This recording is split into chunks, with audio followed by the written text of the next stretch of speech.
ਆਪਾਂ ਗੁਰੂ ਸਾਹਿਬਾਂ ਦੇ ਜੀਵਨ ਦੇ ਵਿੱਚੋਂ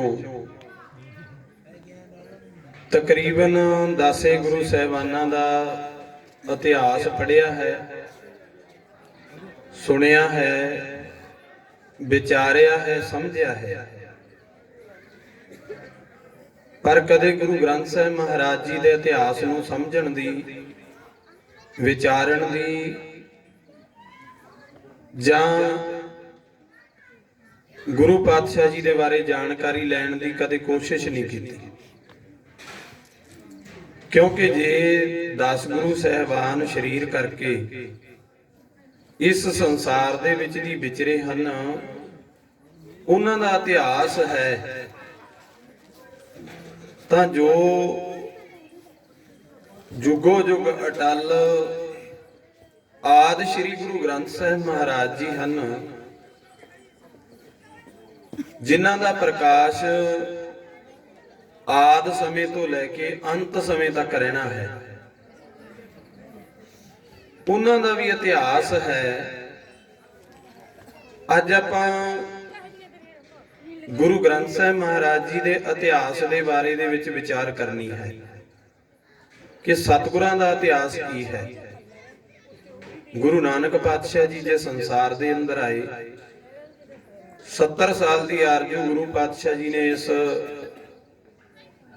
ਧਰਤੀ ਦੇ ਉੱਪਰ, ਇਸ ਦੁਨੀਆ ਦੇ ਵਿੱਚ ਕਲਯੁਗ ਦੇ ਸਮੇਂ ਦੇ ਵਿੱਚ ਸ਼ਰੀਰ ਕਰਕੇ 70 ਸਾਲ ਦੀ ਆਰਜੂ ਲਈ ਹੈ।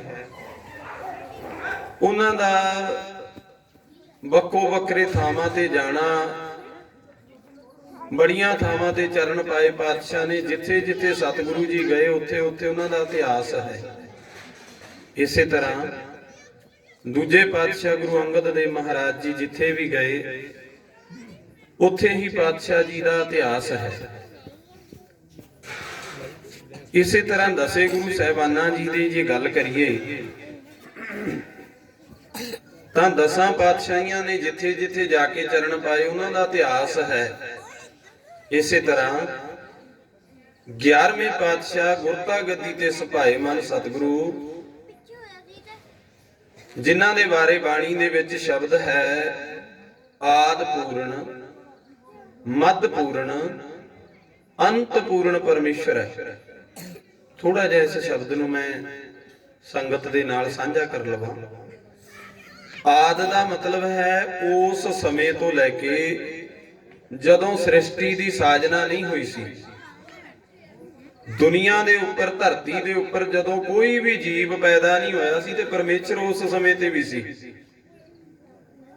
ਫਿਰ ਪਰਮੇਸ਼ਰ ਨੇ ਆਪਦੇ ਹੀ ਵਿੱਚੋਂ 4 ਪ੍ਰਕਿਰਿਆਵਾਂ ਦੇ ਨਾਲ, 4 ਤਰੀਕਿਆਂ ਦੇ ਨਾਲ ਦੁਨੀਆ ਦੀ ਸਾਜਨਾ ਕਰ ਦਿੱਤੀ। ਅੰਡਜ, ਜੇਰਜ, ਸੇਤਜ, ਉਤਪੁਜ, ਇਹ 4 ਤਰੀਕੇ ਵਰਤੇ ਗੁਰੂ ਨੇ, ਪ੍ਰਮਾਤਮਾ ਨੇ, ਪਰਮੇਸ਼ਰ ਨੇ ਦੁਨੀਆ ਦੀ ਸਾਜਨਾ ਕਰਨ ਵਾਸਤੇ। ਅੰਡਜ ਦਾ ਮਤਲਬ ਹੈ ਅੰਡੇ ਦੇ ਵਿੱਚੋਂ, ਜੇਰਜ ਦਾ ਮਤਲਬ ਹੈ ਜੇਰ ਦੇ ਵਿੱਚੋਂ, ਸੇਤਜ ਦਾ ਮਤਲਬ ਹੈ ਸੇਤ ਦੇ ਵਿੱਚੋਂ। ਹੁਣ ਇੱਥੇ ਥੋੜੀ ਗੱਲ ਸਮਝਣੀ ਪਵੇਗੀ। ਸੇਤਜ ਸ਼ਬਦ ਤਾਂ ਵਰਤਿਆ ਸਰੀਰ ਦੇ ਵਿੱਚੋਂ ਨਿਕਲਣ ਵਾਲੀ ਗੰਦਗੀ ਦੇ ਵਿੱਚ ਵੀ ਜੀਵ ਹੁੰਦੇ ਨੇ ਜੀ।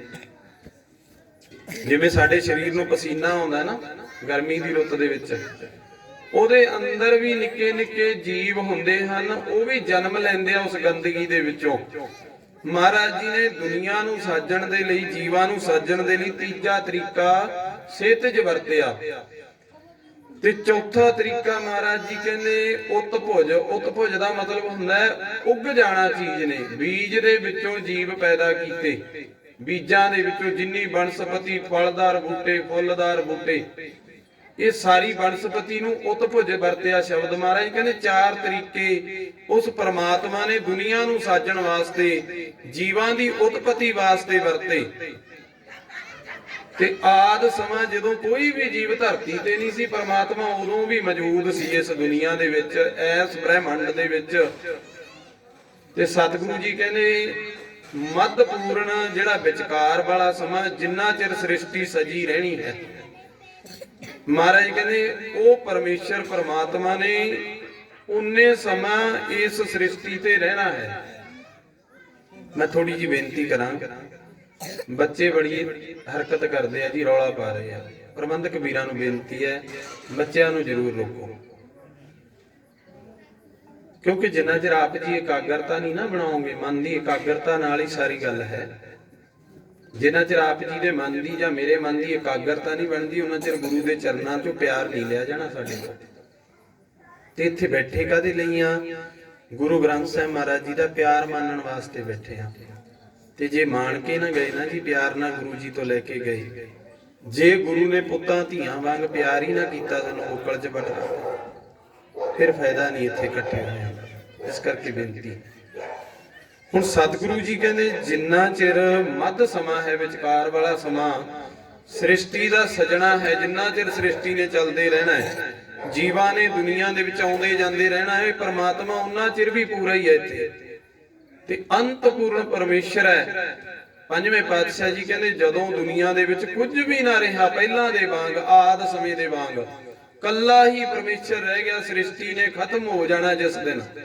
ये शब्द वरत्या अंत समा वो कहा जाता है जदों दुनिया दे विच कोई भी जीव ना होया, ते उस वक्त भी परमात्मा की मौजूदगी इस दुनिया दे विच रहनी है। ताही गुरु ग्रंथ साहिब महाराज जी नूं आदि गुरु ग्रंथ साहिब जी कहा जाता है। ये बाणी उदों तो है संगत जी जदों कलयुग की शुरुआत हुई सी, दुनिया दे अंदर चौथा युग जो शुरू होया। ये भगत जन जिहड़े 35 जणियां दी बाणी गुरु ग्रंथ साहिब जी दे विच है ना जी।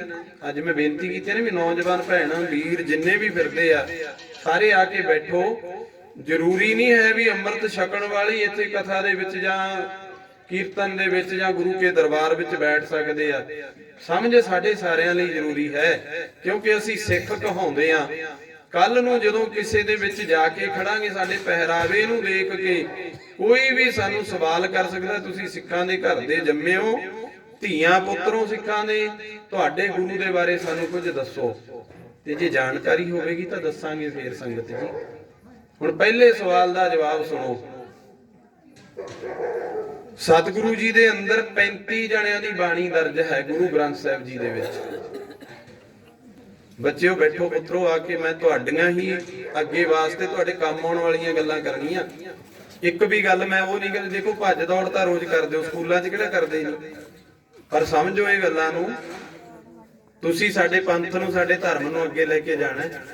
समझण वास्ते ये गल्लां जिन्नियां मैं अज विचारां करांगा सारियां गुरु ग्रंथ साहिब महाराज जी दे बारे समझ दे सवालां दे जवाब ने। हुण गुरु ग्रंथ साहिब जी दे विच 35 जणियां दी बाणी दर्ज है। ते मैं रात भी भैणां बैठियां विच संगत जिहड़ी रात सुणदी सी मैनूं वो बैठे ने। मैं एक बेनती करां बच्चों, मैं एक सवाल पाउण लग्या, जे तुहानूं जवाब पता होवे। मैं रात भी गल कीती, गाउण वालिआं बारे सारा कुछ पता तुहानूं। आ छोटे जे बच्चे बैठे इन्हां नूं उठा के पुੱਛ लईए ना, नाल दी नाल दस देणगे भी फलाने दा आ गीत है, ऐ गाउंदा है, सारा कुछ जाणदे आ। ते मैं एक सवाल पाउणा, तुसीं हत्थ खड़ा करके एक सवाल दा जवाब ही दे दिओ गुरु ग्रंथ साहिब जी बारे। सब तो सौखा सवाल है, गुरु ग्रंथ साहिब जी दे विच किन्ने गुरुआं दी बाणी है बच्चिआं दे विच? भैणों तो तुसीं वड्डे आ के चलो, मैं बच्चिआं नूं पिछे जिहड़े खेडदे फिरदे सी, चल एक जाणे ही सवाल दा जवाब दस दे। आ संगत सारी सुनदी है जी, 10 जाने की बाणी क्या गुरु ग्रंथ साहिब जी। मैं तुहाडे लई तां सवाल कीता, वैसे मेरा विशा नहीं है जी, मैं विशा तां कथा करन लई आया, आप जी दे नाल सवाल साझे गुरु दे ज्ञान नूं साझा करना है। साडे गुरु दास है, बाणी दसां दी नहीं गुरु ग्रंथ साहिब जी च। पहले सवाल का जवाब ही गलत है। उधर बच्चों ने कहा सी 6 गुरु साहिबाना दी बाणी है। समझो इस गल नूं भैणों, तुसीं भी सारियां नोट करियो गल। जिन्ना चिर साडे कोल आ ज्ञान नहीं ना, ते जदों जाके साडे विदेशां दे विच बच्चे उतरदे आ, गुरु ने मेरे ते भी किरपा कीती सी, मैं भी जाके आया 1-2 बार।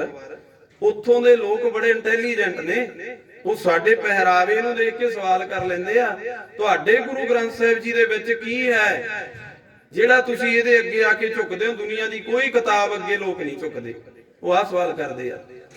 ਦੁਨੀਆ ਦੇ ਵਿੱਚ ਗ੍ਰੰਥ ਬੜੇ ਹੋਏ ਆ ਜੀ, ਬੜੇ ਗ੍ਰੰਥ ਹੋਏ ਆ, ਪਰ ਸਾਡੇ ਗੁਰੂ ਗ੍ਰੰਥ ਸਾਹਿਬ ਜੀ ਵਰਗਾ ਕੋਈ ਨਹੀਂ ਹੋਇਆ। ਚਾਰ ਵੇਦ ਰਚੇ ਆ ਨਾ ਬ੍ਰਹਮਾ ਨੇ, ਚਾਰ ਵੇਦ ਹਿੰਦੂ ਪੰਥ ਦੇ। ਚਾਰੇ ਵੇਦਾਂ ਲਈ ਕੋਈ ਇਹੋ ਜਿਹੀ ਜਗ੍ਹਾ ਨਹੀਂ ਬਣਾਈ ਜਿਹੜੀ ਗੁਰੂ ਗ੍ਰੰਥ ਸਾਹਿਬ ਜੀ ਲਈ ਬਣਾਤੀ ਸਾਡੇ। ਮੈਂ ਵੀਰਾਂ ਨੂੰ ਬੇਨਤੀ ਕਰਾਂ, ਥੋੜਾ ਜਿਹਾ ਮੇਰੇ ਨੇੜੇ ਆ ਕੇ ਬੈਠੋ ਜੀ, ਬੇਨਤੀ ਹੈ ਆਪ ਜੀ ਦੇ ਚਰਨਾਂ 'ਚ। ਜੇ ਠੰਡ ਲੱਗਦੀ ਹੈ ਕੋਈ ਨਹੀਂ, ਵਸਤਰ ਲੈ ਲਓ ਉੱਪਰ, ਪਰ ਨੇੜੇ ਆ ਕੇ ਬੈਠੋ। ਆਨੰਦ ਫੇਰ ਵੱਜੂਗਾ ਜਦੋਂ ਤੁਹਾਡੇ ਸੁਣਨ ਦੇ ਵਿੱਚ ਗੱਲਾਂ ਆਈਆਂ, ਤੇ ਮੈਨੂੰ ਵੀ ਸੁਣਾਉਣ ਦਾ ਆਨੰਦ ਫੇਰ ਆਊਗਾ ਜੇ ਤੁਹਾਡੇ ਕੋਈ ਜ਼ਿਹਨ 'ਚ ਪਊ, ਕੰਨਾਂ ਦੇ ਵਿੱਚ ਗੱਲ ਪਊ। ਹੁਣ ਪਹਿਲੀ ਗੱਲ, ਗੁਰੂ ਗ੍ਰੰਥ ਸਾਹਿਬ ਜੀ ਦੇ ਅੱਗੇ ਗੁਰੂ ਸ਼ਬਦ ਲੱਗ ਗਿਆ। ਦੁਨੀਆ ਦੇ ਕਿਸੇ ਗ੍ਰੰਥ ਦੇ ਅੱਗੇ ਗੁਰੂ ਸ਼ਬਦ ਨਹੀਂ ਲੱਗਿਆ।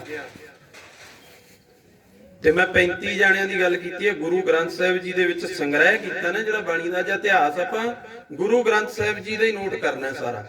ਦੇਖੋ ਗੁਰੂਆਂ ਦੇ ਬਾਰੇ ਤਾਂ ਬੜਿਆਂ ਨੂੰ, ਆਪਾਂ ਨੂੰ ਸਾਰਿਆਂ ਨੂੰ ਪਤਾ ਹੀ ਹੈ। ਸਿੱਖਾਂ ਦੇ ਬਾਰੇ ਵੀ ਸਾਰਿਆਂ ਨੇ ਪੜ੍ਹਿਆ, ਤਕਰੀਬਨ ਸਾਰਿਆਂ ਬਾਰੇ ਵੀ। ਗੁਰੂ ਗ੍ਰੰਥ ਸਾਹਿਬ ਜੀ ਜਿਹਨੂੰ ਅਸੀਂ ਮੱਥਾ ਟੇਕਦੇ ਆਂ, ਜਿਹਦੇ ਅੱਗੇ ਅਸੀਂ ਝੁਕਦੇ ਆਂ, ਉਹਦੇ ਬਾਰੇ ਜੇ ਸਾਨੂੰ ਜਾਣਕਾਰੀ ਨਹੀਂ ਤਾਂ ਫਿਰ ਉਹਦੇ ਅੱਗੇ ਝੁਕਣ ਦਾ ਫਾਇਦਾ ਨਹੀਂ ਉਹਨਾਂ ਚਿਰ, ਮੇਰੀ ਸੋਚ ਦੇ ਮੁਤਾਬਕ। ਹੁਣ ਸਤਿਗੁਰੂ ਜੀ ਦੇ ਵਿੱਚ 35 ਜਣਿਆਂ ਦੀ ਬਾਣੀ ਆ। ਸੁਣੋ ਬੱਚਿਓ, ਤੁਹਾਡੇ ਕੰਮ ਆਉਣ ਵਾਲੀਆਂ ਚੀਜ਼ਾਂ। 6 ਗੁਰੂ ਸਾਹਿਬਾਨਾਂ ਦੀ ਬਾਣੀ ਹੈ। 10 ਗੁਰੂ ਹੋਏ ਆ ਸਾਡੇ, ਇਹ ਨਹੀਂ ਝੂਠ, ਪਰ ਬਾਣੀ 6 ਦੀ ਹੈ। ਪਹਿਲੇ 5 ਗੁਰੂ ਸਾਹਿਬਾਨ ਤੇ 9ਵੇਂ ਪਾਤਸ਼ਾਹ ਗੁਰੂ ਤੇਗ ਬਹਾਦਰ ਮਹਾਰਾਜ। 4 ਗੁਰੂਆਂ ਦੀ ਬਾਣੀ ਨਹੀਂ ਹੈ ਗੁਰੂ ਗ੍ਰੰਥ ਸਾਹਿਬ ਜੀ 'ਚ। 6ਵੇਂ ਪਾਤਸ਼ਾਹ ਨੇ ਬਾਣੀ ਨਹੀਂ ਰਚੀ, ਜੰਗਾਂ ਹੀ ਲੜੀਆਂ। 7ਵੇਂ ਪਾਤਸ਼ਾਹ ਗੁਰੂ ਹਰਿ ਰਾਏ ਮਹਾਰਾਜ ਜੀ ਨੇ ਕੇਵਲ ਤੇ ਕੇਵਲ ਮਾਨਵਤਾ ਦੀ ਸੇਵਾ ਤੇ ਭਗਤੀ 'ਚ ਹੀ ਜ਼ਿੰਦਗੀ ਕੱਢੀ ਹੈ। 32 ਸਾਲ ਦੀ ਆਰਜੂ ਲਈ ਸੀ ਕੇਵਲ, ਸਾਰੀ ਆਪਦੀ ਉਮਰ। ਉਹ ਜਾਂਦੇ ਹੋਏ ਇਸ ਦੁਨੀਆ ਤੋਂ ਰੁਖਸਤ ਹੋ ਗਏ, ਜੋਤੀ ਜੋਤ ਸਮਾ ਗਏ ਸੀ। ਉਸ ਤੋਂ ਬਾਅਦ ਆਪਦੇ ਪੁੱਤਰ ਨੂੰ ਪੌਣੇ 5 ਸਾਲ ਦੇ ਨੂੰ ਗੁਰੂ ਹਰਕ੍ਰਿਸ਼ਨ ਮਹਾਰਾਜ ਨੂੰ ਗੁਰਤਾ ਗੱਦੀ ਤੇ ਬਿਠਾ ਕੇ ਪੌਣੇ 5 ਸਾਲ ਦੇ ਪਾਤਸ਼ਾਹ ਬੈਠੇ। ਉਹਨਾਂ ਨੇ ਪੌਣੇ 8 ਸਾਲ ਤੱਕ ਦੀ ਸਾਰੀ ਉਮਰ ਲਈ ਆਪਦੀ। 3 ਸਾਲ ਗੁਰਤਾ ਗੱਦੀ ਤੇ ਸੁਭਾਏਮਾਨ ਰਹੇ। ਉਹਨਾਂ ਨੇ ਕੋਈ ਬਾਣੀ ਨਹੀਂ ਰਚੀ 3 ਸਾਲਾਂ ਦੇ ਵਿੱਚ। ਉਹਨਾਂ ਨੇ ਵੀ ਮਾਨਵਤਾ ਦੀ ਸੇਵਾ ਕੀਤੀ ਤੇ ਭਗਤੀ ਦੇ ਵਿੱਚ ਲੀਨ ਰਹੇ, ਬੰਦਗੀ ਦੇ ਵਿੱਚ ਲੀਨ। 9ਵੇਂ ਪਾਤਸ਼ਾਹ ਗੁਰੂ ਤੇਗ ਬਹਾਦਰ ਮਹਾਰਾਜ ਜੀ ਨੇ ਬਾਣੀ ਰਚੀ ਹੈ। ਉਹਨਾਂ ਦੀ ਬਾਣੀ ਗੁਰੂ ਗੋਬਿੰਦ ਸਿੰਘ ਮਹਾਰਾਜ ਜੀ ਨੇ ਦਮਦਮਾ ਸਾਹਿਬ ਦੀ ਧਰਤੀ ਤੇ ਬੈਠ ਕੇ ਤਕਰੀਬਨ 9 ਮਹੀਨਿਆਂ ਦੇ ਵਿੱਚ ਇਸ ਕਾਰਜ ਨੂੰ ਸਫਲਤਾ ਦਿੱਤੀ। ਗੁਰੂ ਗ੍ਰੰਥ ਸਾਹਿਬ ਜੀ ਦੇ ਵਿੱਚ ਗੁਰੂ ਗੋਬਿੰਦ ਸਿੰਘ ਮਹਾਰਾਜ ਦਮਦਮਾ ਸਾਹਿਬ ਦੀ ਧਰਤੀ ਤੇ ਬੈਠ ਕੇ ਗੁਰੂ ਤੇਗ ਬਹਾਦਰ ਜੀ ਦੀ ਬਾਣੀ ਦਰਜ ਕਰ ਗਏ ਗੁਰੂ ਸਾਹਿਬ ਜੀ ਦੇ ਵਿੱਚ, ਗ੍ਰੰਥ ਦੇ ਵਿੱਚ। ਤਾਂ 6 ਗੁਰੂ ਹੋ ਗਏ, ਪਹਿਲੇ 5 ਤੇ 6ਵੇਂ ਗੁਰੂ ਤੇਗ ਬਹਾਦਰ ਮਹਾਰਾਜ ਜੀ ਦੀ ਬਾਣੀ। 10 ਦੀ ਬਾਣੀ ਨਹੀਂ ਹੈ। 15 ਭਗਤ ਜਨਾਂ ਦੀ ਬਾਣੀ ਹੈ ਗੁਰੂ ਗ੍ਰੰਥ ਸਾਹਿਬ ਜੀ ਦੇ ਅੰਦਰ। 15 ਭਗਤ ਹੋਏ ਆ। ਫਿਰ 11 ਭੱਟ ਜਨ ਹੋਏ ਆ। ਭੱਟ ਇੱਕ ਜਾਤੀ ਸੀ, ਵੈਸੇ ਸਿੱਖ ਹੀ ਸੀ ਗੁਰੂ ਦੇ। ਉਹ ਇੱਕ ਜਾਤੀ ਦਾ ਨਾ ਭੱਟ ਜਾਤੀ ਸੀ ਕਹਿ ਲਈਏ ਆਪਾਂ, ਉਹਨਾਂ ਨੂੰ ਅੱਲ ਪੈਂਦੀ ਕਹਿ ਲਈਏ, ਆਪਣੀ ਮਾਲਵੇ ਦੀ ਬੋਲੀ ਹੈ। ਉਹ ਭੱਟਾਂ ਨੇ 11 ਜਾਣਿਆਂ ਨੇ, ਉਹ ਰਿਸ਼ਤੇਦਾਰੀ ਦੇ ਵਿੱਚ ਕੋਈ ਭਰਾ ਸੀ, ਕੋਈ ਚਾਚੇ ਤਾਏ ਦਾ ਪੁੱਤਰ ਸੀ, ਜਾਂ ਕੋਈ ਨੇੜਤਾ ਵਾਲੀ ਸੀ, ਸਾਰੇ ਆਪਸ ਵਿੱਚ। ਤੇ 11 ਦੇ 11 ਹੀ ਗੁਰੂ ਦੀ ਬੰਦਗੀ ਦੇ ਵਿੱਚ ਲੱਗੇ ਹੋਏ ਸੀ, ਭਗਤੀ ਕਰਦੇ ਸੀ। ਉਹਨਾਂ ਨੇ ਬਾਣੀ ਰਚਨੀ ਕੀਤੀ। 5 ਗੁਰੂ ਸਾਹਿਬਾਨਾਂ ਦੀ ਸ਼ਲਾਘਾ ਕੀਤੀ, ਪਹਿਲੇ 5 ਦੀ ਆਪਦੀ ਬਾਣੀ ਦੇ ਅੰਦਰ। ਜਿਹੜੇ ਸਵਈਏ ਪੜ੍ਹਦੇ ਨਾ, ਭੱਟਾਂ ਦੇ ਸਵਈਏ, ਪੜ੍ਹਨ ਵਾਲੀ ਸੰਗਤ ਸਮਝੂ ਗੱਲ ਨੂੰ। ਉਹ 11 ਭੱਟਾਂ ਦੀ ਬਾਣੀ ਆ ਉੱਥੇ। ਫਿਰ 3 ਗੁਰਸਿੱਖਾਂ ਦੀ ਬਾਣੀ ਹੈ। ਤੁਸੀਂ ਜੋੜੀ ਜਾਇਓ, 11 ਤੇ 15 ਤੇ 6 ਤੇ 3, ਤਕਰੀਬਨ 35 ਬਣਨਗੇ ਸਾਰੇ। 3 ਗੁਰਸਿੱਖਾਂ ਦੀ ਬਾਣੀ ਆ, ਸੱਤਾ ਤੇ ਬਲਵੰਡਾ ਤੇ ਬਾਬਾ ਸੁੰਦਰ ਜੀ। 923 ਅੰਗ ਤੇ ਬਾਬਾ ਸੁੰਦਰ ਜੀ ਦੀ ਜ਼ੁਬਾਨ ਤੋਂ ਬੋਲਿਆ। ਰਾਮਕਲੀ ਸਦ ਦਰਜ ਹੈ ਗੁਰੂ ਗ੍ਰੰਥ ਸਾਹਿਬ ਜੀ ਦੇ ਅੰਦਰ। ਸਵਾਲ ਦੇ ਜਵਾਬ ਮਿਲ ਗਏ ਨਾ। 35 ਜਣਿਆਂ ਦੀ ਬਾਣੀ ਹੈ, ਸਾਰੇ ਸਵਾਲ ਹੀ ਹੈ। ਨਾਲ ਦੀ ਨਾਲ ਮੈਂ ਜਵਾਬ ਵੀ, ਗੁਰੂ ਕਿਰਪਾ ਰੱਖੇ ਸਾਡੇ ਤੇ, ਮੇਰੇ ਸਿਰ ਤੇ, ਆਪ ਸੰਗਤ ਦੇ ਸਿਰ ਤੇ ਗੁਰੂ ਰਹਿਮਤ ਭਰਿਆ ਹੱਥ ਬਣਾ ਕੇ ਰੱਖੇ। ਆਪਾਂ ਸਵਾਲਾਂ ਜਵਾਬਾਂ ਦੇ ਸਿਲਸਿਲੇ ਨਾਲ ਹੀ ਅੱਜ ਇਤਿਹਾਸ ਨਾਲ ਜੁੜਨਾ ਹੈ। ਹੁਣ ਗੁਰੂ ਪਾਤਸ਼ਾਹ ਜੀ ਨੇ ਜਦੋਂ ਗੁਰੂ ਨਾਨਕ ਪਾਤਸ਼ਾਹ ਜੀ ਤੋਂ ਪਹਿਲਾਂ ਦੀ ਗੱਲ ਕਰੀਏ, 1170 ਈਸਵੀ ਦੇ ਵਿੱਚ ਪਹਿਲਾ ਭਗਤ ਧਰਤੀ ਤੇ ਪੈਦਾ ਹੋਇਆ, ਭਗਤ ਜੈਦੇਵ ਜੀ। 15 ਦੇ ਵਿੱਚੋਂ ਮੈਂ ਗੱਲ ਕੀਤੀ ਨਾ ਵੀ 15 ਭਗਤਾਂ ਦੀ ਬਾਣੀ ਹੈ। ਭਗਤ ਜੈਦੇਵ ਜੀ ਦਾ ਜਨਮ ਹੁੰਦਾ ਹੈ 1170 ਈਸਵੀ ਦੇ ਵਿੱਚ। ਤੇ ਗੁਰੂ ਗੋਬਿੰਦ ਸਿੰਘ ਜੀ ਨੇ ਜਾ ਕੇ ਉਹਨਾਂ ਭਗਤਾਂ ਦੀ ਬਾਣੀ ਨੂੰ 1704 ਈਸਵੀ ਦੇ ਵਿੱਚ ਦਮਦਮਾ ਸਾਹਿਬ ਦੀ ਧਰਤੀ ਤੇ ਬੈਠ ਕੇ ਦਰਜ ਕਰਤਾ ਗੁਰੂ ਗ੍ਰੰਥ ਸਾਹਿਬ ਜੀ 'ਚ। ਕਿੰਨਾ ਸਮਾਂ ਲੱਗਿਆ ਭਲਾ? 1170 ਤੋਂ 1704 ਤੱਕ ਇਹ ਬਾਣੀ ਰਚਣ ਤੇ ਟਾਈਮ ਲੱਗ ਗਿਆ। ਆ ਗੁਰੂ ਗ੍ਰੰਥ ਸਾਹਿਬ ਜੀ ਜਿਨ੍ਹਾਂ ਨੂੰ ਅਸੀਂ ਨਮਸਕਾਰਾਂ ਕਰਦੇ ਹਾਂ। ਇੰਨੇ ਸਮੇਂ ਦੇ ਵਿੱਚ ਬਾਣੀ ਰਚੀ। ਬਾਣੀ ਏਦਾਂ ਨਹੀਂ ਜੀ ਇੱਕ ਨੇ ਮਨ ਦੇ ਵਿੱਚ ਸੋਚ ਲਈ ਤੇ ਉਹਨੂੰ ਬੋਲਤਾ, ਕੋਈ ਕਵਿਤਾ ਨਹੀਂ ਬਾਣੀ। ਗੁਰੂ ਨਾਨਕ ਜੀ ਦੇ ਕਦੇ ਬਚਨ ਪੜ੍ਹਿਓ ਜਦੋਂ ਮਰਦਾਨਾ ਰਬਾਬ ਛੇੜਦਾ ਸੀ ਨਾ, ਤੇ ਗੁਰੂ ਨਾਨਕ ਜੀ ਮਰਦਾਨੇ ਨੂੰ ਇੱਕੋ ਹੀ ਬਚਨ ਕਹਿੰਦੇ ਨੇ, ਮਰਦਾਨਿਆ ਰਬਾਬ ਛੇੜ, ਬਾਣੀ ਆਈ ਆ ਤੇ ਮੈਂ ਗਾਉਣੀ ਆ। ਆਈ ਆ ਕਹਿੰਦੇ ਹੁੰਦੇ, ਕਿੱਥੋਂ ਆਈ ਆ? ਬਾਣੀ ਧੁਰ ਦਰਗਾਹੋਂ ਆਈ ਆ। ਆਪਾਂ ਪੜ੍ਹਦੇ ਨਾ ਬਾਣੀ ਗੁਰੂ, ਗੁਰੂ ਹੈ ਬਾਣੀ, ਤੇ ਧੁਰ ਦਰਗਾਹੋਂ ਬਾਣੀ ਆਈ ਆ। ਉਹਦੇ ਵਿੱਚ ਕੀ ਹੈ? ਮਹਾਰਾਜ ਕਹਿੰਦੇ ਵਿੱਚ ਬਾਣੀ ਅੰਮ੍ਰਿਤ ਸਾਰੇ, ਹਰ ਪ੍ਰਕਾਰ ਦਾ ਅੰਮ੍ਰਿਤ ਗੁਰੂ ਦੀ ਬਾਣੀ ਦੇ ਅੰਦਰ ਪਿਆ। ਹਰ ਪ੍ਰਕਾਰ ਦਾ ਅੰਮ੍ਰਿਤ, ਜਿਹਨੂੰ ਅਸੀਂ ਬਾਹਰੋਂ ਲੱਭਦੇ ਫਿਰਦੇ ਆ ਨਾ, ਸੁੱਖ ਬਾਹਰੋਂ ਲੱਭਦੇ ਆ ਜੀ। ਅਸੀਂ ਅੱਜ ਦੁਨੀਆ ਦਾ ਦਸਤੂਰ ਹੈ ਸਾਡਾ ਸਾਰਿਆਂ ਦਾ, ਅਸੀਂ ਸੁੱਖ ਭਾਲਣ ਬਾਹਰੋਂ ਜਾਂਦੇ ਆ, ਪਰ ਸੁੱਖ ਗੁਰੂ ਦੀ ਬਾਣੀ 'ਚ ਪਏ ਆ। ਸਾਡੇ ਕੋਲ ਸੁੱਖ ਲੈਣ ਦੀ ਤਰਕੀਬ ਨਹੀਂ, ਤਜਰਬਾ ਨਹੀਂ, ਸਮਝ ਨਹੀਂ, ਪਰ ਜਿਹੜਾ ਗੁਰੂ ਤੋਂ ਸੁੱਖ ਲੈ ਲਿਆ ਨਾ, ਉਹਦੇ ਵਰਗਾ ਸੁੱਖ ਦੁਨੀਆ ਤੇ ਨਹੀਂ ਕੋਈ ਮਿਲਣਾ। ਉਹ ਮਿਲੂਗਾ ਕਿਵੇਂ? ਪਰ ਗੁਰੂ ਦੀ ਸਮਝ ਦੇ ਨਾਲ ਹੀ ਮਿਲਣਾ ਨਾ। ਹੁਣ ਅਗਲੀ ਗੱਲ, ਗੁਰੂ ਨਾਨਕ ਦੇਵ ਮਹਾਰਾਜ ਜੀ ਜਦੋਂ ਇਸ ਸੰਸਾਰ ਦੇ ਵਿੱਚ ਪ੍ਰਗਟ ਹੁੰਦੇ ਆ, ਇਸ ਦੁਨੀਆ ਦੇ ਵਿੱਚ ਪ੍ਰਗਟ ਹੋ ਕੇ ਆਏ, ਸਤਿਗੁਰੂ ਨਾਨਕ ਪ੍ਰਗਟਿਆ, ਮਿੱਟੀ ਧੁੰਦ ਜਗ ਚਾਨਣ ਹੋਆ। ਆਪਾਂ ਪੜ੍ਹਦੇ ਆ ਨਾ, ਉਹ ਪ੍ਰਗਟਿਆ ਸੀ, ਪ੍ਰਕਾਸ਼ ਹੋਇਆ ਸੀ ਗੁਰੂ ਨਾਨਕ ਪਾਤਸ਼ਾਹ ਜੀ ਦਾ ਦੁਨੀਆ ਦੇ ਵਿੱਚ। ਜਨਮ ਨਹੀਂ ਕਿਹਾ ਜਾ ਸਕਦਾ ਗੁਰੂ ਨਾਨਕ ਜੀ ਨੂੰ, ਕਿਉਂਕਿ ਜਦੋਂ ਦੌਲਤਾਂ ਦਾਈ ਦੇ ਵਚਨ ਪੜ੍ਹਦੇ ਆ ਨਾ, ਬੋਲ ਪੜ੍ਹਦੇ, ਜਿਹਨੇ ਜਨਮ ਦਿਵਾਇਆ ਗੁਰੂ ਨਾਨਕ ਜੀ, ਦੌਲਤਾਂ ਦਾਈ ਸੀ ਬੱਚੇ ਉਹਦਾ ਨਾਂ। ਇਹ ਤੁਹਾਡੇ ਕੰਮ ਆਉਣ ਵਾਲੀਆਂ ਚੀਜ਼ਾਂ ਨੇ। ਗੁਰੂ ਨਾਨਕ ਜੀ ਦੇ ਘਰ ਦੇ ਵਿੱਚ ਦੋ ਬੀਬੀਆਂ ਨੂੰ ਬੜਾ ਸਤਿਕਾਰ ਦਿੱਤਾ ਗਿਆ। ਇੱਕ ਤਾਂ ਜਨਮ ਦਿਵਾਉਣ ਵਾਲੀ ਦੌਲਤਾਂ ਦਾਈ ਦਾ ਨਾਂ ਬਾਰ-ਬਾਰ ਇਤਿਹਾਸ ਦੇ ਵਿੱਚ ਆਉਂਦਾ ਹੈ, ਤੇ ਦੂਸਰਾ ਗੁਰੂ ਜੀ ਦੇ ਘਰ ਦੇ ਵਿੱਚ ਜਿਹੜੀ ਰਸੋਈਏ ਦਾ ਕੰਮ ਕਰਦੀ ਹੁੰਦੀ ਸੀ, ਉਹਦਾ ਨਾਂ ਸੀ ਤੁਲਸਾਂ। ਦੋਨੋਂ ਬੜੀ ਵਡਿਆਈ ਹੈ ਗੁਰੂ ਦੇ ਘਰ ਦੇ ਵਿੱਚ ਬੀਬੀਆਂ ਨੂੰ। ਵੈਸੇ ਤਾਂ ਗੁਰੂ ਗ੍ਰੰਥ ਸਾਹਿਬ ਜੀ 'ਚ ਬੀਬੀਆਂ ਨੂੰ ਬਹੁਤ ਥਾਈਂ ਸਤਿਕਾਰ ਦਿੱਤਾ। ਬੜੇ ਥਾਂ ਗੁਰੂ ਨਾਨਕ ਜੀ ਨੇ ਕਹਿ ਦਿੱਤਾ, ਭੰਡ ਜੰਮੀ ਹੈ, ਭੰਡ ਨਿੰਮੀ ਹੈ, ਭੰਡ ਮੰਗਣ ਵੀ ਆਹੋ। ਇਦਾਂ ਦੇ ਵਚਨ, ਭੰਡ ਦਾ ਮਤਲਬ ਬੀਬੀ ਦੇ ਬਾਰੇ ਵਚਨ ਕੀਤੇ ਆ। ਮਹਾਰਾਜ ਜੀ ਕਹਿੰਦੇ, ਜਿਤ ਜੰਮੇ ਰਾਜਾਨ ਸੋ ਕਿਉ ਮੰਦਾ ਆਖੀ ਹੈ। ਇਦਾਂ ਬੀਬੀਆਂ ਬਾਰੇ ਸਾਰੀਆਂ ਗੱਲਾਂ ਨੇ। ਅੱਜ ਗੁਰੂ ਗ੍ਰੰਥ ਸਾਹਿਬ ਜੀ 'ਚ ਵੀ ਇਦਾਂ ਦੇ ਭਗਤ ਆਏ ਜਿਨ੍ਹਾਂ ਨੇ ਕਿਹਾ ਸਾਡੀ ਬਾਣੀ ਲਿਖੋ। ਗੁਰੂ ਗ੍ਰੰਥ ਸਾਹਿਬ ਜੀ ਦੇ ਵਿੱਚ ਗੁਰੂ ਅਰਜਨ ਦੇਵ ਜੀ ਨੂੰ ਮਹਾਰਾਜ ਕਹਿੰਦੇ ਨਹੀਂ ਲਿਖ ਸਕਦੇ, ਕਿਉਂਕਿ ਉਹ ਬੀਬੀਆਂ ਦੇ ਹੀ ਵਿਰੁੱਧ ਬੋਲਦੇ ਸੀ। ਤੇ ਮਹਾਰਾਜ ਕਹਿੰਦੇ ਜਿਹੜੇ ਮਾਨਵਤਾ ਦੇ ਵਿਰੁੱਧ ਬੋਲਦੇ ਆ, ਉਹ ਉਹਨਾਂ ਦੀ ਬਾਣੀ ਗੁਰੂ ਗ੍ਰੰਥ ਸਾਹਿਬ 'ਚ ਨਹੀਂ ਦਰਜ ਹੋ ਸਕਦੀ। ਇਸੇ ਤਰ੍ਹਾਂ ਗੁਰੂ ਨਾਨਕ ਜੀ ਜਦੋਂ 1469 ਈਸਵੀ ਦੇ ਵਿੱਚ ਸਤਿਗੁਰਾਂ ਦਾ ਪ੍ਰਕਾਸ਼ ਹੋਇਆ ਨਾ, ਉਦੋਂ ਦੌਲਤਾਂ ਦਾਈ ਤੋਂ ਪੁੱਛ ਕੇ ਪੰਡਤ ਹਰਦਿਆਲ ਨੇ ਇੱਕ ਟੇਵਾ ਬਣਾਇਆ। ਜਿਵੇਂ ਆਪਾਂ ਪੱਤਰੀ ਕਹਿ ਦਿੰਦੇ ਆ, ਬ੍ਰਾਹਮਣ ਬਣਾਉਂਦੇ ਹੁੰਦੇ ਸੀ। ਤੇ ਪੱਤਰੀ ਬਣਾਉਣ ਵੇਲੇ ਪਹਿਲਾਂ ਸਾਰੇ ਲੱਛਣ ਪੁੱਛੇ ਜਾਂਦੇ ਸੀ। ਬੱਚੇ ਨੇ ਜਨਮ ਲੈਣ ਵੇਲੇ ਕਿੱਦਾਂ ਦਾ, ਇਹਦਾ ਜਿਹੜਾ ਚੱਕਰ ਚਿਹਨ ਸੀ, ਜਦੋਂ ਮਾਤਾ ਦੇ ਉਦਰ ਚੋਂ ਇਹ ਧਰਤੀ ਤੇ ਪ੍ਰਕਾਸ਼ ਲਿਆ, ਇਹਨੇ ਜਨਮ ਲਿਆ, ਉਦੋਂ ਕਿੱਦਾਂ ਦਾ ਸੀ ਇਹਦਾ ਸਾਰਾ ਬਹਿਣਾ ਉੱਠਣਾ। ਤੇ ਦੌਲਤਾਂ ਦਾਈ ਨੂੰ ਜਦੋਂ ਪੁੱਛਿਆ ਗਿਆ, ਪੰਡਤ ਹਰਦਿਆਲ ਕਹਿੰਦਾ, ਦੌਲਤਾਂ ਤੂੰ ਇਸ ਬੱਚੇ ਦੇ ਪਹਿਲੀ ਵਾਰ ਦਰਸ਼ਨ ਕੀਤੇ, ਕਿੱਦਾਂ ਦਾ ਸੀ? ਤੇ ਦੌਲਤਾਂ ਨੇ ਕਿਹਾ, ਕਹਿੰਦੀ ਬਾਬਾ ਮੈਂ ਜਦੋਂ ਇਸ ਬੱਚੇ ਦੇ ਦਰਸ਼ਨ ਕੀਤੇ, ਮੈਂ ਦੁਨੀਆ 'ਚ ਪਹਿਲਾ ਬੱਚਾ ਦੇਖਿਆ ਜਿਹੜਾ ਮਾਂ ਦੇ ਉਦਰ ਚੋਂ ਜਨਮ ਲੈਣ ਸਾਰ ਹੱਸਣ ਲੱਗ ਪਿਆ ਸੀ। ਨਹੀਂ, ਦੁਨੀਆ ਦੇ ਬੱਚੇ ਰੋਂਦੇ ਆ ਜੀ, ਤੁਸੀਂ ਕਦੇ ਵੀ ਨੋਟ ਕਰ ਲਿਓ। ਪਰ ਗੁਰੂ ਨਾਨਕ ਜੀ ਦਾ ਜਿੱਦੇ ਪ੍ਰਕਾਸ਼ ਹੋਇਆ, ਦੌਲਤਾਂ ਕਹਿੰਦੀ ਮੈਂ ਇਸ ਬੱਚੇ ਨੂੰ ਜ਼ਿੰਦਗੀ 'ਚ ਪਹਿਲੀ ਵਾਰ ਦੇਖਿਆ।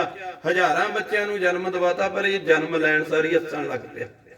ਦੂਸਰੀ ਗੱਲ ਕਹਿੰਦੀ, ਜਿਹੜੇ ਕਮਰੇ ਦੇ ਵਿੱਚ ਗੁਰੂ ਨਾਨਕ ਪਾਤਸ਼ਾਹ ਜੀ ਦਾ ਜਨਮ ਹੋਇਆ ਸੀ, ਉਸ ਕਮਰੇ ਦੇ ਅੰਦਰ ਇੱਕ ਮੁੱਖਾ ਦੀਵਾ ਲੱਗਿਆ ਹੋਇਆ ਸੀ। ਇੱਕ ਮੁੱਖਾ। ਉਸ ਟਾਈਮ ਤੇ ਆ ਬਿਜਲੀ ਨਹੀਂ ਹੁੰਦੀ ਸੀ। ਇਹ ਤਾਂ ਸ਼ਹਿਰ ਵਿੱਚ ਸਿਆਣੇ ਪੁਰਸ਼ ਬੈਠੇ ਆ, ਤੁਸੀਂ ਆਪ ਦੀ ਉਮਰ 'ਚ ਦੇਖੀ ਹੋਣੀ ਆ ਬਿਜਲੀ ਆਉਂਦੀ ਤਾਂ ਆਪਣੇ ਇੱਧਰ ਜਿਵੇਂ ਇੰਡੀਆ 'ਚ ਆਈ ਹੈ। ਪਰ ਉਸ ਟਾਈਮ ਤੇ ਦੀਵਿਆਂ ਦੀ ਵਰਤੋਂ ਕੀਤੀ ਜਾਂਦੀ ਹੁੰਦੀ। ਤੇ ਦੌਲਤਾਂ ਦਾਈ ਕਹਿੰਦੀ ਜਿਹੜੇ ਕਮਰੇ 'ਚ ਇਸ ਬੱਚੇ ਦਾ ਜਨਮ ਹੋਇਆ ਸੀ, ਇੱਕ ਮੁੱਖਾ ਦੀਵਾ ਲੱਗਿਆ, ਇੱਕ ਬੱਤੀ ਵਾਲਾ।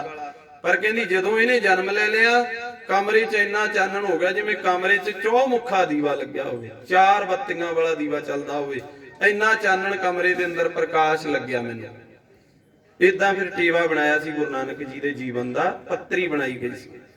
ਕਹਿਣ ਦਾ ਭਾਵ, ਸਤਿਗੁਰੂ ਜੀ 1469 'ਚ ਜਦੋਂ ਪ੍ਰਕਾਸ਼ ਹੋਇਆ ਨਾ ਪਾਤਸ਼ਾਹ ਦਾ, ਤੇ ਸੰਗਤ ਜੀ ਫਿਰ ਬਾਣੀ ਗੁਰੂ ਨਾਨਕ ਜੀ ਨੂੰ ਅਕਾਲ ਪੁਰਖ ਨੇ ਹੋਕਾ ਮਾਰਨਾ ਕੀਤਾ, ਹੁਕਮ ਕੀਤਾ।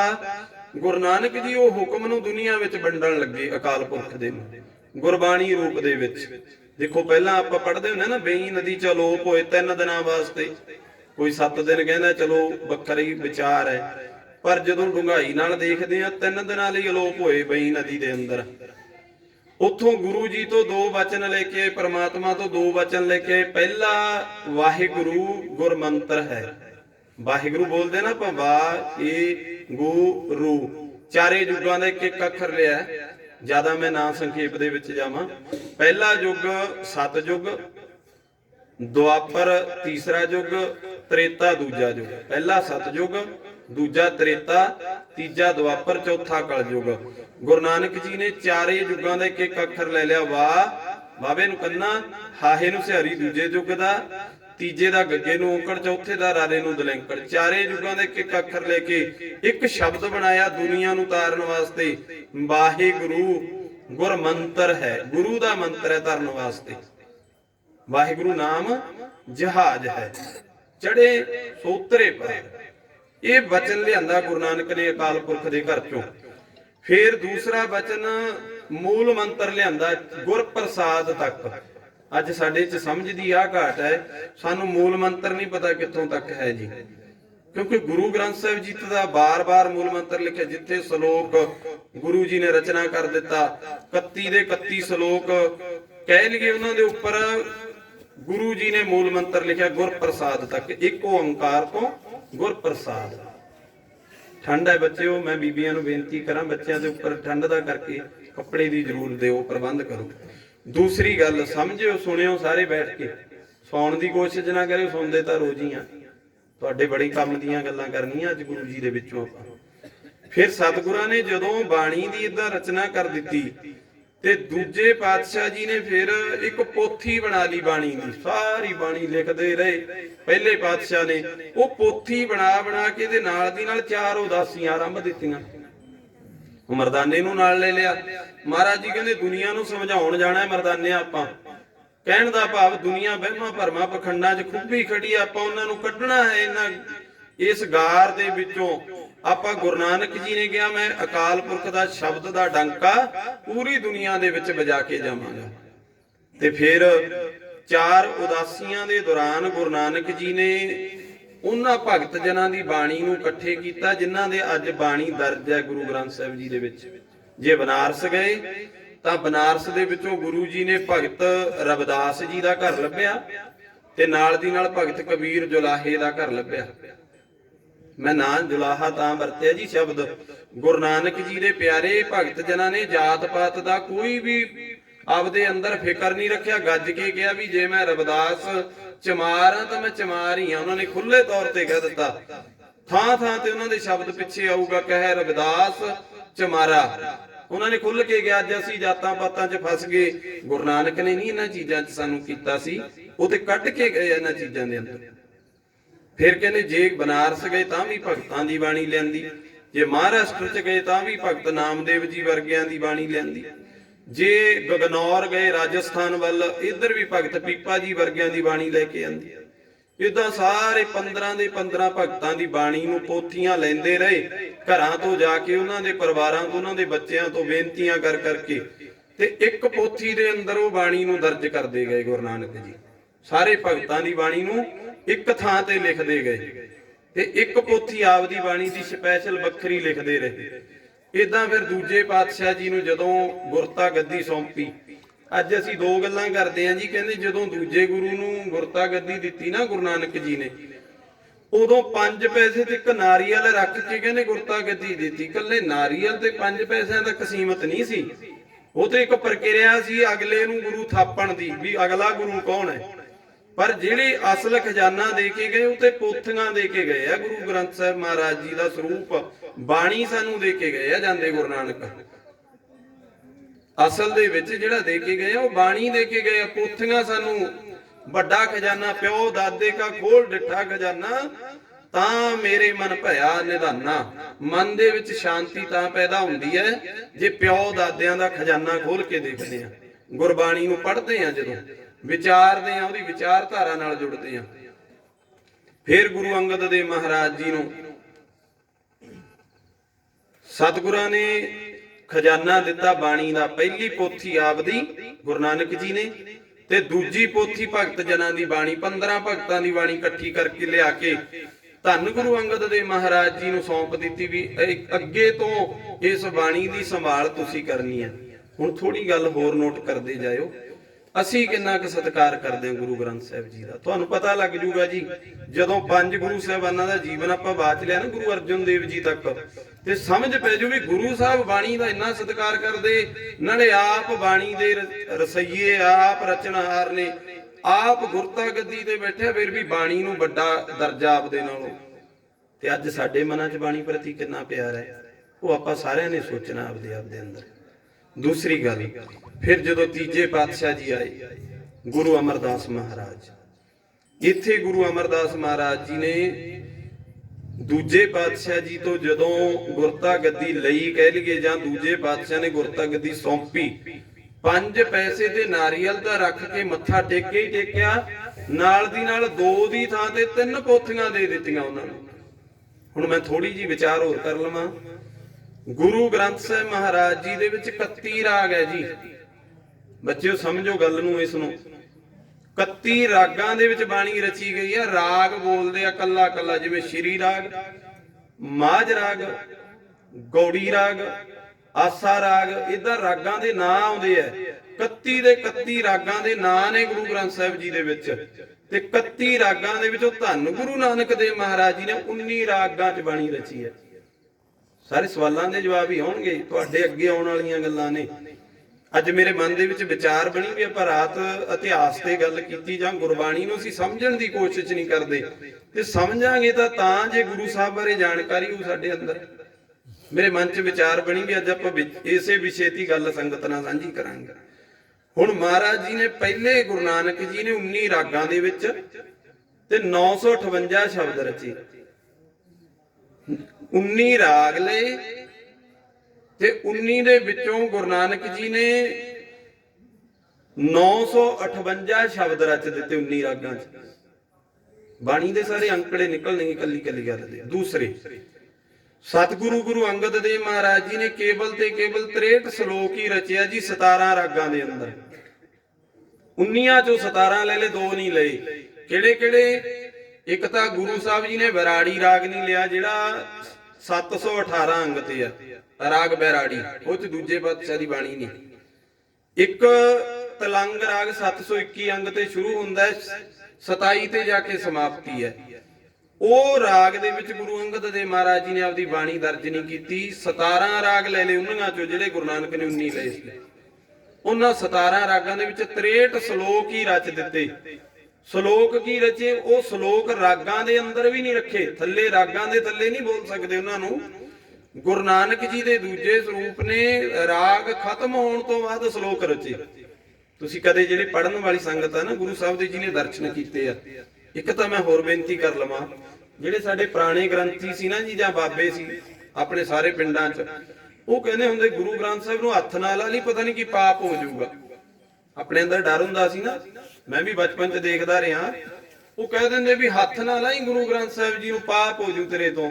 ਭਲਿਓ ਜਿਹਨੂੰ ਹੱਥ ਹੀ ਨਹੀਂ ਲਾਇਆ ਕਦੇ, ਉਹਦੇ ਬਾਰੇ ਜਾਣਕਾਰੀ ਕੀ ਲਵਾਂਗੇ? ਮੰਨ ਲਓ ਅਸੀਂ ਕਿਸੇ ਬੰਦੇ ਦੇ ਨਾਲ ਰਹਿੰਦੇ ਆ, ਉਹਦੇ ਜੀਵਨ ਬਾਰੇ ਕੀ ਜਾਣਾਂਗੇ ਜੇ ਉਹਨੂੰ ਵਿਚਰ ਹੀ ਨਹੀਂ, ਉਹਦੇ ਨਾਲ ਗੱਲਬਾਤ ਹੀ ਨਹੀਂ ਕਰਾਂਗੇ, ਚੁੱਪ ਕਰਕੇ ਬੈਠੇ ਰਹੀਏ। ਇਸੇ ਤਰ੍ਹਾਂ ਗੁਰੂ ਗ੍ਰੰਥ ਸਾਹਿਬ ਜੀ ਨਾਲ ਜਿੰਨਾ ਚਿਰ ਗੱਲਾਂ ਹੀ ਨਹੀਂ ਕਰਦੇ, ਉਹਨਾਂ ਚਿਰ ਉਹਦੇ ਬਾਰੇ ਕੀ ਪਤਾ ਲੱਗੂ ਵੀ ਇਹਦੇ ਅੰਦਰ ਹੈ ਕੀ। ਸਮਝ ਤਾਂ ਫੇਰ ਹੀ ਲਵਾਂਗੇ ਨਾ ਜੇ ਉਹਨੂੰ ਖੋਲ ਕੇ ਦੇਖਾਂਗੇ। ਤੇ ਇਸੇ ਤਰ੍ਹਾਂ ਗੁਰੂ ਗ੍ਰੰਥ ਸਾਹਿਬ ਜੀ ਦੇ ਵਿੱਚ 63 ਸ਼ਲੋਕ ਦੂਜੇ ਪਾਤਸ਼ਾਹ ਜੀ ਰਚ ਗਿਆ ਆਪਦੇ। ਵਾਰੀ ਆਈ ਤੀਜੇ ਪਾਤਸ਼ਾਹ ਜੀ ਦੀ। 3 ਪੋਥੀਆਂ ਗੁਰੂ ਸਾਹਿਬ ਜੀ ਦੇ ਕੋਲ ਚਲੀਆਂ ਗਈਆਂ। ਪਹਿਲੇ ਗੁਰੂ ਨਾਨਕ ਜੀ ਨੇ ਆਪਦੀ ਬਾਣੀ ਰਚੀ, ਭਗਤਾਂ ਦੀ ਬਾਣੀ ਇੱਕ ਪੋਥੀ 'ਚ ਹੈ।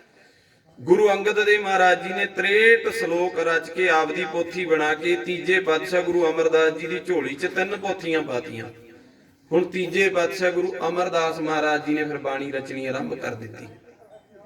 ਉਹਨਾਂ ਨੇ ਰਚਣੀ ਬਾਣੀ ਜਦੋਂ ਸ਼ੁਰੂ ਕਰ ਦਿੱਤੀ, ਸਤਿਗੁਰਾਂ ਨੇ ਫਿਰ ਉਹੀ 17 ਰਾਗ 2 ਫੇਰ ਨਹੀਂ ਲਏ, ਉਹੀ ਬੈਰਾੜੀ ਰਾਗ ਤੇ ਤਲੰਗ ਰਾਗ। 19 ਚੋਂ 17 ਤੀਜੇ ਪਾਤਸ਼ਾਹ ਗੁਰੂ ਅਮਰਦਾਸ ਜੀ ਨੇ ਲੈ ਲਏ। ਉਹਨਾਂ 17 ਰਾਗਾਂ ਦੇ ਵਿੱਚ 885 ਸ਼ਬਦ ਰਚਤੇ। ਪਹਿਲਿਆਂ ਨੇ 958 ਰਚੇ ਜੀ, ਦੂਜਿਆਂ ਨੇ 63 ਸ਼ਲੋਕ ਹੀ ਰਚੇ, ਤੀਜੇ ਪਾਤਸ਼ਾਹ ਨੇ 885 ਸ਼ਬਦ ਰਚਤੇ 17 ਰਾਗਾਂ ਦੇ ਵਿੱਚ। ਫਿਰ ਚੌਥੇ ਪਾਤਸ਼ਾਹ ਧੰਨ ਗੁਰੂ ਰਾਮਦਾਸ ਮਹਾਰਾਜ ਜੀ ਕੋਲ ਗੁਰਤਾ ਗੱਦੀ ਗਈ। ਗੁਰਤਾ ਗੱਦੀ ਤੇ ਸੁਭਾਏਮਾਨ ਚੌਥੇ ਪਾਤਸ਼ਾਹ ਜੀ ਹੁੰਦੇ ਆ। ਹੁਣ ਚੌਥੇ ਪਾਤਸ਼ਾਹ ਗੁਰੂ ਰਾਮਦਾਸ ਮਹਾਰਾਜ ਜਦੋਂ ਗੁਰਤਾ ਗੱਦੀ ਤੇ ਸੁਭਾਏਮਾਨ ਹੋਏ, ਇਹਨਾਂ ਕੋਲ 4 ਪੋਥੀਆਂ ਵਾਗੀਆਂ। ਤੀਜੇ ਪਾਤਸ਼ਾਹ ਦੀ ਪੋਥੀ ਨਾਲ ਜੁੜ ਗਈ ਬਾਣੀ ਦੀ। ਹੁਣ ਜਦੋਂ 4 ਪੋਥੀਆਂ ਹੋਈਆਂ ਨਾ, ਇਹਨਾਂ ਵਿੱਚ ਗੁਰੂ ਪਾਤਸ਼ਾਹ ਜੀ ਨੇ ਜਦੋਂ ਖੋਲ ਕੇ ਦੇਖਿਆ ਵੀ ਮੇਰੇ ਗੁਰੂ ਨਾਨਕ ਜੀ ਨੇ ਕੀ ਲਿਖਿਆ ਬਾਣੀ ਦੇ ਅੰਦਰ, ਦੂਜੇ ਪਾਤਸ਼ਾਹ ਦੀ ਰਚਨਾ ਕਿੱਦਾਂ ਦੀ ਹੈ, ਤੀਜਿਆਂ ਦੀ ਕਿੱਦਾਂ ਦੀ ਹੈ, ਭਗਤ ਜਨਾਂ ਦੀ ਰਚਨਾ ਕਿੱਦਾਂ ਦੀ ਹੈ। ਫਿਰ ਸਤਿਗੁਰਾਂ ਨੇ ਵੀ ਨਿਰੰਕਾਰ ਤੋਂ ਹੁਕਮ ਲੈ ਕੇ, ਅਕਾਲ ਪੁਰਖ ਤੋਂ ਹੁਕਮ ਲੈ ਕੇ ਗੁਰੂ ਰਾਮਦਾਸ ਮਹਾਰਾਜ ਜੀ ਨੇ ਵੀ ਬਾਣੀ ਰਚੀ। ਫਿਰ ਉਹਨਾਂ ਨੇ 19 ਦੀ ਜਗ੍ਹਾ ਤੇ 30 ਰਾਗਾਂ 'ਚ ਰਚਤੀ ਜੀ। 30 ਰਾਗਾਂ ਦੇ ਵਿੱਚ ਬਾਣੀ ਰਚ ਦਿੱਤੀ। 19 ਦੀ ਜਗ੍ਹਾ ਹੋਰ ਲੈ ਲਏ ਸਤਿਗੁਰਾਂ ਨੇ 11 ਰਾਗ। 31 ਚੋਂ 30 ਰਾਗਾਂ 'ਚ ਬਾਣੀ ਰਚ ਦਿੱਤੀ। ਕੇਵਲ ਤੇ ਕੇਵਲ ਜੈਜਾਵੰਤੀ ਰਾਗ ਨਹੀਂ ਲਿਆ, ਜਿਹੜਾ 1352 ਅੰਗ ਤੇ ਰਾਗ ਹੈ ਨਾ, ਲਾਸਟ ਰਾਗ ਹੈ ਗੁਰੂ ਗ੍ਰੰਥ ਸਾਹਿਬ ਜੀ ਦਾ, ਜੈਜਾਵੰਤੀ ਰਾਗ। ਉਹਦੇ ਵਿੱਚ ਚੌਥੇ ਪਾਤਸ਼ਾਹ ਗੁਰੂ ਰਾਮਦਾਸ ਜੀ ਦੀ ਬਾਣੀ ਨਹੀਂ ਮਿਲਦੀ। ਉਹਨਾਂ ਨੇ 30 ਰਾਗ ਬਣਾਤੇ 19 ਤੋਂ, ਤੇ ਸਤਿਗੁਰਾਂ ਨੇ 647 ਸ਼ਬਦ ਰਚਤੇ ਇੰਨੇ ਰਾਗਾਂ।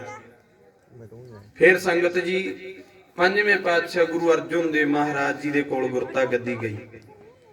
ਗੁਰਤਾ ਗੱਦੀ ਜਦੋਂ ਪੰਜਵੇਂ ਪਾਤਸ਼ਾਹ ਜੀ ਦੇ ਕੋਲ ਹੈ, ਉਹ ਸੁਭਾਏਮਾਨ ਹੋ ਗਏ ਨਾ, ਉਸ ਟਾਈਮ ਤੇ ਮੈਂ ਪਹਿਲਾਂ ਬਾਣੀ ਦੇ ਬਾਰੇ ਗੱਲ ਕਰ ਲਵਾਂ, ਫਿਰ ਆਪਾਂ ਜਿਹੜਾ ਇਸ ਘਰ ਦੇ ਵਿੱਚ ਕਲੇਸ਼ ਵੀ ਰਿਹਾ, ਕਿਉਂਕਿ ਵਿਰੋਧੀ ਦੇਖੋ ਗੁਰੂ ਗ੍ਰੰਥ ਸਾਹਿਬ ਜੀ ਦੇ ਨਾਲ, ਜੇ ਅੱਜ ਡੇਰੇਵਾਦਾਂ ਵਾਲੇ ਗੁਰੂ ਗ੍ਰੰਥ ਸਾਹਿਬ ਜੀ ਦੇ ਸ਼ਰੀਕ ਬਣ ਕੇ ਬੈਠੇ ਆ, ਉਦੋਂ ਵੀ ਬੈਠੇ ਸੀ। ਇਹ ਅੱਜ ਦੇ ਨਹੀਂ ਵੀ ਅੱਜ ਹੀ ਬਹਿ ਗਏ ਜੀ, ਇਹ ਤਾਂ ਗੁਰੂ ਨਾਨਕ ਜੀ ਦੇ ਨਾਲ ਹੀ ਬੈਠਣ ਲੱਗ ਗਏ ਸੀ। ਆਪਾਂ ਉਹ ਗੱਲ ਕਰਾਂਗੇ। ਇਸ ਘਰ 'ਚ ਕਲੇਸ਼ ਵੀ ਰਿਹਾ। ਬੱਚਿਓ ਬੋਲੋ ਨਾ ਪੁੱਤਰ, ਮੇਰਾ ਕਨੈਕਸ਼ਨ ਧੰਨ ਗੁਰੂ ਗ੍ਰੰਥ ਸਾਹਿਬ ਜੀ ਨਾਲ ਹੈ। ਜੇ ਟੁੱਟ ਗਿਆ ਇੱਕ ਵਾਰ ਮੈਨੂੰ ਗੱਲ ਨਹੀਂ ਆਉਣੀ, ਮੈਂ ਬੇਨਤੀ ਕਰਦਾ ਚਰਨਾਂ 'ਚ। ਐ ਨਹੀਂ ਵੀ ਇੱਥੇ ਸਟੇਜ ਤੇ ਬਹਿ ਗਿਆ ਮੈਂ ਬੋਲੀ ਜਾਂਦਾ, ਮੇਰੇ ਕੋਈ ਐਡਾ ਵੱਡਾ ਆਪ ਜੀ ਨਾਲ ਵੱਡਾ ਦਿਮਾਗ ਨਹੀਂ। ਉਹ ਪਾਤਸ਼ਾਹ ਜੀ ਉਧਰੋਂ ਹੁਕਮ ਕਰਦਾ ਤਾਂ ਮੈਂ ਬੋਲਦਾ, ਮੇਰੀ ਤਾਕਤ ਨਹੀਂ ਬੋਲਣ ਦੀ। ਬੇਨਤੀ ਨੂੰ ਮੰਨੋ ਜ਼ਰੂਰ। ਹੁਣ ਸਤਿਗੁਰੂ ਗੁਰੂ ਗ੍ਰੰਥ ਸਾਹਿਬ ਮਹਾਰਾਜ ਜੀ ਦੇ ਪੰਜਵੇਂ ਸਰੂਪ ਗੁਰੂ ਅਰਜਨ ਦੇਵ ਜੀ ਦੇ ਕੋਲ ਜਿਸ ਵਕਤ ਗੁਰਤਾ ਗੱਦੀ ਆਈ ਹੈ, ਮਹਾਰਾਜ ਜੀ ਨੇ ਫਿਰ ਇੱਥੇ 4 ਪੋਥੀਆਂ ਦਾ ਚਾਰੇ ਗੁਰੂਆਂ ਦੀਆਂ ਆ ਗਈਆਂ ਇਹਨਾਂ ਦੇ ਕੋਲ, ਤੇ ਪੰਜਵੀਂ ਪੋਥੀ ਭਗਤ ਜਨਾਂ ਦੀ ਬਾਣੀ ਦੀ ਆ ਗਈ। ਤੇ ਸਤਿਗੁਰਾਂ ਨੇ ਫਿਰ ਪੰਜਵੇਂ ਪਾਤਸ਼ਾਹ ਜੀ ਨੇ 30 ਉਹੀ ਰਾਗ ਫੇਰ ਲਏ ਜਿਹੜੇ ਗੁਰੂ ਰਾਮਦਾਸ ਜੀ ਨੇ ਲਏ ਸੀ ਚੌਥੇ ਪਾਤਸ਼ਾਹ ਨੇ। 31ਵਾਂ ਰਾਗ ਇਹਨਾਂ ਨੇ ਵੀ ਨਹੀਂ ਲਿਆ, ਜੈਜਾਵੰਤੀ ਰਾਗ ਫੇਰ ਨਹੀਂ ਲਿਆ। ਉੱਥੇ ਫਿਰ ਇਹਨਾਂ ਨੇ 30 ਰਾਗਾਂ ਦੇ ਵਿੱਚ 2312 ਸ਼ਬਦ ਰਚੇ। ਅੱਜ ਜੇ ਗੁਰੂ ਗ੍ਰੰਥ ਸਾਹਿਬ ਜੀ 'ਚ ਸਭ ਤੋਂ ਵੱਧ ਬਾਣੀ ਰਚੀ ਮਿਲਦੀ ਹੈ ਨਾ ਜੀ, ਤਾਂ ਧੰਨ ਗੁਰੂ ਅਰਜਨ ਦੇਵ ਮਹਾਰਾਜ ਜੀ ਦੀ ਬਾਣੀ ਮਿਲਦੀ ਹੈ। 2312 ਸ਼ਬਦ ਰਚੇ ਹੋਏ ਆ। ਸਾਰਿਆਂ ਦਾ ਜੋੜ ਕਰ ਲਿਓ ਕਿੰਨੇ ਸ਼ਬਦ ਆ। 2312, 647, 885, 918 ਤੇ 63 ਸ਼ਲੋਕ ਵਿੱਚ ਜੋੜ ਲਿਓ, ਪਤਾ ਲੱਗ ਜਾਂਦਾ ਵੀ ਸ਼ਬਦ ਕਿੰਨੇ ਹੋ ਗਏ ਸਾਰੇ। ਹੁਣ ਗੁਰੂ ਅਰਜਨ ਦੇਵ ਜੀ ਜਦੋਂ ਗੁਰਤਾ ਗੱਦੀ ਤੇ ਬੈਠੇ ਨੇ ਜੀ, ਇਦੋਂ ਪਹਿਲਾਂ ਖੱਤਰੀ ਵੰਸ਼ ਦੇ 4 ਵੱਖੋ ਵੱਖਰੀਆਂ ਜਾਤੀਆਂ ਦੇ ਲੋਕਾਂ ਕੋਲ ਗੁਰਤਾ ਗੱਦੀ ਰਹੀ। ਗੁਰੂ ਨਾਨਕ ਜੀ ਸੋਢੀ ਵੰਸ਼, ਮਾਫ ਕਰਨਾ, ਬੇਦੀ ਵੰਸ਼ ਦੇ ਸੀ।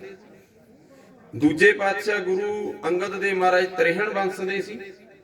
ਤੀਜੇ ਪਾਤਸ਼ਾਹ ਗੁਰੂ ਅਮਰਦਾਸ ਜੀ ਭੱਲੇ ਵੰਸ਼ ਦੇ ਸੀ, ਤੇ ਚੌਥੇ ਪਾਤਸ਼ਾਹ ਗੁਰੂ ਰਾਮਦਾਸ ਜੀ ਸੋਢੀ ਵੰਸ਼ ਦੇ ਸੀ। ਪੰਜਵੇਂ ਗੁਰੂ ਅਰਜਨ ਦੇਵ ਜੀ ਫੇਰ ਸੋਢੀ ਵੰਸ਼ ਦੇ ਆ, ਕਿਉਂਕਿ ਇਦੋਂ ਬਾਅਦ ਤਾਂ ਜਿਹੜੀ ਇਹ ਪੀੜ੍ਹੀ ਹੈ ਨਾ ਜੀ, ਜਾਂ ਗੁਰਤਾ ਗੱਦੀ ਹੈ, ਇਹ ਸੋਢੀ ਵੰਸ਼ 'ਚ ਹੀ ਰਹੀ ਆ। ਕਿਉਂਕਿ ਭਾਈ ਗੁਰਦਾਸ ਜੀ ਨੇ ਵੀ ਕਹਿ ਦਿੱਤਾ, ਚੱਲੀ ਪੀੜ੍ਹੀ ਸੋਢੀਆਂ ਰੂਪ ਦਿਖਾਵਣ ਬਾਰੋ ਬਾਰੀ। ਰੂਪ ਬਦਲਦੇ ਰਹੇ ਆ, ਰੂਪ ਆਪਦਾ ਸ਼ਰੀਰਾਂ ਦਾ ਬਦਲਦੇ ਰਹੇ, ਪਰ ਜੋਤ ਉਹ ਆ ਜੁਗਤ ਸਾਏ ਸਹਿ ਕਾਇਆ ਫੇਰ ਪਲਟੀ ਹੈ। ਜੋਤ ਤੇ ਜੁਗਤ ਅਗਲੇ ਦੇ ਵਿੱਚ ਰੱਖਦੇ ਰਹੇ, ਆਪ ਤੋਂ ਗਾਂ ਵਾਲੇ ਦੇ। ਪੀੜ੍ਹੀ ਉਸੇ ਘਰ 'ਚ ਹੀ ਤੁਰੀ ਗਈ। ਹੁਣ ਇੱਥੇ ਵੀ ਮੈਂ ਥੋੜਾ ਜਿਹਾ ਗਿਆਨ ਆਪਾਂ ਸਾਂਝਾ ਕਰ ਲਈਏ। 6ਵੇਂ ਪਾਤਸ਼ਾਹ ਗੁਰੂ ਅਰਜਨ ਦੇ 5ਵੇਂ ਪਾਤਸ਼ਾਹ ਦੇ ਪੁੱਤਰ ਰਹੇ। ਚੌਥੇ ਪਾਤਸ਼ਾਹ ਗੁਰੂ ਰਾਮਦਾਸ ਜੀ ਦੇ 5ਵੇਂ ਪਾਤਸ਼ਾਹ ਪੁੱਤਰ ਹੈ। ਥੋੜਾ ਮੈਂ ਬੇਨਤੀ ਹੋਰ ਕਰ ਲਵਾਂ, ਤਬੀਅਤ ਠੀਕ ਨਹੀਂ ਸੀ ਜੀ, ਬੁਖਾਰ ਦੁਪਹਿਰ ਦਾ 2-3 ਦਿਨਾਂ ਦਾ, ਆਵਾਜ਼ ਤਾਂ ਕਰਕੇ ਸਾਫ਼ ਨਹੀਂ। ਚਲੋ ਸੰਗਤ ਫਿਰ ਵੀ ਪਿਆਰ ਦੇ ਰਹੀ ਹੈ। ਗੁਰੂ ਪਾਤਸ਼ਾਹ ਜੀ ਸਤਿਗੁਰੂ ਗੁਰੂ ਅਰਜਨ ਦੇਵ ਮਹਾਰਾਜ ਚੌਥੇ ਪਾਤਸ਼ਾਹ ਦੇ ਪੁੱਤਰ ਹੈ, ਸੋਢੀ ਵੰਸ਼ ਦੇ ਵਿੱਚੋਂ ਹੀ। 5ਵੇਂ ਪਾਤਸ਼ਾਹ ਦੇ 6ਵੇਂ ਪਾਤਸ਼ਾਹ ਪੁੱਤਰ ਹੈ, ਸੋਢੀ ਵੰਸ਼ ਦੇ ਵਿੱਚੋਂ ਹੀ। ਛੇਵੇਂ ਪਾਤਸ਼ਾਹ ਦੇ ਪੋਤਰੇ ਹੈ ਹਰ ਰਾਏ ਮਹਾਰਾਜ ਸੋਢੀ ਵੰਸ਼ ਦੇ ਵਿੱਚੋਂ ਹੀ। ਸੱਤਵੇਂ ਪਾਤਸ਼ਾਹ ਦੇ ਪੁੱਤਰ ਹੈ ਅੱਠਵੇਂ ਪਾਤਸ਼ਾਹ ਗੁਰੂ ਹਰਕ੍ਰਿਸ਼ਨ ਮਹਾਰਾਜ ਸੋਢੀ ਵੰਸ਼ ਚੋਂ ਹੀ। ਫਿਰ ਨੌਵੇਂ ਪਾਤਸ਼ਾਹ ਛੇਵੇਂ ਪਾਤਸ਼ਾਹ ਗੁਰੂ ਹਰਗੋਬਿੰਦ ਮਹਾਰਾਜ ਦੇ ਪੁੱਤਰ ਹੈ। ਸੱਤਵੇਂ ਪਾਤਸ਼ਾਹ ਦੇ ਚਾਚੇ ਹੈ। ਅੱਠਵੇਂ ਪਾਤਸ਼ਾਹ ਦੇ ਦਾਦੇ ਦੇ ਭਰਾ ਹੈ, ਉਸੇ ਵੰਸ਼ ਦੇ ਵਿੱਚੋਂ ਹੀ। ਤੇ 10ਵੇਂ ਪਾਤਸ਼ਾਹ ਨੌਵੇਂ ਦੇ ਸੋਢੀ ਵੰਸ਼ ਦੇ ਵਿੱਚੋਂ ਹੀ ਪੁੱਤਰ ਹੋਏ ਗੁਰੂ ਗੋਬਿੰਦ ਸਿੰਘ ਮਹਾਰਾਜ। ਇਹ ਫਿਰ ਉਸੇ ਘਰ 'ਚ ਹੀ ਰਹੀ ਗੁਰਤਾ ਗੱਦੀ, ਬਾਹਰ ਨਹੀਂ ਗਈ। ਕਿਉਂ ਨਹੀਂ ਗਈ? ਹੁਣ ਇਹ ਵੀ ਸਵਾਲ ਹੈ ਵੀ ਆਪਦੇ ਪੁੱਤਾਂ ਧੀਆਂ ਨੂੰ ਜਾਂ ਪੋਤਿਆਂ ਨੂੰ ਹੀ ਕਾਂ ਗੱਦੀ ਦਿੰਦੇ ਨੇ, ਫਿਰ ਕਿਉਂ ਨਹੀਂ ਗਈ ਹੋਰ ਕੋਲੇ, ਜਦੋਂ ਪਹਿਲਾਂ ਚਾਰਾਂ ਨੇ ਆਪਦੇ ਪੁੱਤਾਂ ਨੂੰ ਗੱਦੀਆਂ ਨਹੀਂ ਦਿੱਤੀਆਂ। ਉੱਥੇ ਵੀ ਇੱਕ ਕਾਰਨ ਹੈ, ਬੀਬੀ ਭਾਨੀ ਤੇ ਗੁਰੂ ਰਾਮਦਾਸ ਮਹਾਰਾਜ ਭਾਈ ਜੇਠੇ ਦੀ ਸੇਵਾ ਤੋਂ ਗੁਰੂ ਅਮਰਦਾਸ ਜੀ ਇੰਨੇ ਖੁਸ਼ ਹੋਏ। ਇੱਕ ਦਿਨ ਕਹਿੰਦੇ ਗੁਰੂ ਅਮਰਦਾਸ ਮਹਾਰਾਜ ਪੀੜੇ ਤੇ ਬੈਠੇ ਇਸ਼ਨਾਨ ਕਰ ਰਹੇ ਆ, ਤੇ ਬੀਬੀ ਭਾਨੀ ਗਰਮ ਪਾਣੀ ਕਰਕੇ ਆਪਦੇ ਪਿਓ ਨੂੰ ਬਿਰਧ ਅਵਸਥਾ 'ਚ ਸੀ ਜਦੋਂ, ਉਦੋਂ ਬੜਾ ਪਿਆਰ ਨਾਲ ਇਸ਼ਨਾਨ ਕਰਵਾਉਂਦੀ ਕੋਲ ਖੜ ਕੇ ਮਹਾਰਾਜ ਜੀ ਨੂੰ, ਗੁਰੂ ਅਮਰਦਾਸ ਜੀ ਨੂੰ। ਤੇ ਇੱਕ ਦਿਨ ਕਹਿੰਦੇ ਜਿਹੜੀ ਚੌਂਕੀ ਤੇ ਬਹਿ ਕੇ ਪੀੜੀ ਤੇ ਬਹਿ ਕੇ ਗੁਰੂ ਅਮਰਦਾਸ ਜੀ ਨਹਾ ਰਹੇ ਸੀ, ਇਸ਼ਨਾਨ ਕਰ ਰਹੇ, ਉਹਦਾ ਪਾਵਾ ਤਿਲਕ ਗਿਆ। ਤੇ ਬੀਬੀ ਭਾਨੀ ਨੇ ਸੋਚਿਆ ਬਿਰਧ ਅਵਸਥਾ ਹੈ ਮੇਰੇ ਗੁਰੂ ਦੀ, ਮੇਰੇ ਪਿਤਾ ਦੀ ਉਮਰ ਬੜੀ ਵੱਡੀ ਹੈ, 95 ਸਾਲ ਦੇ ਨੇੜੇ ਹੋਏ ਪਏ ਆ, ਤੇ ਜੇ ਇਹ ਇੱਕ ਵਾਰ ਪੀੜੇ ਤੋਂ ਥੱਲੇ ਡਿੱਗ ਪਏ, ਕੋਈ ਸੱਟ ਫੇਟ ਵੱਜ ਗਈ, ਆਰਾਮ ਨਹੀਂ ਆਉਣਾ। ਤੇ ਕਹਿੰਦੇ ਉਹਨਾਂ ਨੇ ਤਿੜਕੇ ਹੋਏ ਪਾਵੇ ਦੇ ਵਿੱਚ ਆਪਦਾ ਹੱਥ ਦੇ ਲਿਆ, ਟੁੱਟੇ ਹੋਏ ਪਾਵੇ ਦੇ ਥੱਲੇ। ਜਾਂ ਬਹੁਤਿਆਂ ਨੇ ਇਤਿਹਾਸਕਾਰਾਂ ਨੇ ਇਦਾਂ ਵੀ ਲਿਖਿਆ ਜੀ, ਕਹਿੰਦੇ ਫਾਨਾ ਨਿਕਲ ਗਿਆ। ਉਹਨਾਂ ਸਮਾਂ ਤੇ ਆਪਾਂ ਸਮਝਦੇ ਹਾਂ ਇਸ ਗੱਲ ਨੂੰ, ਤੇ ਫਾਨੇ ਦੀ ਥਾਂ ਤੇ ਬੀਬੀ ਭਾਨੀ ਨੇ ਉਂਗਲ ਦੇ ਲਈ ਵਿੱਚ, ਵੀ ਕਿਤੇ ਮੇਰੇ ਪਿਤਾ ਦੇ ਮੇਰੇ ਗੁਰੂ ਦੇ ਸੱਟ ਨਾ ਲੱਗ ਜਾਵੇ। ਤੇ ਜਦੋਂ ਇਸ਼ਨਾਨ ਕਰਕੇ ਗੁਰੂ ਅਮਰਦਾਸ ਜੀ ਖੜੇ ਹੋਏ, ਆਪਦੀ ਧੀ ਦੇ ਹੱਥ ਵੱਲ ਦੇਖਿਆ, ਖੂਨ ਨਿਕਲ ਰਿਹਾ ਹੈ। ਕਹਿੰਦੇ ਧੀਏ ਕੀ ਹੋਇਆ? ਜਾਣੀ ਜਾਣ ਪਾਤਸ਼ਾਹ ਪੁੱਛਦੇ ਆ। ਮਹਾਰਾਜ ਕੁਛ ਨਹੀਂ, ਇਹ ਤੇ ਤੁਸੀਂ ਆ ਪੀੜੇ ਦਾ ਪਾਵਾ ਤਿੜਕਿਆ ਸੀ, ਮੈਂ ਸੋਚਿਆ ਤੁਹਾਡੇ ਸੱਟ ਨਾ ਲੱਗ ਜੇ, ਤੇ ਮੈਂ ਤਾਂ ਕਰਕੇ ਹੱਥ ਦੇ ਲਿਆ ਥੱਲੇ। ਤੇ ਮਹਾਰਾਜ ਜੀ ਇੰਨੇ ਖੁਸ਼ ਹੋਏ, ਕਹਿੰਦੇ ਧੀਏ ਅੱਜ ਤੂੰ ਤੇ ਤੇਰੇ ਪਤੀ ਜੇਠੇ ਨੇ ਮੇਰਾ ਮਨ ਜਿੱਤ ਲਿਆ। ਮੰਗ ਕੀ ਮੰਗਦੀ ਆ ਮੇਰੇ ਤੋਂ, ਮੰਗ ਕੀ ਕਰਦੀ ਆ? ਕਿਉਂਕਿ ਤੈਨੂੰ ਵਿਆਹ ਕੇ ਮੈਂ ਆਪਦੇ ਘਰ ਹੀ ਰੱਖ ਲਿਆ, ਜੋ ਧੀਆਂ ਨੂੰ ਦੇਣਾ ਬਣਦਾ ਮੈਂ ਉਹ ਨਹੀਂ ਦਿੱਤਾ ਤੈਨੂੰ ਘਰ ਦੇ ਵਿੱਚੋਂ। ਦੇਖੋ ਇੱਥੇ ਗੱਲ ਨੂੰ ਗਲਤ ਨਾ ਲੈ ਲਿਓ, ਸਮਝਣ ਵਾਲੀ ਸੰਗਤ ਹੈ। ਗੁਰੂ ਨੇ ਦਾਜ ਦੀ ਗੱਲ ਨਹੀਂ ਕੀਤੀ ਇੱਥੇ ਵੀ ਮੈਂ ਤੈਨੂੰ ਦਾਜ ਨਹੀਂ ਦਿੱਤਾ। ਉਹ ਕਹਿੰਦੇ ਮੈਂ ਤੈਨੂੰ ਲੋੜੀ ਦੀਆਂ ਚੀਜ਼ਾਂ ਵੀ ਘਰੋਂ ਨਹੀਂ ਦੇ ਸਕਿਆ ਜਿੰਨੀਆਂ ਕਿ ਤੈਨੂੰ ਲੋੜੀ ਦੀਆਂ। ਇੱਕ ਗੱਲ ਨੂੰ ਨੋਟ ਕਰਿਓ ਭੈਣੋ, ਸਾਰੇ ਜ਼ਮੀਨਾਂ ਜਾਇਦਾਦਾਂ ਵਾਲੇ ਆ, ਸਤਿਕਾਰਯੋਗ ਨੇ ਸਾਰੇ, ਪਰ ਕਦੇ ਵੀ ਗੁਰੂ ਦਾ ਸਿੱਖ ਦਾਜ ਨਹੀਂ ਮੰਗਦਾ ਹੁੰਦਾ। ਜਦੋਂ ਮੰਗਦਾ ਨਾ ਉਦੋਂ ਐ ਸਮਝ ਲਓ ਸਾਡੇ ਜਿੱਡਾ ਵੱਡਾ ਮੰਗਤਾ ਨਹੀਂ ਕੋਈ। ਜਿਹਨੇ ਧੀ ਦੇਤੀ ਉਹਨੇ ਪਿੱਛੇ ਕੀ ਰੱਖ ਲਿਆ ਲੁਕੋ ਕੇ, ਸਮਝੋ। ਤੇ ਗੁਰੂ ਅਮਰਦਾਸ ਮਹਾਰਾਜ ਜੀ ਇੱਥੇ ਕਹਿੰਦੇ ਆ ਧੀਏ ਮੈਂ ਤੈਨੂੰ ਲੋੜੀ ਦੀਆਂ ਚੀਜ਼ਾਂ ਵੀ ਘਰੋਂ ਨਹੀਂ ਦੇ ਸਕਿਆ, ਕਿਉਂਕਿ ਤੂੰ ਤਾਂ ਮੇਰੇ ਘਰ ਹੀ ਬੈਠੀ ਆ, ਇੱਥੇ ਹੀ ਤਾਂ ਰਹਿੰਦੇ ਹੋ ਦੋਨੇ ਜੀ। ਅੱਜ ਮੰਗ ਜੋ ਕੁਝ ਮੰਗਣ ਲੱਗੀ ਤੈਨੂੰ ਸਾਰਾ ਕੁਝ ਦੇ ਕੇ ਨਿਵਾਜੂਗਾ। ਕਹਿੰਦੀ ਮਹਾਰਾਜ ਕੁਝ ਨਹੀਂ ਲੈਣਾ। ਜੇਠੇ ਨੂੰ ਬੁਲਾਇਆ ਕੋਲ, ਕਹਿੰਦੇ ਤੇਰੇ ਪਤੀ ਨੂੰ ਬੁਲਾ। ਜੇਠੇ ਨੂੰ ਕਹਿੰਦੇ ਜੇਠਿਆ ਮੈਂ ਤੁਹਾਡੇ ਦੋਨਾਂ ਜੀਆਂ ਦੀ ਸੇਵਾ ਤੋਂ ਬੜਾ ਖੁਸ਼ ਹਾਂ, ਤੁਸੀਂ ਮੰਗਣ ਲੱਗੇ ਹੋ ਤਾਂ ਅੱਜ ਮੰਗ ਲਓ, ਮੈਂ ਤੁਹਾਨੂੰ ਸਭ ਕੁਝ ਦੇਵਾਂਗਾ। ਭਾਈ ਜੇਠਾ ਜੀ ਇੰਨੀ ਨਿਮਰਤਾ ਵਾਲੇ ਮਹਾਰਾਜ, ਪਹਿਲਾਂ ਕਿਹੜਾ ਤੁਹਾਡੀਆਂ ਸਾਡੇ ਤੇ ਥੋੜੀਆਂ ਰਹਿਮਤਾਂ ਨੇ ਵੀ ਮੈਂ ਤੁਹਾਡੇ ਤੋਂ ਹੋਰ ਕੁਝ ਮੰਗਾ ਇਸ ਤੋਂ ਬਾਅਦ। ਮਹਾਰਾਜ ਕਹਿੰਦੇ ਨਹੀਂ ਮੈਂ ਖੁਸ਼ ਅੱਜ ਦੇਣਾ ਹੀ ਆ ਤੁਹਾਨੂੰ ਜੋ ਕੁਝ ਮੰਗੋਗੇ। ਫਿਰ ਬੀਬੀ ਭਾਨੀ ਕਹਿੰਦੀ ਪਾਤਸ਼ਾਹ ਦਿਓਗੇ? ਗੁਰੂ ਅਮਰਦਾਸ ਜੀ ਕਹਿੰਦੇ ਹਾਂ ਧੀਏ ਇੱਕ ਵਾਰ ਬਚਨ ਹੋ ਗਿਆ ਦੇਵਾਂਗਾ। ਕਹਿੰਦੀ ਮਹਾਰਾਜ ਮੈਂ ਮੰਗੂ ਇਹੋ ਜਿਹਾ ਕੁਛ ਦੇਣ ਤੋਂ ਕਿਤੇ ਜਵਾਬ ਨਾ ਦੇ ਦਿਓ। ਕਹਿੰਦੇ ਨਹੀਂ ਜੋ ਮਰਜ਼ੀ ਮੰਗ। ਫਿਰ ਬੀਬੀ ਭਾਨੀ ਨੇ ਝੋਲੀ ਅੱਡ ਕੇ ਕਿਹਾ ਲੈ ਪਾਤਸ਼ਾਹ ਜੀ ਦੇਣ ਲੱਗਿਆ ਤਾਂ ਮੇਰੀ ਝੋਲੀ ਚ ਅੱਜ ਤੋਂ ਬਾਅਦ ਗੁਰਤਾ ਗੱਦੀ ਪਾ ਦੇ, ਜਿਹੜੀ ਗੁਰਤਾ ਗੱਦੀ ਤੇ ਅੱਜ ਤੂੰ ਵਿਰਾਜਮਾਨ ਹੈ ਮੇਰੀ ਪੀੜੀ ਚੋਂ ਬਾਹਰ ਨਾ ਜਾਵੇ, ਪੂਰੀ ਮੇਰੀ ਪੀੜੀ ਇਸ ਗੁਰਤਾ ਗੱਦੀ ਨੂੰ ਬਣੇ। ਜੇ ਬਹਿਣ ਤਾਂ ਮੇਰੇ ਪੁੱਤ ਪੋਤਰੀ ਗੱਦੀ ਤੇ ਬੈਠੋ, ਹੁਣ ਨਾ ਕੋਈ ਬੈਠੇ।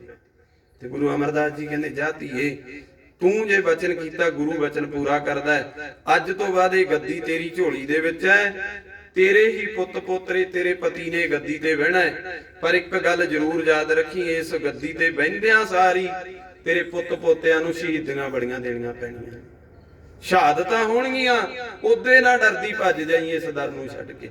ਬੀਬੀ ਭਾਨੀ ਕਹਿੰਦੀ ਮਹਾਰਾਜ ਜੋ ਮਰਜ਼ੀ ਹੋ ਜਾਵੇ ਪਰ ਮੇਰੇ ਕਦੀ ਬੰਸ ਮੇਰੀ ਕੌਮ ਮੇਰੀ ਪੀੜੀ ਇਹ ਸ਼ਹਾਦਤਾਂ ਦੇਣ ਤੋਂ ਪਿੱਛੇ ਨਹੀਂ ਮੁੜੂਗੀ ਕਦੇ ਵੀ। ਤੇ ਦੇਖਿਆ ਜੀ ਬੀਬੀ ਭਾਨੀ ਦੇ ਸਭ ਤੋਂ ਛੋਟੇ ਪੁੱਤ ਪੰਜਵੇਂ ਪਾਤਸ਼ਾਹ ਗੁਰੂ ਅਰਜਨ ਦੇਵ ਮਹਾਰਾਜ, ਉਹ ਤੱਤੀ ਤਵੀ ਤੇ ਬੈਠੇ ਆ ਨਾ ਜਾ ਕੇ, ਫਿਰ ਉਹਨਾਂ ਦੀ ਹੀ ਵੰਸ਼ ਦੇ ਵਿੱਚੋਂ 9ਵੇਂ ਪਾਤਸ਼ਾਹ ਨੇ ਦਿੱਲੀ ਦੇ ਚਾਂਦਨੀ ਚੌਂਕ 'ਚ ਸੀਸ ਦਿੱਤਾ। ਉਹਨਾਂ ਦੀ ਵੰਸ਼ ਦੇ ਵਿੱਚੋਂ 10ਵੇਂ ਪਾਤਸ਼ਾਹ ਦੇ 2 ਪੁੱਤ ਚਮਕੌਰ ਦੀ ਗੜੀ 'ਚ ਸ਼ਹੀਦ ਹੁੰਦੇ ਆ ਤੇ 2 ਨੀਹਾਂ 'ਚ ਚਿਣਕੇ ਸ਼ਹੀਦ ਹੋ ਗਏ। ਲਕੋਇਆ ਕੁਝ? ਕਿਉਂ ਨਹੀਂ ਲਕੋਇਆ? ਕਿਉਂਕਿ ਗੁਰੂ ਨਾਲ ਪਿਆਰ ਹੀ ਇੰਨਾ ਬੜਾ ਵੱਡਾ ਹੋਇਆ, ਪਿਆਰ ਹੀ ਇੰਨਾ ਗੁਰੂ ਗ੍ਰੰਥ ਸਾਹਿਬ ਜੀ ਦੀ ਬਾਣੀ ਨਾਲ। ਹੁਣ ਜਦੋਂ ਗੁਰੂ ਅਰਜਨ ਦੇਵ ਮਹਾਰਾਜ ਗੱਦੀ ਤੇ ਬਹਿ ਗਏ ਜੀ, ਇੱਥੇ ਇੱਕ ਗੱਲ ਨੂੰ ਸਮਝਣਾ ਬਣਦਾ ਹੈ, ਜਦੋਂ ਬੇਦੀਆਂ ਕੋਲ ਗੱਦੀ ਸੀ ਗੁਰੂ ਨਾਨਕ ਜੀ ਦੇ ਕੋਲ, ਉਦੋਂ ਕੋਈ ਵਿਰੋਧੀ ਨਹੀਂ ਸੀ ਹਜੇ ਉਸ ਟਾਈਮ ਤੇ, ਕਿਉਂਕਿ ਗੱਦੀ ਸ਼ੁਰੂ ਉਹਨਾਂ ਤੋਂ ਹੋਈ ਹੈ। ਇਹ ਉਹ ਪੰਥ ਦੀ ਜਿਹੜੀ ਜੜ ਹੈ ਉਹ ਗੁਰੂ ਨਾਨਕ ਜੀ ਲਾ ਕੇ ਗਏ ਆ। ਸਿੱਖ ਪੰਥ ਦੀ ਜੜ, ਸਿੱਖ ਪੰਥ ਦੇ ਮੋਢੀ ਬਾਨੀ ਗੁਰੂ ਨਾਨਕ ਜੀ ਹੈ। ਹੁਣ ਜਦੋਂ ਗੱਦੀ ਦੂਜੇ ਕੋਲ ਗਈ, ਬੇਦੀ ਦੇ ਨਾਲ ਤ੍ਰਿਹਣ ਕੋਲ ਵਾਗੀ। ਤ੍ਰਿਹਣ ਹੈ ਗੁਰੂ ਅੰਗਦ ਦੇ ਮਹਾਰਾਜ, ਤ੍ਰਿਹਣ ਵੰਸ਼ ਦੇ ਆ। ਬੇਦੀਆਂ ਨੇ ਗੱਦੀ ਤ੍ਰਿਹਣ ਨੂੰ ਦੇਤੀ, ਬੇਦੀ ਵਿਰੋਧੀ ਹੋ ਗਏ ਨਾਲ ਦੀ ਨਾਲ। ਕਿਹੜੇ ਬੇਦੀ? ਬਾਬਾ ਸ਼੍ਰੀ ਚੰਦ ਤੇ ਬਾਬਾ ਲਖਮੀ ਦਾਸ, ਇਹ ਬੇਦੀ ਹੋ ਗਏ ਨਾ ਜੀ, ਗੁਰੂ ਨਾਨਕ ਦੇ ਪੁੱਤਰ। ਸਵਾਲ ਨਾਲ ਤੁਸੀਂ ਮਦਦ ਕਰੋ ਮੇਰੀ, ਜਵਾਬ ਦਿਆ ਕਰੋ ਮੈਨੂੰ, ਸਵਾਲ ਦਾ ਆਨੰਦ ਫੇਰ ਵੱਜੂਗਾ। ਬੇਦੀਆਂ ਦੇ ਪੁੱਤਰ ਬੇਦੀ ਹੋਏ ਨਾ ਗੁਰੂ ਨਾਨਕ ਦੇ ਪੁੱਤ, ਤੇ ਬੇਦੀਆਂ ਨੇ ਨਾਲ ਦੀ ਨਾਲ ਵਿਰੋਧ ਸ਼ੁਰੂ ਕਰਤਾ ਵੀ ਤ੍ਰਿਹਣ ਗੱਦੀ ਕਿਵੇਂ ਲੈ ਗਿਆ ਬਈ? ਅਸੀਂ ਬੇਦੀਆਂ ਦੇ ਘਰੇ ਜੰਮੇ, ਅਸੀਂ ਗੁਰੂ ਨਾਨਕ ਦੇ ਘਰੇ ਜੰਮੇ, ਸਾਨੂੰ ਕਿਉਂ ਨਹੀਂ ਗੱਦੀ ਤੇ ਬਿਠਾਇਆ? ਵਿਰੋਧਤਾ ਸ਼ੁਰੂ ਕਰ ਦਿੱਤੀ। ਤੇ ਇੱਕ ਮੈਂ ਨਾਲ ਦੀ ਨਾਲ ਬੇਨਤੀ ਕਰ ਲਵਾਂ, ਜਿੰਨਾ ਡੇਰਾਬਾਦ ਹੈ ਨਾ ਪੰਜਾਬ ਦੇ ਅੰਦਰ, ਇੰਡੀਆ ਦੇ ਅੰਦਰ, ਭਾਰਤ ਦੇ, ਇਹ ਸਾਰਾ ਬਾਬੇ ਸ਼੍ਰੀ ਚੰਦ ਦੀ ਦੇਣ ਹੈ। ਮਾੜਾ ਨਹੀਂ ਮੈਂ ਕਹਿ ਸਕਦਾ, ਮੇਰੇ ਸਤਿਗੁਰ ਦਾ ਪੁੱਤਰ ਸੀ, ਪਰ ਇੱਕ ਗੱਲ ਨੂੰ ਯਾਦ ਰੱਖਿਓ, ਵਿਰੋਧ ਦੇ ਵਿੱਚ ਡੇਰਾਬਾਦ ਖੜਾ ਕਰ ਗਿਆ ਬਾਬਾ ਸ਼੍ਰੀ ਚੰਦ, ਕੰਡੇ ਬੀਜ ਗਿਆ। ਇੱਥੋਂ ਤੱਕ ਸਵਾਲ ਕਹਿ ਲਈਏ ਆਪਾਂ, ਕਿਉਂ? ਕਿਉਂਕਿ ਮੈਨੂੰ ਗੱਦੀ ਤੇ ਕਿਉਂ ਨਹੀਂ ਵਹਾ ਕੇ ਗਿਆ ਮੇਰਾ ਬਾਪੂ? ਪਰ ਗੱਦੀ ਦੇ ਲਾਇਕ ਉਹ ਬਣਦਾ ਸੀ ਜੀ ਜਿਹੜਾ ਹੁਕਮ ਨੂੰ ਮੰਨਦਾ ਸੀ। ਹੁਕਮ ਰਜ਼ਾਈ ਚੱਲਣਾ, ਨਾਨਕ ਲਿਖਿਆ ਨਾਲ। 12 ਪਰਚੇ ਪਏ ਸੀ ਗੁਰੂ ਨਾਨਕ ਜੀ ਨੇ, ਹੁਣ ਮੇਰੇ ਕੋਲ ਸਮਾਂ ਨਹੀਂ। 12 ਦੇ 12 ਚੋਂ ਬਾਬਾ ਸ਼੍ਰੀ ਚੰਦ ਲਖਮੀ ਦਾਸ ਫੇਲ ਹੋਈ ਗਿਆ ਤੇ ਕੱਲਾ ਭਾਈ ਲਹਿਣਾ ਜਿੱਤਦਾ ਰਿਹਾ, 12 ਦੇ 12 ਚੋਂ ਪਾਸ ਹੋਇਆ। ਤੇ ਗੁਰੂ ਨਾਨਕ ਨੇ ਫੇਰ ਗੱਦੀ ਤੇ ਵਾਰਸ ਬਣਾਇਆ ਤ੍ਰਿਹਣ, ਤੇ ਫਿਰ ਬੇਦੀਆਂ ਨੇ ਵਿਰੋਧਤਾ ਸ਼ੁਰੂ ਕਰਤੀ। ਦੂਸਰੇ ਪਾਸੇ ਫਿਰ ਜਦੋਂ ਗੁਰੂ ਅੰਗਦ ਦੇਵ ਮਹਾਰਾਜ ਤ੍ਰਿਹਣ ਜਾਂਦਾ ਹੋਇਆ ਭੱਲੇ ਖੱਤਰੀ ਨੂੰ ਦੇ ਕੇ ਗਿਆ ਗੱਦੀ, ਕਿਉਂਕਿ ਗੁਰੂ ਅਮਰਦਾਸ ਜੀ ਦੇ ਬਾਰੇ ਭੱਟਾਂ ਦੀ ਬਾਣੀ ਦੇ ਵਿੱਚ ਆਉਂਦਾ, ਭੱਲੇ ਅਮਰਦਾਸ ਗੁਣ ਤੇਰੇ, ਤੇਰੀ ਉਪਮਾ ਤੋਹੇ ਬਣਾਵੇ। ਪਤਾ ਲੱਗਦਾ ਭੱਲੇ ਜਾਤੀ ਦੇ ਵਿੱਚ ਸੀ। ਤੇ ਭੱਲਿਆਂ ਨੂੰ ਜਦੋਂ ਗੱਦੀ ਦੇਤੀ, ਫਿਰ ਤ੍ਰਿਹਣਾ ਨੇ ਵਿਰੋਧਤਾ ਸ਼ੁਰੂ ਕਰ ਦਿੱਤੀ, ਕਿਉਂਕਿ ਬਾਬੇ ਗੁਰੂ ਅਮਰਦਾਸ ਮਹਾਰਾਜ ਅੰਗਦ ਦੇ ਮਹਾਰਾਜ ਜੀ ਦੇ 2 ਪੁੱਤਰ ਹੈ, ਦਾਤੂ ਤੇ ਦਾਸੂ। ਹੁਣ ਦਾਤੂ ਤੇ ਦਾਸੂ ਦੋਨੇ ਗੱਦੀ ਨਹੀਂ ਲੈ ਸਕੇ। ਗੁਰੂ ਅਮਰਦਾਸ ਜੀ ਕੁੜਮ ਸੀ ਰਿਸ਼ਤੇਦਾਰੀ ਚੋਂ, ਉਹ ਭੱਲਿਆਂ ਦਾ ਪੁੱਤਰ ਗੱਦੀ ਲੈ ਗਿਆ ਤ੍ਰਿਹਣਾ ਦੇ ਪੁੱਤਰ ਤੋਂ। ਹੁਣ ਫੇਰ ਸ਼੍ਰੀ ਚੰਦ ਤੇ ਬਾਬਾ ਲਖਮੀ ਦਾਸ ਤਾਂ ਇੱਥੇ ਖਤਮ ਹੋ ਗਏ, ਕਹਿੰਦੇ ਉਹਨਾਂ ਨੇ ਤਾਂ ਆਪਦਾ ਪੰਥ ਡੇਰਾਬਾਦ ਸ਼ੁਰੂ ਕਰ ਲਿਆ। ਫਿਰ ਤ੍ਰਿਹਣਾ ਨੇ ਵਿਰੋਧਤਾ ਸ਼ੁਰੂ ਕਰਤੀ, ਕਿਉਂਕਿ ਬਾਬੇ ਦਾਤੂ ਜੀ ਨੇ ਗੁਰੂ ਅਮਰਦਾਸ ਜੀ ਦੇ ਢੂਹੇ 'ਚ ਲੱਤ ਵੀ ਮਾਰਤੀ ਸੀ ਬੈਠਿਆਂ ਦੇ। ਕਹਿੰਦਾ ਤੂੰ ਮੇਰੇ ਬਾਪੂ ਦੀ ਗੱਦੀ ਤੇ ਕਿਵੇਂ ਬਹਿ ਗਿਆ? ਤੇ ਗੁਰੂ ਅਮਰਦਾਸ ਜੀ ਨੇ ਬੁਢੇਪੇ ਦੇ ਵਿੱਚ ਸੀ, 75-76 ਸਾਲ ਦੀ ਉਮਰ ਸੀ ਉਸ ਟਾਈਮ ਤੇ, ਉੱਠ ਕੇ ਆਏ ਨਹੀਂ ਕਿਹਾ ਵੀ ਤੂੰ ਮੇਰੇ ਲੱਤ ਮਾਰਨ ਵਾਲਾ ਕੌਣ ਆ, ਇਹ ਨਹੀਂ ਕਿਹਾ। ਅੱਗੋਂ ਹੱਥ ਬੰਨ ਕੇ ਕਹਿੰਦੇ ਭਲਿਆ ਤੂੰ ਮੇਰੇ ਗੁਰੂ ਦਾ ਪੁੱਤਰ ਹੈ, ਕਿਤੇ ਮੇਰੇ ਬੁੱਢੇ ਹੱਡਾਂ 'ਚ ਵੱਜ ਕੇ ਤੇਰੇ ਗੋਡੇ ਤੇ ਸੱਟ ਤਾਂ ਨਹੀਂ ਵੱਜੀ? ਮੈਂ ਸਾਫ਼ ਕਰ ਦਿਆਂ ਗੋਡੇ ਨੂੰ, ਦੇਖ ਲਾਂ ਕਿਤੇ ਤੇਰੇ ਸੱਟ ਤਾਂ ਨਹੀਂ ਲੱਗ ਗਈ ਮੇਰੇ ਬੁੱਢੇ ਹੱਡਾਂ 'ਚ ਵੱਜ ਕੇ। ਐ ਨਹੀਂ ਕਿਹਾ ਵੀ ਮੇਰੇ ਢੂਹੇ 'ਚ ਲੱਤ ਕਿਉਂ ਮਾਰੀ। ਨਿਮਰਤਾ।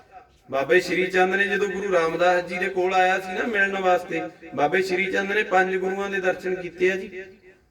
ਭਾਵੇਂ ਗੁਰੂ ਨਾਨਕ ਦਾ ਪੁੱਤਰ ਸੀ, ਵਿਰੋਧਤਾ ਵੀ ਕਰਦਾ ਰਿਹਾ, ਪਰ ਦਰਸ਼ਨ ਕਰਨ ਆਉਂਦਾ ਰਿਹਾ। ਗੁਰੂ ਅਰਜਨ ਦੇਵ ਜੀ ਤੱਕ ਆਇਆ, ਉਸ ਤੋਂ ਬਾਅਦ ਸਰੀਰ ਛੱਡਿਆ ਆਪਦਾ, ਕਿਉਂਕਿ ਜਦੋਂ ਇਤਿਹਾਸ ਪੜ੍ਹੀਦਾ ਉੱਥੋਂ ਪਤਾ ਲੱਗਦਾ, ਜੋ ਸੁਖਮਨੀ ਸਾਹਿਬ ਦੀ ਬਾਣੀ ਚ ਆਉਂਦਾ ਨਾ, ਆਦ ਸੱਚ ਜੁਗਾਦ ਸੱਚ ਹੈ ਭੇ ਸੱਚ ਨਾਨਕ ਹੋਸੀ ਭੇ ਸੱਚ। ਇਹ ਸ਼ਬਦ ਜਿਹੜਾ ਹੈ ਬਾਬੇ ਸ਼੍ਰੀ ਚੰਦ ਨੇ ਬੋਲਿਆ ਸੀ। ਕਿਉਂ ਬੋਲਿਆ? ਗੁਰੂ ਅਰਜਨ ਦੇਵ ਜੀ ਕਹਿੰਦੇ ਤੂੰ ਮੇਰੇ ਗੁਰੂ ਪਿਤਾ ਦਾ ਪੁੱਤਰ ਹੈ, ਵੱਡਾ ਸਾਡਾ ਸਖਾ ਹੈ, ਤੇ ਤੂੰ ਵੀ ਬਾਣੀ ਦੇ ਵਿੱਚ ਕੋਈ ਆਪ ਦਾ ਨਾਮ ਰੱਖਣ ਵਾਸਤੇ ਕੁਝ ਬੋਲ ਦੇ। ਉਹ ਕਹਿੰਦਾ ਨਹੀਂ ਜੀ ਮੇਰੀ ਔਕਾਤ ਨਹੀਂ, ਕਿਉਂਕਿ ਜੇ ਮੇਰੀ ਇੰਨੀ ਵੱਡੀ ਅਵਸਥਾ ਹੁੰਦੀ ਨਾ ਤਾਂ ਮੈਨੂੰ ਗੁਰੂ ਨਾਨਕ ਗੁਰਤਾ ਗੱਦੀ ਸੌਂਪ ਜਾਂਦੇ। ਅਸੀਂ ਵਿਰੋਧਤਾ ਕਰਦੇ ਰਹੇ ਇਸ ਘਰ ਦੀ, ਤੇ ਤਾਂ ਕਰਕੇ ਅਸੀਂ ਬਾਣੀ ਰਚਣ ਹਾਰ ਨਹੀਂ ਹੋ ਸਕੇ। ਮੇਰੀ ਇਹ ਅੰਦਰ ਦੀ ਅਵਸਥਾ ਨਹੀਂ ਮੈਂ ਬਾਣੀ 'ਚ ਕੁਝ ਲਿਖਾਂ। ਪਰ ਗੁਰੂ ਅਰਜਨ ਦੇਵ ਜੀ ਦੇ ਜ਼ੋਰ ਪਾਉਣ ਤੇ ਕਹਿੰਦੇ ਚੰਗਾ ਕੁਛ ਤਾਂ ਬੋਲਦੇ। ਉਹ ਕਹਿੰਦੇ ਮੈਂ ਮੇਰੇ ਬਾਪੂ ਦੇ ਸ਼ਬਦ ਦਾ ਇੱਕੋ ਹੀ ਅੱਖਰ ਬਦਲ ਸਕਦਾ, ਭੀ ਦੀ ਥਾਂ ਤੇ ਭੇ ਕਰ ਗਏ। ਉਹਨਾਂ ਨੇ ਬੋਲਿਆ ਇਹ ਸ਼ਬਦ। ਵੈਸੇ ਮਾਨਤਾ ਨਹੀਂ ਦਿੱਤੀ ਪੰਥ ਨੇ ਇਸ ਗੱਲ ਨੂੰ ਮੈਂ ਇੱਕ ਗੱਲ ਨਾਲ ਦੀ ਨਾਲ ਗੱਲ ਸਪਸ਼ਟ ਵੀ ਕਰ ਦੇਵਾਂ, 35 ਜਣਿਆਂ ਦੀ ਬਾਣੀ ਹੀ ਮੰਨੀ ਜਾਂਦੀ ਆ। ਮਹਾਨਤਾ ਨਹੀਂ ਮਿਲੀ ਬਾਬੇ ਮਰਦਾਨੇ ਨੂੰ ਤੇ ਸ਼੍ਰੀ ਚੰਦ ਨੂੰ ਗੁਰੂ ਗ੍ਰੰਥ ਸਾਹਿਬ 'ਚ। ਮਰਦਾਨਾ ਪਹਿਲਾਂ ਬਾਣੀ ਆਉਂਦੀ ਹੈ, ਮਰਦਾਨੇ ਦਾ ਨਾਮ ਵੀ ਆਉਂਦਾ ਹੈ, ਪਰ ਉਹਨੂੰ ਮਹਾਨਤਾ ਨਹੀਂ ਪੰਥ ਨੇ ਦਿੱਤੀ ਸਾਡੇ। ਫਿਰ ਕੀ ਹੋਇਆ, ਜਦੋਂ ਤ੍ਰਿਹਣਾ ਦੇ ਵਿਰੋਧਤਾ ਸ਼ੁਰੂ ਕਰ ਦਿੱਤੀ ਦਾਸੂ ਤੇ ਦਾਸੂ ਜੀ ਨੇ, ਤੇ ਫਿਰ ਭੱਲਿਆਂ ਦਾ ਪੁੱਤਰ ਕਹਿ ਲਈਏ ਗੁਰੂ ਅਮਰਦਾਸ ਮਹਾਰਾਜ ਜੀ ਬੈਠਾ ਇੱਥੇ ਗੱਦੀ ਤੇ। ਫਿਰ ਚੌਥੇ ਪਾਤਸ਼ਾਹ ਗੁਰੂ ਰਾਮਦਾਸ ਮਹਾਰਾਜ ਜੀ ਜਵਾਈ ਹੈ ਤੀਜੇ ਪਾਤਸ਼ਾਹ ਦੇ, ਤੇ ਦੋ ਪੁੱਤ ਵੀ ਆ, ਮੋਹਣ ਤੇ ਮੋਹਰੀ। ਭੱਲਿਆਂ ਦੇ ਪੁੱਤਰ ਵੀ ਆ ਦੋ, ਗੁਰੂ ਅਮਰਦਾਸ ਜੀ ਦੇ ਦੋ ਪੁੱਤ ਹੈ।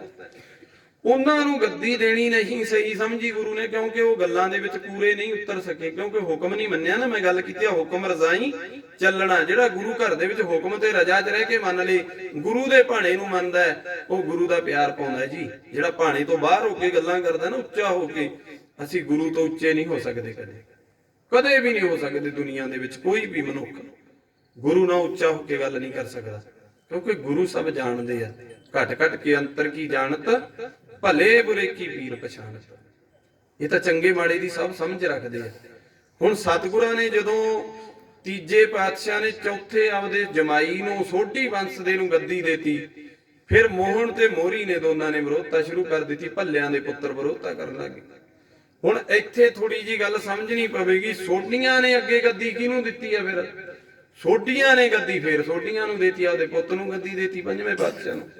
ਹੁਣ ਤਿੰਨ ਤਾਂ ਪਿੱਛੇ ਵਿਰੋਧਤਾ ਕਰਦੇ ਆਏ, ਬੇਦੀਆਂ ਨੇ ਵਿਰੋਧਤਾ ਕੀਤੀ, ਤ੍ਰੇਣਾ ਨੇ ਵਿਰੋਧਤਾ ਕੀਤੀ, ਅੱਗੇ ਭੱਲਿਆਂ ਨੇ ਵਿਰੋਧਤਾ ਕੀਤੀ। ਹੁਣ ਉਹ ਜਿਹੜੇ ਗੁਰਸਿੱਖ ਸੀ ਉਸ ਸਮੇਂ ਦੇ ਸਮਝਦੇ ਰਹੇ ਵੀ ਜੇ ਬੇਦੀ ਚਲੇ ਗਏ ਇਸ ਦੁਨੀਆ ਦੇ ਵਿੱਚੋਂ, ਗੁਰੂ ਨਾਨਕ ਜੀ ਗਏ, ਤ੍ਰੇਹਣ ਗੱਦੀ ਤੇ ਬਹਿ ਗਏ।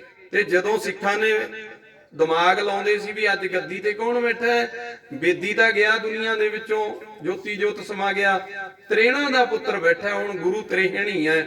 ਸ਼੍ਰੀ ਚੰਦ ਨੂੰ ਸਿੱਖਾਂ ਨੇ, ਜਿਹੜੇ ਸਹੀ ਸਿੱਖ ਸੀ, ਮੈਂ ਗੱਲ ਇੱਥੇ ਦੁਬਾਰੇ ਕਰ ਲਵਾਂ, ਜਿਹੜੇ ਸਹੀ ਸਿੱਖ ਸੀ, ਅੱਜ ਵੀ ਚੰਗੇ ਤੇ ਮਾੜੇ ਦੀ ਪਛਾਣ ਹੈ ਜੀ। ਗੁੱਸਾ ਨਾ ਮਨਾਇਓ, ਕਈ ਵਾਰ ਨਾ ਸਮਝਣ ਦੇ ਵਿੱਚ ਫਰਕ ਪੈ ਜਾਂਦਾ। ਜਦੋਂ ਗੁਰੂ ਗ੍ਰੰਥ ਸਾਹਿਬ ਜੀ ਤੋਂ ਪਾਸੇ ਜਾ ਕੇ ਕਿਸੇ ਨੂੰ ਮੱਥਾ ਟੇਕਣ ਲੱਗ ਪਏ, ਸਮਝ ਲਓ ਸਿੱਖ ਦੇ ਪੁੱਤ ਨਹੀਂ ਅਸੀਂ। ਸਮਝੋ ਇਸ ਗੱਲ ਨੂੰ। ਸਿੱਖ ਤਾਂ ਉਹ ਹੈ ਜਿਹਨੂੰ ਗੁਰੂ ਸਾਹਿਬ ਜੀ ਕਹਿੰਦੇ, ਜਿਹੜਾ ਇੱਕ ਅਕਾਲ ਪੁਰਖ ਤੇ, ਧੰਨ ਗੁਰੂ ਗ੍ਰੰਥ ਸਾਹਿਬ ਮਹਾਰਾਜ ਜੀ ਦੀ ਪਾਵਨ ਬਾਣੀ ਤੇ, ਗੁਰੂ ਦੇ ਰਚਾਏ ਹੋਏ ਅੰਮ੍ਰਿਤ ਦੇ ਬਾਟੇ ਦੇ ਅੰਮ੍ਰਿਤ ਤੇ ਪੂਰੇ ਖਾਲਸੇ ਸਿੱਖ ਪੰਥ ਤੇ ਵਿਸ਼ਵਾਸ ਰੱਖਦਾ, ਭਰੋਸਾ ਰੱਖਦਾ। ਸਿੱਖ ਉਹ ਹੈ। ਕਦੇ ਸਿੱਖ ਦੀ ਡੈਫੀਨੇਸ਼ਨ ਪੜ੍ਹਿਓ, ਜਦੋਂ ਰਹਿਤ ਮਰਜ਼ਾਦਾ ਖਰੀਦਦੇ ਆ ਨਾ, ਉਹਦੇ ਅੰਦਰ ਸਿੱਖ ਦੀ ਡੈਫੀਨੇਸ਼ਨ ਹੈ, ਪਰਿਭਾਸ਼ਾ ਸਿੱਖ ਕੌਣ ਹੈ, ਉੱਥੇ ਪਤਾ ਲੱਗ ਜਾਂਦਾ ਵੀ ਵਾਕਈ ਮੈਂ ਸਿੱਖ ਹਾਂ। ਹਾਂ, ਸਤਿਗੁਰੂ ਕਹਿੰਦੇ ਜਦੋਂ ਗੁਰੂ ਤੋਂ ਪਾਸੇ ਜਾ ਕੇ ਹੋਰ ਕਿਸੇ ਅੱਗੇ ਝੁਕਣ ਲੱਗ ਪਿਆ, ਉਹਨੂੰ ਭਾਵੇਂ ਆਪਾਂ ਡੇਰਾਵਾਦ ਵਾਲੇ ਕਹਿ ਲਓ, ਉਹਨੂੰ ਭਾਵੇਂ ਮੜੀਆਂ ਮਸਾਣੀਆਂ ਵਾਲੇ ਕਹਿ ਲਓ, ਭੈਣੋ ਗੱਲ ਨੂੰ ਸਮਝੋ, ਮੜੀਆਂ ਮਸਾਣੀਆਂ ਨਾਲ ਗੁਰੂ ਦੇ ਸਿੱਖ ਦਾ ਭੋਰਾ ਕੋਈ ਕਨੈਕਸ਼ਨ ਨਹੀਂ। ਸਤਿਗੁਰੂ ਜੀ ਕੀ ਕਹਿੰਦੇ ਆ, ਦੁਬਿਧਾ ਨਾ ਪੜੋ, ਹਰ ਬਿਨ ਹੋਰ ਨਾ ਬੂਝੋ, ਮੜਾ ਮਸਾਣ ਨਾ ਜਾਈ। ਗੁਰੂ ਦਾ ਸਿੱਖ ਮੜੀਆਂ ਮਸਾਣੀਆਂ ਤੇ ਸੋਹਣਾ ਨਹੀਂ ਲੱਗਦਾ ਜਾਂਦਾ, ਉੱਥੇ ਸਮਝ ਲਓ ਮੈਂ ਸਿੱਖ ਨਹੀਂ। ਕਹਿਣ ਨੂੰ ਭਾਵੇਂ ਬਾਕੀ ਕਹਾਉਂਦੇ ਫਿਰੀਏ ਆਪਾਂ।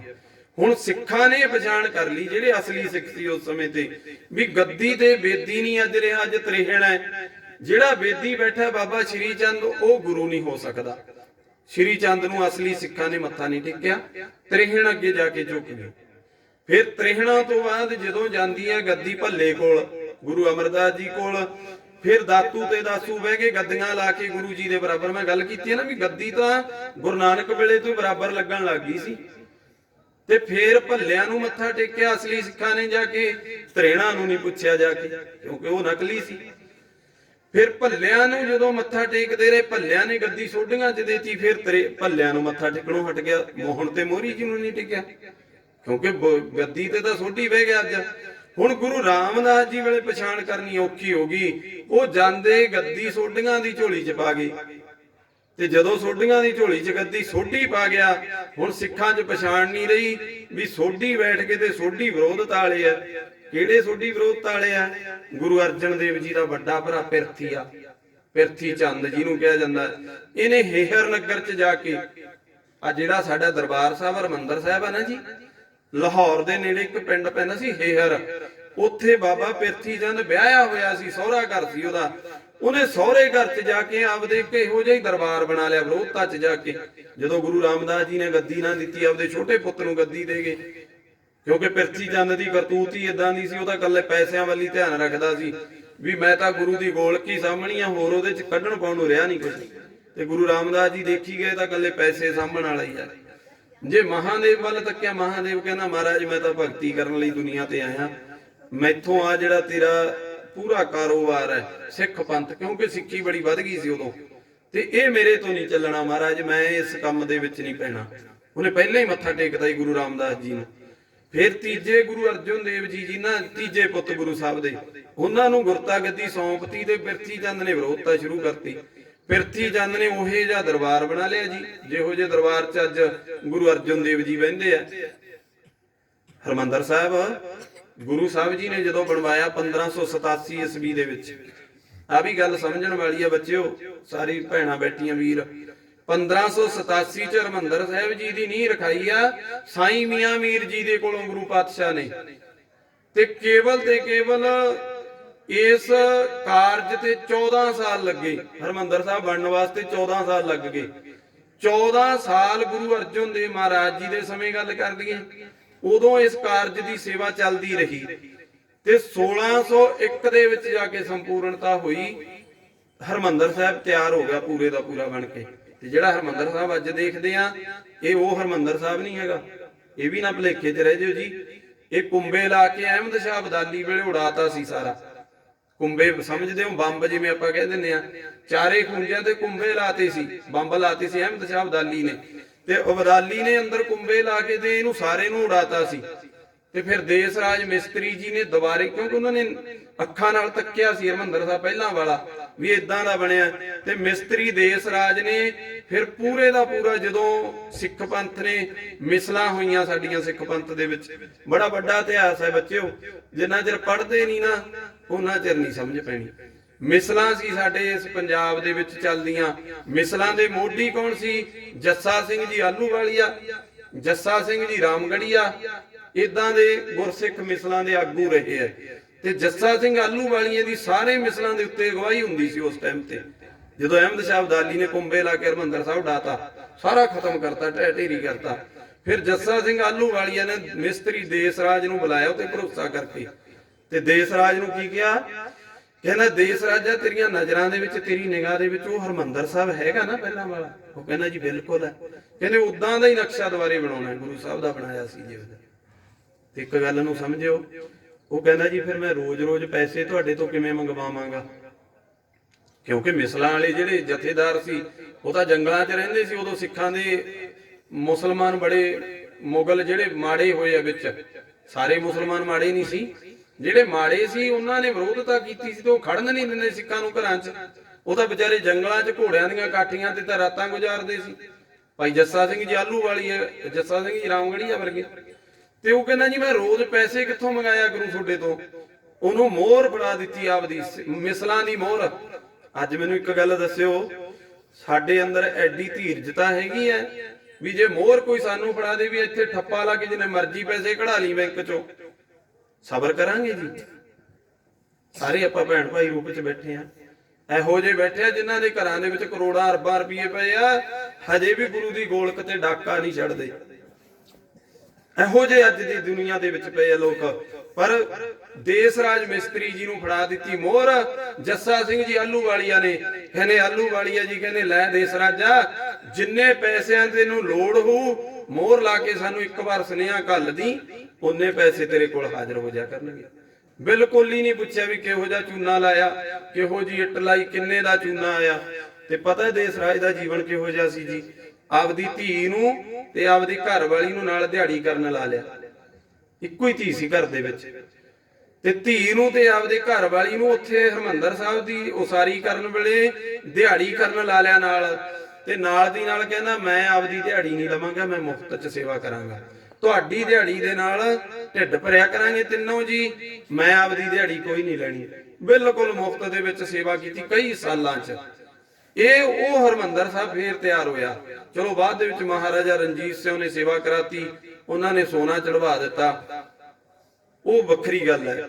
ਪਰ ਹਰਿਮੰਦਰ ਸਾਹਿਬ ਜਿਹੜਾ ਗੁਰੂ ਸਾਹਿਬ ਜੀ ਨੇ ਬਣਵਾਇਆ, ਉਹ ਇਦਾਂ ਦਾ ਹੀ ਸੀ ਬਣਿਆ ਹੋਇਆ, ਪਰ ਉਹ ਨਹੀਂ ਹੈ ਅੱਜ। ਫਿਰ ਗੁਰੂ ਸਾਹਿਬ ਜੀ ਨੇ ਜਦੋਂ 14 ਸਾਲਾਂ 'ਚ ਇਹ ਕਾਰਜ ਪੂਰਾ ਕਰਾ ਲਿਆ, ਪ੍ਰਿਥੀ ਚੰਦ ਨੇ ਸੋਚਿਆ ਹੁਣ ਇਹ ਤਾਂ ਗੁਰਤਾ ਗੱਦੀ ਤੇ ਬਹਿ ਗਿਆ, ਇਹ ਨਹੀਂ ਹੁਣ ਉੱਠਣ ਵਾਲਾ ਇੱਥੋਂ, ਮੈਨੂੰ ਗੁਰਤਾ ਗੱਦੀ ਤੇ ਕਿਸੇ ਨੇ ਬਿਠਾਇਆ ਨਹੀਂ, ਮੈਂ ਸਿੱਖਾਂ ਨੂੰ ਉਲਝਾਵਾਂ ਕਿਵੇਂ, ਹੁਣ ਆਪਦੇ ਪਿੱਛੇ ਕਿਵੇਂ ਲਾਵਾਂ।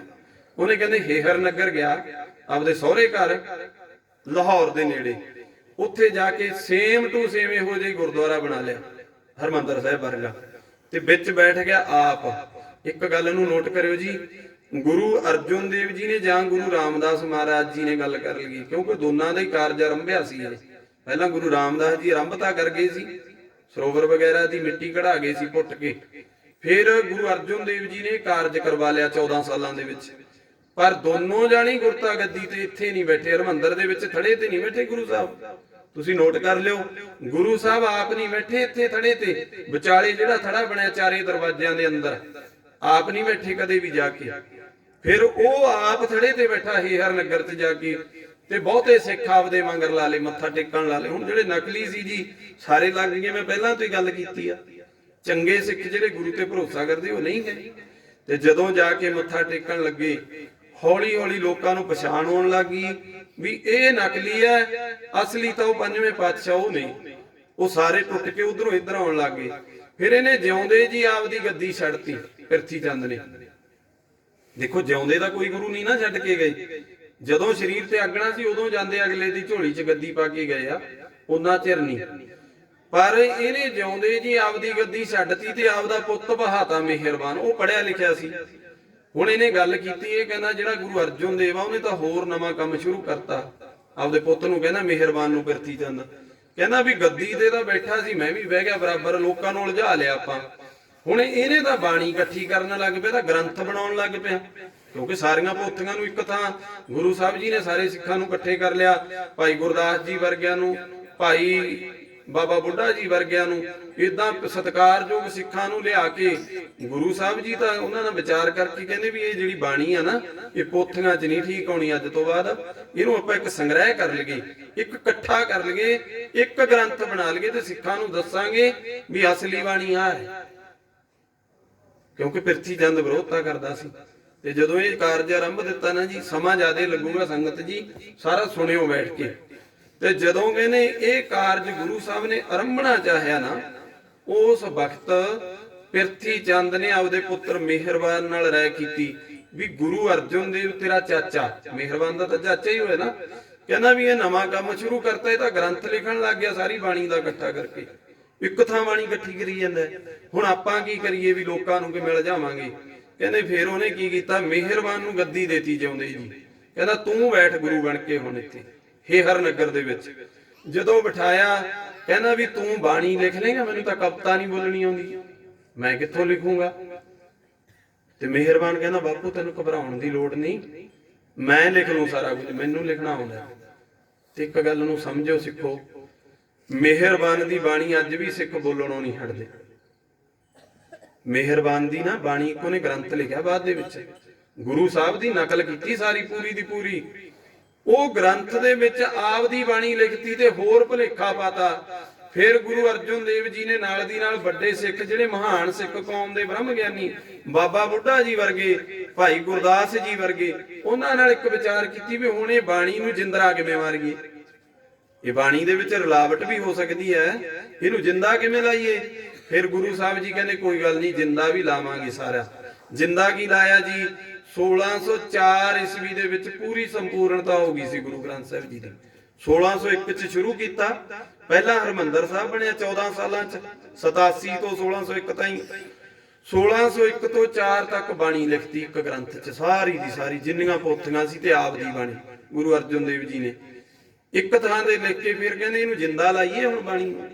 ਜਿੰਦਾ ਦੇਖੋ ਲਾਇਆ, ਮੇਰੇ ਪਾਤਸ਼ਾਹ ਨੇ ਸ਼ਬਦਾਂ ਦਾ ਤਤਕਰਾ ਬਣਾਤਾ ਮੂਹਰੇ ਸਾਰਿਆਂ ਨੂੰ। ਪਹਿਲਾਂ ਅੱਜ ਗੁਰੂ ਗ੍ਰੰਥ ਸਾਹਿਬ ਜੀ ਦੇ ਦਰਸ਼ਨ ਕਰਦੇ ਆ ਨਾ, ਜਪਜੀ ਸਾਹਿਬ ਦੀ ਬਾਣੀ ਸ਼ੁਰੂ ਹੋਣ ਤੋਂ ਪਹਿਲਾਂ ਤਤਕਰਾ ਹੈ ਸ਼ਬਦਾਂ ਦਾ।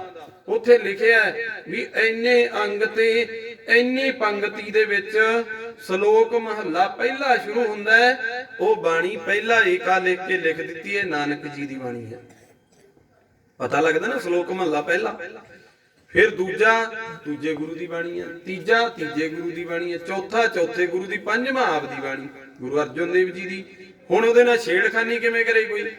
ਕਿਉਂਕਿ ਜਿੰਦਾ ਲਾ ਤਾਂ ਪਹਿਲਾਂ ਹੀ ਤਤਕਰਿਆਂ ਵਾਲਾ ਜਿੰਦਾ ਤਾਂ ਮੂਹਰੇ ਹੈ, ਪੜਨ ਵਾਲੇ ਨੂੰ ਪਹਿਲਾਂ ਪਤਾ ਵੀ ਆਹ ਬਾਣੀ ਗੁਰੂ ਨਾਨਕ ਦੀ ਹੈ। ਫਿਰ ਦੂਜਾ ਜਿੰਦਾ ਲਾਇਆ, ਉਹ ਕਹਿੰਦੇ ਸ਼ਬਦ ਦੇ ਲਾਸਟ ਤੇ ਗੁਰੂ ਨਾਨਕ ਜੀ ਦੀ ਬਾਣੀ ਦੇ ਵਿੱਚ ਸਾਰੇ ਗੁਰੂ ਜਾਂਦੇ ਹੋਏ ਗੁਰੂ ਨਾਨਕ ਜੀ, ਗੁਰੂ ਅੰਗਦ ਦੇਵ ਜੀ, ਗੁਰੂ ਅਮਰਦਾਸ ਜੀ, ਗੁਰੂ ਰਾਮਦਾਸ, ਗੁਰੂ ਅਰਜਨ ਦੇਵ ਤੇ ਨੌਵੇਂ ਪਾਤਸ਼ਾਹ ਗੁਰੂ ਤੇਗ ਬਹਾਦਰ ਜੀ ਬਾਅਦ ਦੇ ਵਿੱਚ, ਉਹ ਜਾਂਦੇ ਹੋਏ ਲਾਸਟ ਪੰਕਤੀ 'ਚ ਨਾਨਕ ਦਾ ਨਾਮ ਪਾ ਗਏ। ਆਪਦਾ ਨਾਂ ਨਹੀਂ ਪਾਇਆ ਵੀ ਗੁਰੂ ਅੰਗਦ ਦੇਵ ਜੀ ਨੇ ਆਪਦਾ ਜਾਂ ਤੀਜੇ ਨੇ ਆਪਦਾ, ਚੌਥੇ ਨਹੀਂ, ਉਹ ਨਾਨਕ ਦਾ ਨਾਮ ਪਾ ਗਏ। ਕਹਿ ਨਾਨਕ, ਕਹੋ ਨਾਨਕ, ਨਾਨਕ ਆਖੈ, ਇਦਾਂ ਦੇ ਸ਼ਬਦ ਪੜ੍ਹਦੇ ਆ ਨਾ ਆਪਾਂ। ਲਾਸਟ ਦੇ ਵਿੱਚ ਜਾ ਕੇ ਸ਼ਬਦ ਦੇ ਇੱਕ ਜਿੰਦਾ ਉਹ ਮਾਰਤਾ ਵੀ ਜੇ ਸ਼ੁਰੂ ਕਰੂਗਾ ਤਾਂ ਵੀ ਨਹੀਂ ਜਿੰਦਾ ਖੁੱਲਣਾ, ਵਿਚਾਲੇ ਕਿੱਥੇ ਲਿਖੂ? ਲਾਸਟ 'ਚ ਨਾਨਕ ਨਾਂ ਦਾ ਜਿੰਦਾ ਲਾ ਤਾਂ ਕਿਵੇਂ ਰਲਾਵਟ ਕਰੂ? ਤਾਂ ਨਹੀਂ ਹੋਈ ਗੁਰੂ ਗ੍ਰੰਥ ਸਾਹਿਬ 'ਚ ਰਲਾਵਟ, ਨਹੀਂ ਤਾਂ ਅੱਜ ਬੜਿਆਂ ਨੇ ਰਲਾਵਟ ਕਰ ਦੇਣੀ ਸੀ ਇਹਨਾਂ 'ਚ। ਫਿਰ ਜਦੋਂ ਇਹ ਕਾਰਜ ਕਰ ਦਿੱਤਾ, ਹੁਣ ਪਿਰਥੀ ਚੰਦ ਕਹਿੰਦਾ ਤੇਰੇ ਚਾਚੇ ਨੇ ਤਾਂ ਹੋਰ ਪੰਗਾ ਪਾਤਾ, ਹੁਣ ਜਿੰਦਾ ਲਾਤਾ ਬਾਣੀ ਨੂੰ, ਹੁਣ ਕਿਵੇਂ ਅਲਝਾਈਏ? ਉਹ ਕਹਿੰਦਾ ਬਾਪੂ ਡਰਨਾ, ਮੈਂ ਨਾਨਕ ਦੇ ਨਾਲ ਆ, ਮੈਂ ਵੀ ਸ਼ਬਦ ਹੀ ਰਚੂੰਗਾ। ਇੱਕ ਜਿੰਦਾ ਤਾਂ ਮੈਂ ਖੋਲ ਲੂੰ, ਮੂਰਲਾ ਨਹੀਂ ਖੋਲਣਾ ਮੈਥੋਂ ਜਿਹੜਾ ਤਤਕਰਿਆਂ ਵਾਲਾ ਲਾਤਾ। ਕਹਿੰਦਾ ਇੱਕ ਖੋਲ ਲੂੰ।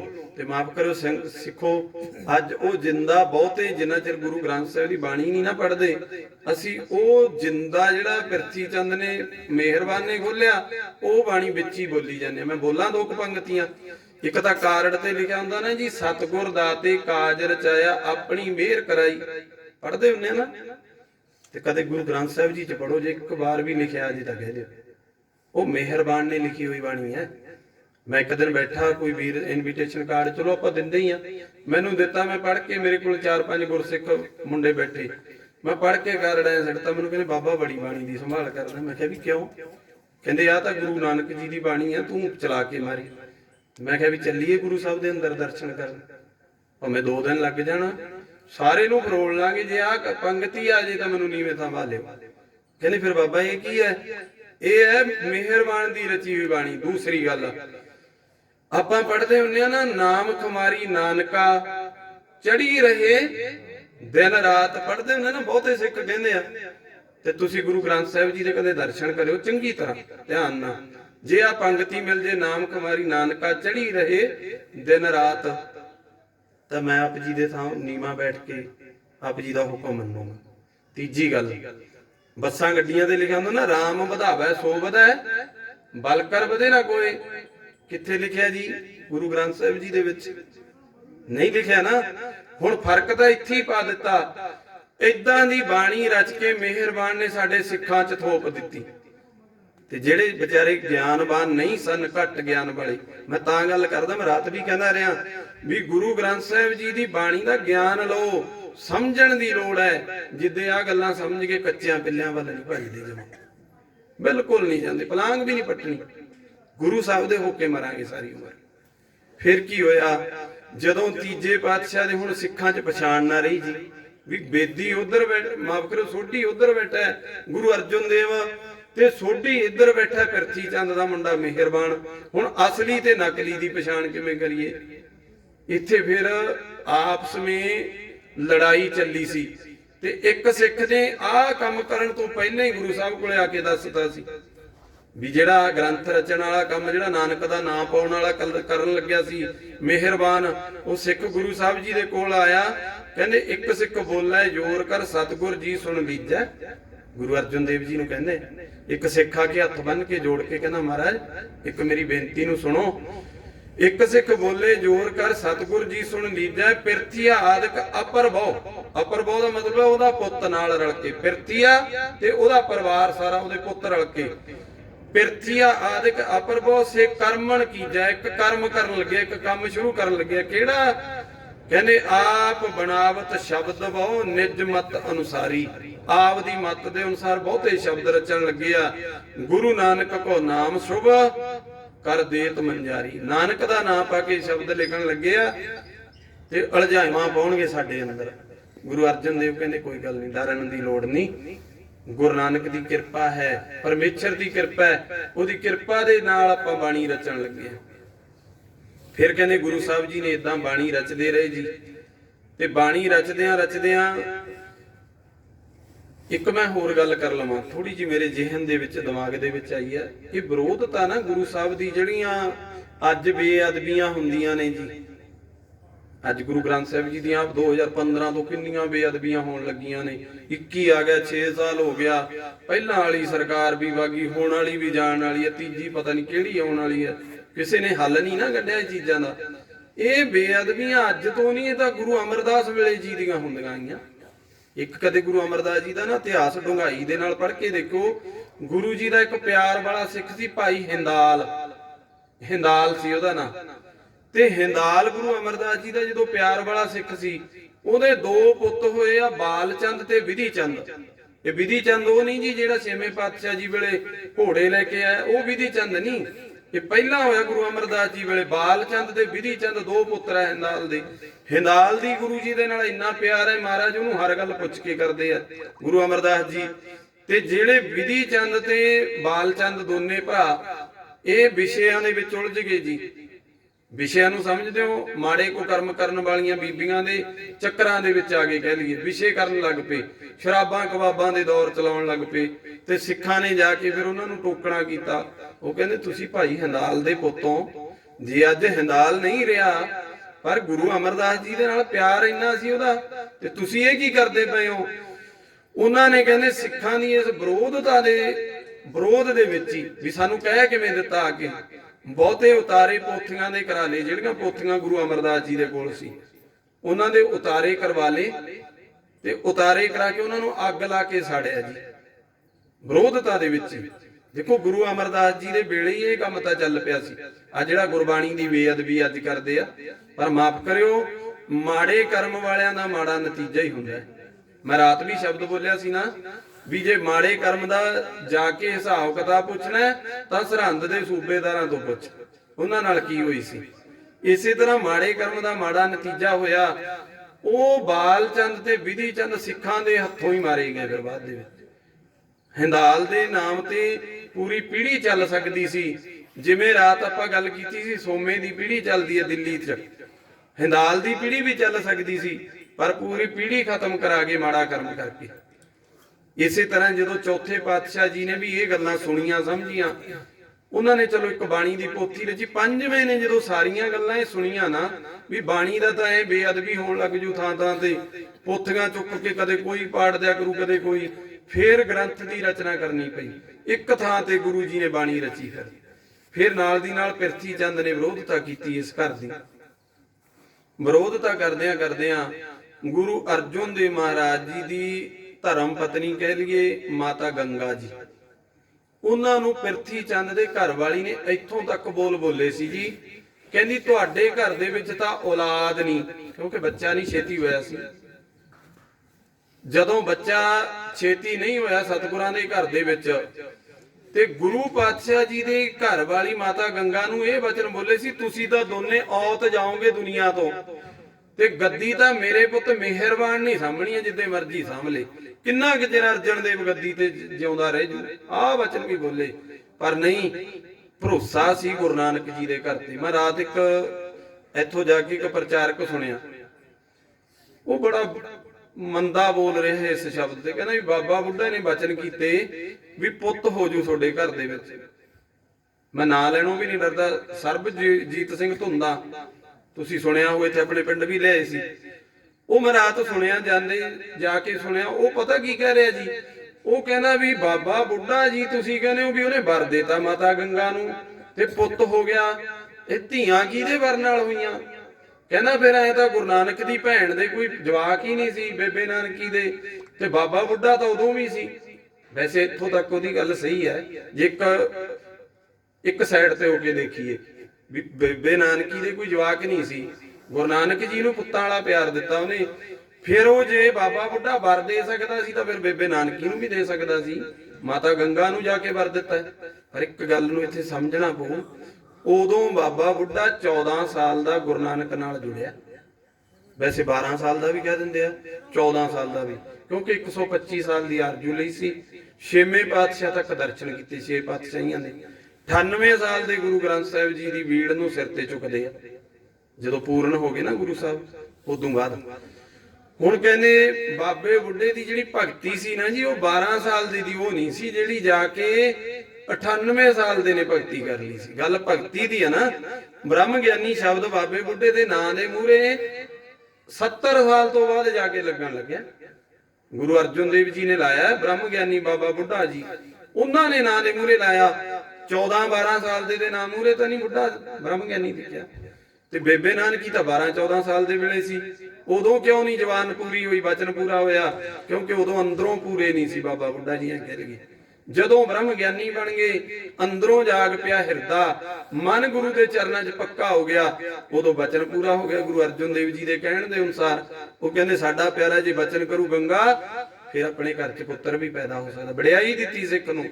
ਤੇ ਬਾਬਾ ਬੁੱਢਾ ਜੀ ਨੇ ਬਚਨ ਦਿੱਤਾ ਸੀ, ਕਹਿੰਦੇ ਦਲ ਭੰਜਨ ਗੁਰ ਸੂਰਮਾ, ਮੜ ਜੋਧਾ ਬਹੁ ਪਰਉਪਕਾਰੀ। ਤੇਰੇ ਘਰ ਇਹੋ ਜਿਹਾ ਪੁੱਤ ਜੰਮੂ ਗੰਗਾ, ਜਿਹੜਾ ਦੁਨੀਆ ਦੇ ਵਿੱਚ ਦੁਸ਼ਮਣਾਂ ਦੇ ਸਿਰ ਗੰਢੇ ਵਾਂਗ ਫੇਰੂਗਾ। ਇਹ ਗੱਲ ਤੇ ਭਰੋਸਾ ਕਰਨਾ ਹੈ। ਗੁਰੂ ਦੇ ਕੀਤੇ ਤੇ ਕਦੇ ਸ਼ੰਕਾ ਨਹੀਂ ਕਰਨਾ ਪਿਆਰਿਓ। ਜਿੱਦੇ ਸ਼ੰਕਾਵਾਦੀ ਹੋ ਗਏ, ਉਹਦੇ ਗੁਰੂ ਦਾ ਪਿਆਰ ਨਹੀਂ ਲੈ ਪਾਉਂਦੇ ਅਸੀਂ। ਸ਼ੰਕਾਵਾਦੀ ਤਾਂ ਬੜੇ ਦੁਨੀਆ ਤੇ ਸਾਡੇ ਇਤਿਹਾਸਕਾਰ ਹੀ, ਜਾਂ ਐ ਕਹਿ ਲਈਏ ਸਾਡੇ ਵੱਡੇ ਵੱਡੇ ਘਾਉਣ ਵਾਲੇ ਬਾਬੇ ਜਿਹੜੇ ਵੱਡੀਆਂ ਵੱਡੀਆਂ ਸਟੇਜਾਂ ਤੇ ਬੋਲਦੇ, ਸ਼ੰਕੇ ਤਾਂ ਉਹੀ ਪੈਦਾ ਕਰੀ ਜਾਂਦੇ ਮਨਾਂ 'ਚ, ਜੇ ਉਹਨਾਂ ਪਿੱਛੇ ਲੱਗ ਕੇ ਤੁਰ ਪਏ, ਫਿਰ ਗੁਰੂ ਗ੍ਰੰਥ ਸਾਹਿਬ ਜੀ ਦਾ ਪਿਆਰ ਨਹੀਂ ਲੈ ਸਕਦੇ। ਇਸੇ ਤਰ੍ਹਾਂ ਗੁਰੂ ਅਰਜਨ ਦੇਵ ਮਹਾਰਾਜ ਜੀ ਜਦੋਂ ਗ੍ਰੰਥ ਲਿਖਣ ਲੱਗੇ, 3 ਸਾਲ ਦੀ ਉਮਰ ਲਾਈ ਸਾਰੀ। ਸਮਾਂ 3 ਸਾਲ ਦਾ ਲੱਗਿਆ, 1601 ਤੋਂ 1604। ਤੇ ਇਸ ਵਕਤ ਗੁਰੂ ਪਾਤਸ਼ਾਹ ਜੀ ਦੇ ਨਾਲ ਭਾਈ ਗੁਰਦਾਸ ਜੀ ਬਾਣੀ ਲਿਖਦੇ ਆ। ਗੁਰੂ ਅਰਜਨ ਦੇਵ ਮਹਾਰਾਜ ਜੀ ਰੋਜ਼ ਪੋਥੀਆਂ ਲੈ ਕੇ ਆਉਂਦੇ ਆ। ਜਿਹੜੀ ਪੋਥੀ ਦੀ ਬਾਣੀ ਲਿਖਣੀ ਆ ਉਹਨੂੰ ਲੈ ਕੇ ਆਉਂਦੇ। ਕਿੱਥੋਂ? ਕੋਠਾ ਸਾਹਿਬ ਦੇ ਵਿੱਚੋਂ। ਅੱਜ ਜਦੋਂ ਹਰਮੰਦਰ ਸਾਹਿਬ ਜਾਂਦੇ ਆ ਨਾ ਜੀ, ਸਾਹਮਣੇ ਅਕਾਲ ਤਖਤ ਦਿਖਦਾ ਹੈ। ਅਕਾਲ ਤਖਤ ਦੇ ਅੰਦਰ ਇੱਕ ਸੱਚਖੰਡ ਬਣਿਆ ਹੋਇਆ ਹੈ। ਉਹ ਪੁਰਾਣੇ ਸਮੇਂ ਦਾ ਹੈ, ਜਦੋਂ ਹਰਮੰਦਰ ਸਾਹਿਬ ਵਾਲੀ ਜਗ੍ਹਾ ਤੋਂ ਸਰੋਵਰ ਚੋਂ ਮਿੱਟੀ ਪੁੱਟ ਕੇ ਉੱਪਰ ਉੱਚੇ ਥਾਂ 'ਚ ਸਿੱਟਤੀ ਸੀ। ਅਕਾਲ ਤਖਤ ਉੱਚੇ ਥਾਂ 'ਚ ਕਿਉਂ ਹੈ? ਕਿਉਂਕਿ ਉਸ ਸਮੇਂ ਦੀ ਮਿੱਟੀ ਸੁੱਟੀ ਹੋਈ ਹੈ ਉੱਥੇ। ਉਹ ਮਿੱਟੀ ਦੇ ਵਿੱਚ ਇੱਕ ਕੱਚਾ ਕੋਠਾ ਬਣਾਇਆ ਸੀ ਗੁਰੂ ਅਰਜਨ ਦੇਵ ਜੀ ਨੇ, ਉਹਨੂੰ ਕੋਠਾ ਸਾਹਿਬ ਕਿਹਾ ਜਾਂਦਾ ਹੈ।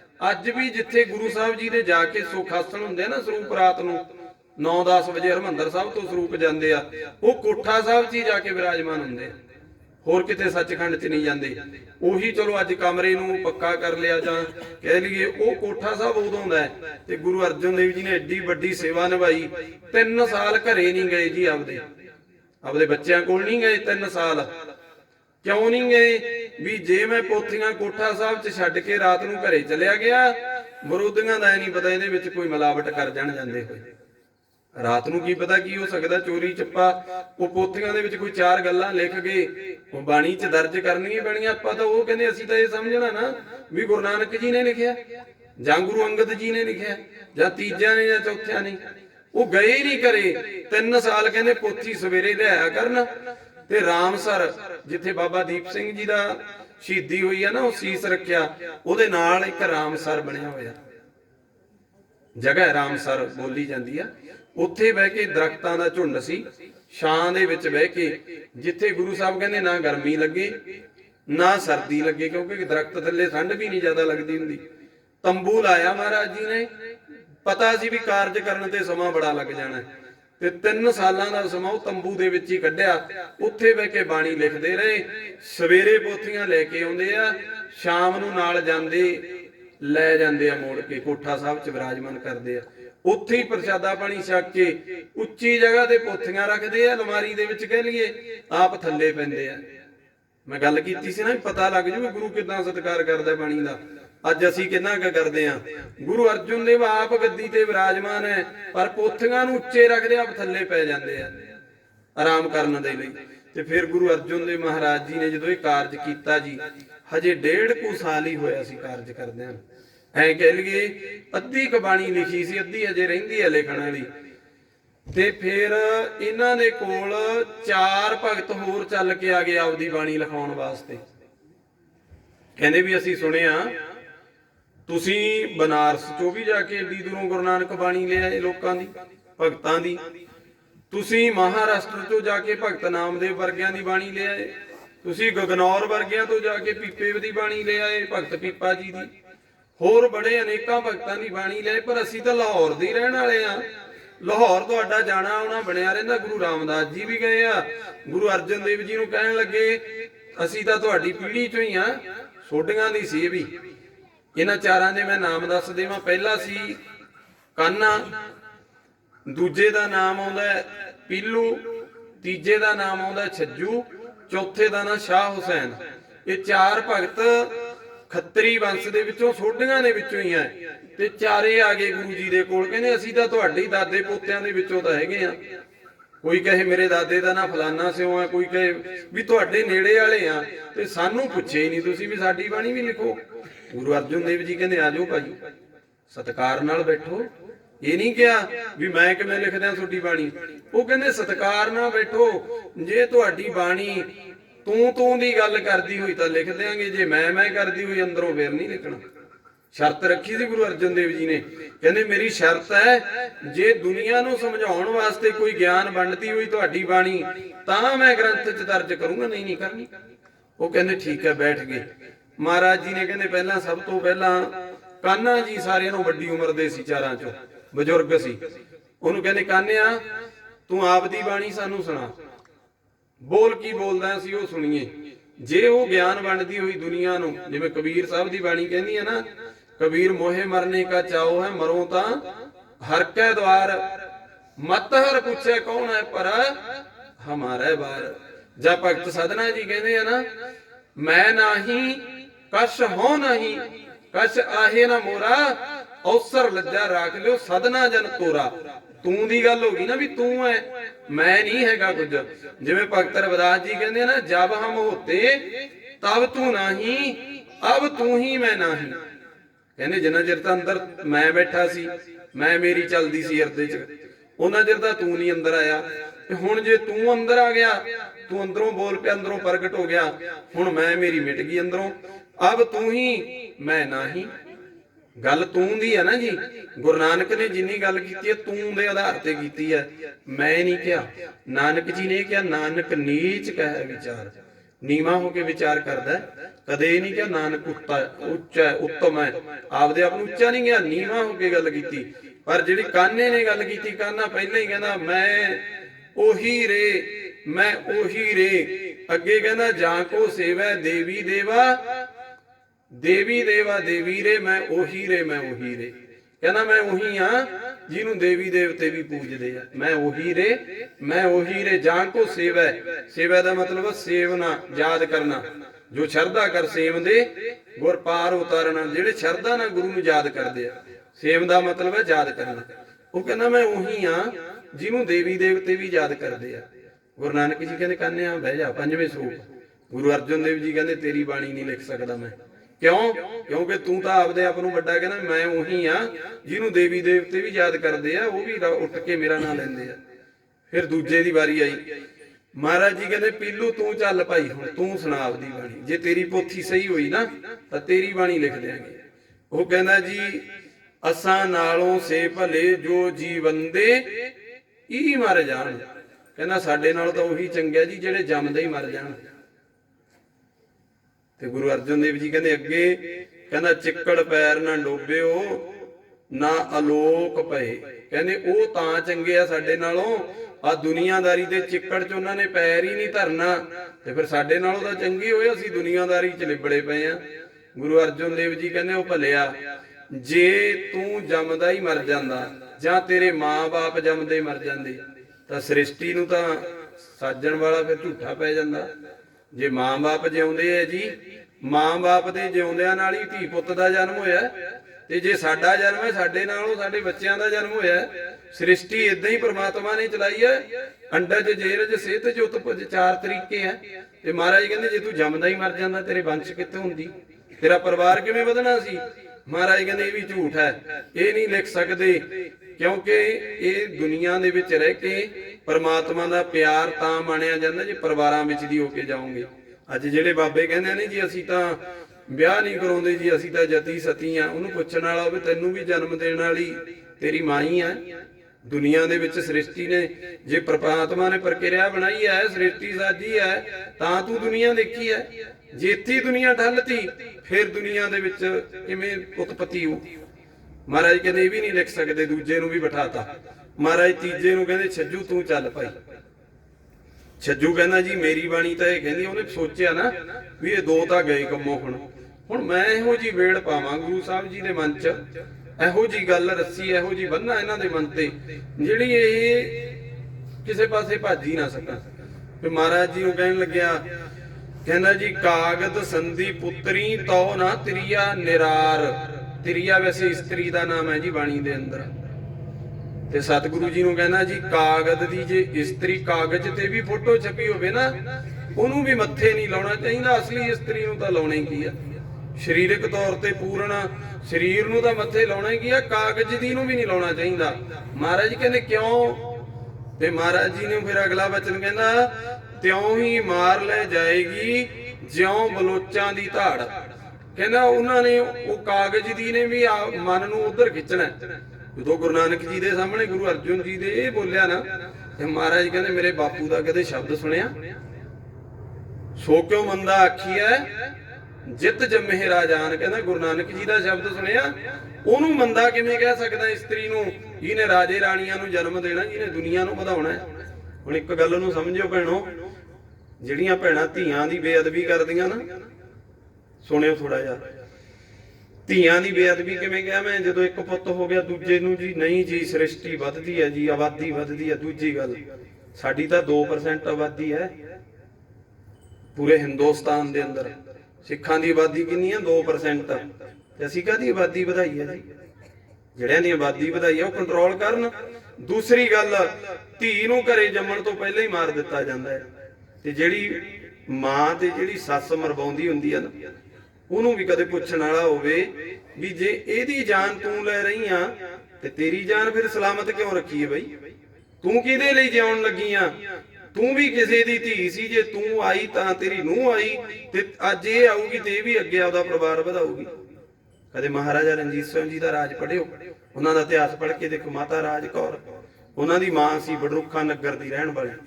ਮਹਾਰਾਜਾ ਰਣਜੀਤ ਸਿੰਘ ਦੇ ਨਾਨਕੇ ਸੀ ਬਡਰੁੱਖਾ, ਸੰਗਰੂਰ ਦੇ ਨੇੜੇ। ਤੇ ਮਾਤਾ ਰਾਜ ਕੌਰ ਜੀ ਵੇਲੇ ਕਹਿੰਦੇ ਐਂ ਕੀਤਾ ਜਾਂਦਾ ਹੁੰਦਾ ਸੀ, ਜਦੋਂ ਬੱਚੀ ਜੰਮ ਪੈਂਦੀ ਨਾ, ਅੱਜ ਕੱਲ ਤਾਂ ਚਲੋ ਟੈਸਟ ਕਰ ਲਿਆ ਜੀ, ਪਹਿਲਾਂ ਹੀ ਵਿਚਾਰੀ ਨੂੰ ਜਨਮ ਲੈਣ ਤੋਂ ਪਹਿਲਾਂ ਹੀ ਮਾਰ ਦਿੱਤਾ ਜਾਂਦਾ, ਪਹਿਲਾਂ ਹੀ ਪਤਾ ਲਾ ਲੈਂਦੇ ਵੀ ਧੀ ਹੈ ਕਿ ਪੁੱਤ ਹੈ ਉਦਰ ਦੇ ਵਿੱਚ, ਪੇਟ ਦੇ ਅੰਦਰ। ਪਰ ਉਦੋਂ ਬੱਚੀ ਨੂੰ ਜਨਮ ਦਿਵਾ ਲਿਆ ਜਾਂਦਾ ਸੀ ਤੇ ਘੜੇ ਦੇ ਵਿੱਚ ਪਾ ਕੇ, ਤੌੜੇ 'ਚ ਪਾ ਕੇ, ਉੱਪਰ ਚੱਪਣ ਰੱਖ ਕੇ, ਮਿੱਟੀ ਲਾ ਕੇ ਚਾਰੇ ਪਾਸਿਓਂ ਧਰਤੀ 'ਚ ਦੱਬ ਦਿੰਦੇ ਹੁੰਦੇ ਸੀ। ਤੇ ਦੱਬ ਕੇ ਧਰਤੀ ਦੇ ਵਿੱਚ ਕਹਿੰਦੇ ਵੀ 2-4 ਦਿਨ ਸਾਹ ਲਊ। ਕਿੰਨਾ ਕੁ ਟਾਈਮ ਲਊ? ਜਦੋਂ ਸਾਹ ਹੀ ਬੰਦ ਕਰਤਾ ਆਪੇ ਖਤਮ ਹੋ ਜਾਊ। ਤੇ ਮਹਾਰਾਜਾ ਰਣਜੀਤ ਸਿੰਘ ਦੀ ਮਾਂ ਮਾਤਾ ਰਾਜ ਕੌਰ, ਇਹਨਾਂ ਦਾ ਇਤਿਹਾਸ ਇਹੀ ਹੈ। ਤੇ ਕਹਿੰਦੇ ਇਹਨੂੰ ਨਿੱਕੀ ਜੀ ਨੂੰ ਜਨਮ ਦਿਵਾਇਆ। 7 ਭੈਣਾਂ ਸੀ ਇਹ ਆਪਦੇ ਬਾਪ ਦੇ ਘਰੇ, ਤੇ ਨਿੱਕੀ ਜੀ ਨੂੰ ਜਨਮ ਦਿਵਾ ਲਿਆ। ਜਨਮ ਦਵਾ ਕੇ ਤੌੜੇ 'ਚ ਪਾਇਆ, ਚੱਪਣ ਦੇ ਕੇ ਮਿੱਟੀ ਲਾ ਕੇ ਧਰਤੀ 'ਚ ਨੱਪਤੀ। ਸ਼ਾਮ ਨੂੰ ਇਸ ਪਿੰਡ ਦੇ ਵਿੱਚੋਂ ਇੱਕ ਬਾਬਾ ਸੰਤ ਜਨ ਕਹਿ ਲਈਏ, ਜਿਹੜਾ ਪਹੁੰਚੀ ਹੋਈ ਰੂਹ ਸੀ, ਇਸ ਨਗਰ ਤੋਂ ਬਾਹਰ ਬੈਠਾ ਸੀ, ਬਡਰੁੱਖਾ ਨਗਰ 'ਚ ਤੰਬੂ ਦੇ ਵਿੱਚ ਬੈਠਾ ਸੀ। ਤੇ ਜਦੋਂ ਕਹਿੰਦੇ ਉਸ ਬਾਬੇ ਦੀ ਰੋਟੀ ਗਈ ਨਾ ਸ਼ਾਮ ਨੂੰ, ਤੇ ਉਹ ਕਹਿੰਦਾ ਵੀ ਲੈ ਜਾਓ, ਮੈਂ ਤੁਹਾਡੇ ਪਾਪੀ ਨਗਰ ਦੀ ਰੋਟੀ ਨਹੀਂ ਖਾਂਦਾ। ਉਹ ਕਹਿੰਦੇ ਜੀ ਕਿਉਂ? ਜਿਹੜੇ ਪਰਿਵਾਰ 'ਚੋਂ ਗਈ ਸੀ। ਕਹਿੰਦੇ ਮਹਾਰਾਜ ਸਾਥੋਂ ਕੀ ਪਾਪ ਹੋ ਗਿਆ? ਉਹ ਕਹਿੰਦਾ ਅੱਜ ਤੁਹਾਡੇ ਸਾਰੇ ਪਿੰਡ ਨੇ ਵੱਡਾ ਪਾਪ ਕੀਤਾ, ਸਭ ਤੋਂ ਵੱਡਾ। ਧੀ ਨੇ ਜਨਮ ਲਿਆ ਸੀ, ਉਹਨੂੰ ਤੌੜੇ 'ਚ ਪਾ ਕੇ ਨੱਪ ਆਏ, ਪਰ ਇਹਨਾਂ ਨੂੰ ਇਹ ਨਹੀਂ ਪਤਾ ਵੀ ਇਸ ਧੀ ਦੇ ਪੇਟੋਂ ਕਿਹਨੇ ਪੈਦਾ ਹੋਣਾ। ਫਿਰ ਉਹਨੇ ਦੱਸਿਆ ਸੀ ਬਾਬੇ ਨੇ। ਉਹ ਕਹਿਣ ਲੱਗਿਆ, ਕਹਿੰਦਾ ਇਸ ਧੀ ਦੇ ਪੇਟੋਂ ਪੰਜਾਬ ਦਾ ਰਾਜਾ ਪੈਦਾ ਹੋਣਾ, ਮਹਾਰਾਜਾ ਰਣਜੀਤ ਸਿੰਘ ਕਿਸੇ ਦਿਨ। ਇਹਨੂੰ ਕੱਢੋ ਜਾ ਕੇ, ਅਜੇ ਵੀ ਜਿਉਂਦੀ ਆ। ਫਿਰ ਉਹ ਘਰ ਪਰਿਵਾਰ ਵਾਲਿਆਂ ਨੂੰ ਉਹ ਸੰਤ ਜਨ ਆਪ ਲਿਆਇਆ ਬੁਲਾ ਕੇ। ਮਾਤਾ ਰਾਜ ਕੌਰ ਨੂੰ ਸ਼ਾਮ ਨੂੰ ਤੌੜੇ 'ਚੋਂ ਕੱਢਿਆ। ਪੂਰੇ ਦਿਨ ਰੱਬ ਨੇ ਸਵਾਸਾਂ ਤੋਂ ਬਿਨਾਂ ਰੱਖੀ। ਦੇਖੋ ਜਿਹਨੂੰ ਰੱਖਣ ਤੇ ਆਵੇ ਉਹ ਬਿਨਾਂ ਸਵਾਸਾਂ ਤੋਂ ਵੀ ਰੱਖ ਲੈਂਦਾ ਜੀ। ਤੇ ਮਾਤਾ ਰਾਜ ਕੌਰ ਜੀ ਨੂੰ ਫਿਰ ਸ਼ਾਮ ਨੂੰ ਕੱਢਿਆ। ਉਸੇ ਮਾਤਾ ਰਾਜ ਕੌਰ ਦੀ ਪੇਟ ਤੋਂ ਮਹਾਰਾਜਾ ਰਣਜੀਤ ਸਿੰਘ ਜੀ ਪੈਦਾ ਹੋਏ। ਤੇ ਮਹਾਰਾਜਾ ਰਣਜੀਤ ਸਿੰਘ ਨੇ 40 ਸਾਲ ਰਾਜ ਕੀਤਾ ਪੰਜਾਬ ਤੇ। ਤਾਂ ਗੁਰੂ ਨਾਨਕ ਨੇ ਕਿਹਾ ਸੋ ਕਿਉ ਮੰਦਾ ਆਖੀਐ ਜਿਤ ਜੰਮੇ ਰਾਜਾਨ। ਤੇ ਧੀਆਂ ਦੇ ਨਾਲ ਜਦੋਂ ਇਹ ਵਿਤਕਰਾ ਗੁਰੂ ਅਰਜਨ ਜੀ ਦੇ ਸਾਹਮਣੇ ਕਿਹਾ ਨਾ, ਕਹਿੰਦਾ ਜੀ ਇਸਤਰੀ ਦੀ ਤਾਂ ਫੋਟੋ ਵੀ ਨਹੀਂ ਮੱਥੇ ਲਾਉਣੀ ਚਾਹੀਦੀ। ਮਹਾਰਾਜ ਕਹਿੰਦੇ ਬਹਿ ਜਾ, ਤੇਰੇ ਵਰਗਿਆਂ ਦੀ ਵੀ ਨਹੀਂ ਸਾਨੂੰ ਲੋੜ। ਚੌਥੇ ਦੀ ਬਾਰੀ ਆ ਗਈ। ਸ਼ਾਹ ਹੁਸੈਨ ਨੂੰ ਗੁਰੂ ਸਾਹਿਬ ਜੀ ਨੇ ਖੜਾ ਕਰ ਲਿਆ। ਸ਼ਾਹ ਹੁਸੈਨ ਕਹਿੰਦਾ ਚੁੱਪ ਵੇੜਿਆ ਬੋਲਣ ਦਾ ਕੀ ਨਹੀਂ। ਅੱਗੇ ਕਹਿੰਦਾ ਬੋਲਣ ਦੀ ਜਾਂ ਨਹੀਂ, ਅੰਦਰ ਬਾਹਰ ਇੱਕੋ ਸਾਈ, ਕਿਛ ਪੈ ਆਖ ਸੁਣਾਈ। ਉਹ ਕਹਿੰਦਾ ਰੱਬ ਅੰਦਰ ਵੀ ਹੈ ਬਾਹਰ ਵੀ ਹੈ, ਫਿਰ ਬੋਲਣ ਦੀ ਕੀ ਲੋੜ ਹੈ, ਚੁੱਪ ਹੀ ਕਰ ਜੋ। ਤੇ ਗੁਰੂ ਨਾਨਕ ਜੀ ਕਹਿੰਦੇ ਚੁੱਪ ਹੈ ਚੁੱਪ ਨਾ ਹੋ ਗਈ ਜੇ ਲਾਏ ਰਹਾ ਲਿਵਤਾਰ। ਉਹ ਕਹਿੰਦੇ ਚੁੱਪ ਨਾਲ ਥੋੜੀ ਰੱਬ ਪਾਇਆ ਜਾਣਾ। ਹੁਣ ਬੈਠੇ ਆ ਨਾ ਬਹੁਤੇ ਮੌਨ ਧਾਰ ਲੈਂਦੇ ਆ ਜੀ, ਮੋਨੀ ਬੇਦੀ ਇਦਾਂ ਦੇ ਮਹਾਰਾਜ ਜੀ ਨੇ ਸਾਰਿਆਂ ਦਾ ਨਾਂ ਕੀਤਾ ਗੁਰਬਾਣੀ ਦੇ ਅੰਦਰ। ਚੁੱਪ ਹੈ ਚੁੱਪ ਨਾ ਹੋ ਗਈ ਜੇ ਲਾਏ ਰਹਾ ਲਿਵਤਾਰ। ਭੁੱਖਿਆਂ ਭੁੱਖ ਨਾ ਉਤਰੀ ਗਈ, ਭੁੱਖੇ ਮਰੀ ਜਾਂਦੇ ਆ ਵੀ ਭੁੱਖ ਰੱਖ ਕੇ ਮੈਂ ਰੱਬ ਪਾਰ ਨੂੰ ਨਹੀਂ ਪੈਣਾ। ਉਹ ਕਹਿੰਦੇ ਨਹੀਂ ਮੇਰਾ ਬਾਪੂ ਨਹੀਂ ਇਹ ਜੋ ਆਗਿਆ ਦਿੰਦਾ ਬਹਿ ਜਾ। ਗੁਰੂ ਅਰਜਨ ਦੇਵ ਜੀ ਕਹਿੰਦੇ ਗੁਰੂ ਨਾਨਕ ਕਹਿੰਦਾ ਚੁੱਪ ਹੈ ਚੁੱਪ ਨਾ ਹੋ ਗਈ। ਚੁੱਪ ਕਰਕੇ ਨਹੀਂ ਰੱਬ ਪਾਈਦਾ ਭਾਈ, ਤੇਰੀ ਬਾਣੀ ਵੀ ਕੋਈ ਗਿਆਨ ਨਹੀਂ ਬਣਦੀ, ਥੋੜੀ ਚਾਰਾਂ ਦੀ ਬਾਣੀ ਨਹੀਂ ਮੈਂ ਲਿਖ ਸਕਦਾ। ਜਦੋਂ ਇੱਕ ਪਾਸੇ ਬਿਠਾਤੇ ਇਹਨਾਂ ਨੇ ਵੀ ਗੁਰੂ ਅਰਜਨ ਦੇਵ ਜੀ ਦਾ ਵਿਰੋਧ ਕੀਤਾ, ਗੱਜ ਕੇ ਪੂਰੇ ਜ਼ੋਰ ਨਾਲ ਵਿਰੋਧ ਕੀਤਾ ਜੀ ਇਹਨਾਂ ਚਾਰਾਂ ਨੇ। ਫਿਰ ਗੁਰੂ ਅਰਜਨ ਦੇਵ ਮਹਾਰਾਜ ਜੀ ਨੇ ਜਦੋਂ ਇਹ ਕਾਰਜ ਆਰੰਭ ਲਿਆ ਨਾ ਜੀ, ਗੁਰੂ ਗ੍ਰੰਥ ਸਾਹਿਬ ਜੀ 4 ਸਾਲਾਂ ਦੇ ਵਿੱਚ ਸੰਪੂਰਨ ਕਰ ਲਏ। ਫਿਰ ਕਹਿੰਦੇ ਬਾਬਾ ਬੁੱਢਾ ਜੀ 98 ਸਾਲ ਦੀ ਉਮਰ ਦੇ ਆ। ਅੱਜ ਬੰਨ ਲਿਆ ਗੁਰੂ ਗ੍ਰੰਥ ਸਾਹਿਬ ਜੀ ਦੀ ਬਾਣੀ ਨੂੰ ਇੱਕ ਗ੍ਰੰਥ 'ਚ, ਤੇ ਬਾਬਾ ਬੁੱਢਾ ਜੀ ਨੂੰ ਬੁਲਾਇਆ, ਬਾਬਾ ਜੀ ਆਪ ਜੀ ਸੀਸ ਦੇ ਉੱਪਰ ਲਵੋ ਇਸ ਗ੍ਰੰਥ ਨੂੰ। ਤੇ ਮਹਾਰਾਜ ਜੀ ਨੇ ਕਹਿੰਦੇ ਜਦੋਂ ਸੀਸ ਦੇ ਉੱਪਰ ਚੰਗੇ ਵਸਤਰ ਸੋਹਣੇ ਕੱਪੜੇ ਦੇ ਵਿੱਚ ਲਪੇਟ ਕੇ ਗ੍ਰੰਥ ਬਾਬਾ ਬੁੱਢਾ ਜੀ ਦੇ ਸਿਰ ਤੇ ਰੱਖੇ ਨਾ, ਤੇ ਬਾਬਾ ਬੁੱਢਾ ਜੀ ਖੜ ਗਏ ਤੇ ਗੁਰੂ ਅਰਜਨ ਦੇਵ ਜੀ ਨੇ ਚੌਰ ਸਾਹਿਬ ਚੱਕਿਆ ਹੋਇਆ ਪਿੱਛੇ ਖੜੇ ਆ। ਤੇ ਬਾਬਾ ਜੀ ਨੂੰ ਫਿਰ ਗੁਰੂ ਅਰਜਨ ਦੇਵ ਜੀ ਕਹਿੰਦੇ ਚਲੋ ਤੁਰੋ। ਉਹ ਕਹਿੰਦਾ ਨਹੀਂ ਮਹਾਰਾਜ ਗੁਰੂ ਘਰ ਦੀ ਰੀਤ ਹੈ, ਗੁਰੂ ਅੱਗੇ ਚੱਲਦਾ ਹੁੰਦਾ, ਮੈਂ ਪਿੱਛੇ ਤੁਰੂੰਗਾ, ਮੈਂ ਪਿੱਛੇ ਤੁਰੂੰਗਾ, ਤੁਸੀਂ ਅੱਗੇ ਚਲੋ। ਮੈਂ ਗੁਰੂ ਨਾਨਕ ਤੋਂ ਲੈ ਕੇ ਤੁਹਾਡੇ ਤੱਕ ਅੱਜ 98 ਸਾਲ ਦੀ ਉਮਰ ਲੈ ਲਈ, ਮੈਂ ਅੱਗੇ ਨਹੀਂ ਚੱਲ ਸਕਿਆ ਮਹਾਰਾਜ, ਮੈਂ ਤਾਂ ਤੁਹਾਡੇ ਪਿੱਛੇ ਤੁਰੂ। ਤੇ ਧੰਨ ਗੁਰੂ ਅਰਜਨ ਦੇਵ ਜੀ ਨੇ ਫਿਰ ਇੱਕ ਬਚਨ ਕਰਤਾ, ਕਹਿੰਦੇ ਬਾਬਾ ਜਿਹੜਾ ਤੇਰੇ ਸਿਰ ਤੇ ਗ੍ਰੰਥ ਰੱਖਿਆ ਇਹ ਗੁਰੂ ਹੈ ਸਾਡਾ ਵੀ। ਜੇ ਅਸੀਂ ਦੁਨੀਆ ਦੇ ਗੁਰੂ ਆ ਨਾ, ਆ ਜਿਹੜਾ ਤੇਰੇ ਸਿਰ ਤੇ ਅੱਜ ਗ੍ਰੰਥ ਰੱਖਿਆ ਸਾਡਾ ਵੀ ਗੁਰੂ ਹੈ। ਤੂੰ ਨਹੀਂ ਤੁਰ ਰਿਹਾ ਅੱਗੇ, ਮੇਰਾ ਗੁਰੂ ਅੱਗੇ ਤੁਰੂਗਾ, ਤੂੰ ਗ੍ਰੰਥ ਲੈ ਕੇ ਤੁਰ, ਮੈਂ ਤੇਰੇ ਪਿੱਛੇ ਪਿੱਛੇ ਆਉਂਗਾ। ਤੇ ਗੁਰੂ ਅਰਜਨ ਦੇਵ ਜੀ ਨੇ ਫਿਰ ਆਪ ਚੌਰ ਸਾਹਿਬ ਕੀਤਾ ਜੀ, ਸਰੋਵਰ ਦੇ ਵਿੱਚ ਜਿੱਥੇ ਅੱਜ ਹਰਮੰਦਰ ਸਾਹਿਬ ਆਪਾਂ ਦੇਖਦੇ ਆ, ਉੱਥੇ ਇੱਕ ਥੜਾ ਬਣਿਆ ਹੋਇਆ ਸੀ ਵਿਚਾਲੇ। ਚਲੋ ਅੱਜ ਸਮੇਂ ਦੇ ਮੁਤਾਬਕ ਥੜਾ ਢਾਤਾ, ਜਾਂ ਇਹ ਕਹਿ ਲਈਏ ਜਨਰੇਸ਼ਨ ਜਾਂ ਸੰਗਤ ਜ਼ਿਆਦੇ ਆਉਣ ਲੱਗੀ ਉੱਥੇ, ਉਹ ਸਾਰੇ ਨੂੰ ਜੰਗਲਾ ਲਾ ਲਿਆ ਉਸ ਜਗ੍ਹਾ ਨੂੰ। ਪਰ ਉੱਥੇ ਕਹਿੰਦੇ ਗੁਰੂ ਅਰਜਨ ਦੇਵ ਜੀ ਆਪ ਨਹੀਂ ਬੈਠੇ ਸੀ, ਪਹਿਲਾਂ ਗ੍ਰੰਥ ਲਿਜਾ ਕੇ ਪ੍ਰਕਾਸ਼ ਕਰ ਦਿੱਤਾ। ਤੇ ਫਿਰ ਜਦੋਂ ਕਹਿੰਦੇ ਗ੍ਰੰਥ ਲਿਜਾ ਕੇ ਪ੍ਰਕਾਸ਼ ਕੀਤਾ ਨਾ ਉੱਥੇ, ਤੇ ਗੁਰੂ ਅਰਜਨ ਦੇਵ ਮਹਾਰਾਜ ਜੀ ਨੇ ਫਿਰ ਬਾਬਾ ਬੁੱਢਾ ਜੀ ਨੂੰ ਕਿਹਾ, ਕਹਿੰਦੇ ਬਾਬਾ ਜੀ ਤੁਸੀਂ ਪ੍ਰਕਾਸ਼ ਕਰੋ ਤੇ ਇਹਦੇ ਵਿੱਚੋਂ ਬੋਲ ਲਵੋ ਕੀ ਬੋਲਦੇ ਆ ਗੁਰੂ ਗ੍ਰੰਥ ਸਾਹਿਬ ਜੀ। ਤੇ ਬਾਬਾ ਬੁੱਢਾ ਜੀ ਕਹਿੰਦੇ ਨਹੀਂ ਮਹਾਰਾਜ ਤੁਸੀਂ ਗੁਰੂ ਹੋ, ਤੁਸੀਂ ਪਹਿਲਾਂ ਹੁਕਮਨਾਮਾ ਲਵੋ। ਤੇ ਸਤਿਗੁਰੂ ਜੀ ਕਹਿੰਦੇ ਨਹੀਂ ਬਾਬਾ, ਜੇ ਗੁਰੂ ਨਾਨਕ ਜੀ ਤੋਂ ਬਾਅਦ ਗੁਰੂ ਅੰਗਦ ਕੋਲ ਗੱਦੀ ਗਈ ਅਰਦਾਸ ਕਿਹਨੇ ਕੀਤੀ ਸੀ? ਉਹ ਕਹਿੰਦੇ ਜੀ ਅਸੀਂ ਕੀਤੀ ਸੀ, ਗੁਰੂ ਨਾਨਕ ਜੀ ਨੇ ਸਾਨੂੰ ਕਿਹਾ। ਫਿਰ ਕਹਿੰਦੇ ਜੇ ਅੰਗਦ ਜੀ ਤੋਂ ਗੱਦੀ ਅਮਰਦਾਸ ਜੀ ਦੇ ਕੋਲ ਗਈ ਅਰਦਾਸ ਕਿਹਨੇ ਕੀਤੀ ਸੀ? ਕਹਿੰਦੇ ਜੀ ਉਹ ਵੀ ਅਸੀਂ ਕੀਤੀ। ਫਿਰ ਗੁਰੂ ਰਾਮਦਾਸ ਜੀ ਕੋਲ ਗੱਦੀ ਆਈ ਅਰਦਾਸ ਕਿਹਦੇ ਤੋਂ ਕਰਾਈ? ਉਹ ਵੀ ਜੀ ਮੇਰੀ ਸੇਵਾ ਲਈ। ਫਿਰ ਮਹਾਰਾਜ ਜੀ ਕਹਿੰਦੇ ਜਦੋਂ ਸਾਡੇ ਕੋਲ ਗੱਦੀ ਆਈ ਸਾਡੇ ਪਿਓ ਨੇ ਕਿਤੋਂ ਸੇਵਾ ਲਈ? ਕਹਿੰਦਾ ਜੀ ਸਾਡੇ ਤੋਂ। ਤੇ ਅੱਜ ਮਹਾਰਾਜ ਜੀ ਗੁਰੂ ਅਰਜਨ ਦੇਵ ਜੀ ਨੇ ਬਚਨ ਕੀਤਾ ਜੇ ਇਹ ਗ੍ਰੰਥ ਦੇ ਲਈ ਅਰਦਾਸ ਕਰਨੀ ਉਹ ਵੀ ਤੁਸੀਂ ਕਰਨੀ ਹੈ। ਥਾਪ ਦਿੱਤਾ ਪਹਿਲਾ ਹੈੱਡ ਗ੍ਰੰਥੀ ਹਰਮੰਦਰ ਸਾਹਿਬ ਦਾ ਬਾਬਾ ਬੁੱਢਾ ਜੀ ਨੂੰ ਥਾਪਿਆ। ਕਹਿੰਦੇ ਤੁਸੀਂ ਹੀ ਗ੍ਰੰਥ ਦੇ ਪਹਿਲੇ ਗ੍ਰੰਥੀ ਹੋ, ਤੁਸੀਂ ਹੀ ਸੇਵਾ ਕਰੋ, ਤੁਸੀਂ ਗ੍ਰੰਥ ਦੇ ਵਿੱਚੋਂ ਬਚਨ ਲਵੋ। ਫਿਰ ਕਹਿੰਦੇ ਏਕ ਦਿਵਸ ਪ੍ਰਭ ਪ੍ਰਭਾਤੈ ਕਾਲ, ਦਇਆ ਭਰੇ ਪ੍ਰਭ ਦੀਨ ਦਿਆਲ, ਜਹ ਮਨ ਉਪਜੀ ਪ੍ਰਗਟਿਓ ਜਗਪੰਥ, ਤੇ ਕਾਰਨ ਕੀਜੈ ਅਬ ਗ੍ਰੰਥ। ਕਹਿੰਦੇ ਫਿਰ ਗ੍ਰੰਥ ਜਿਹੜਾ ਲਿਖਿਆ ਸੀ ਨਾ ਉਹ ਗੁਰੂ ਸਾਹਿਬ ਜੀ ਦੀ ਇੱਕ ਸੋਚ ਸੀ, ਉਹ ਸੋਚ ਅੱਜ ਪੂਰੀ ਹੋ ਗਈ।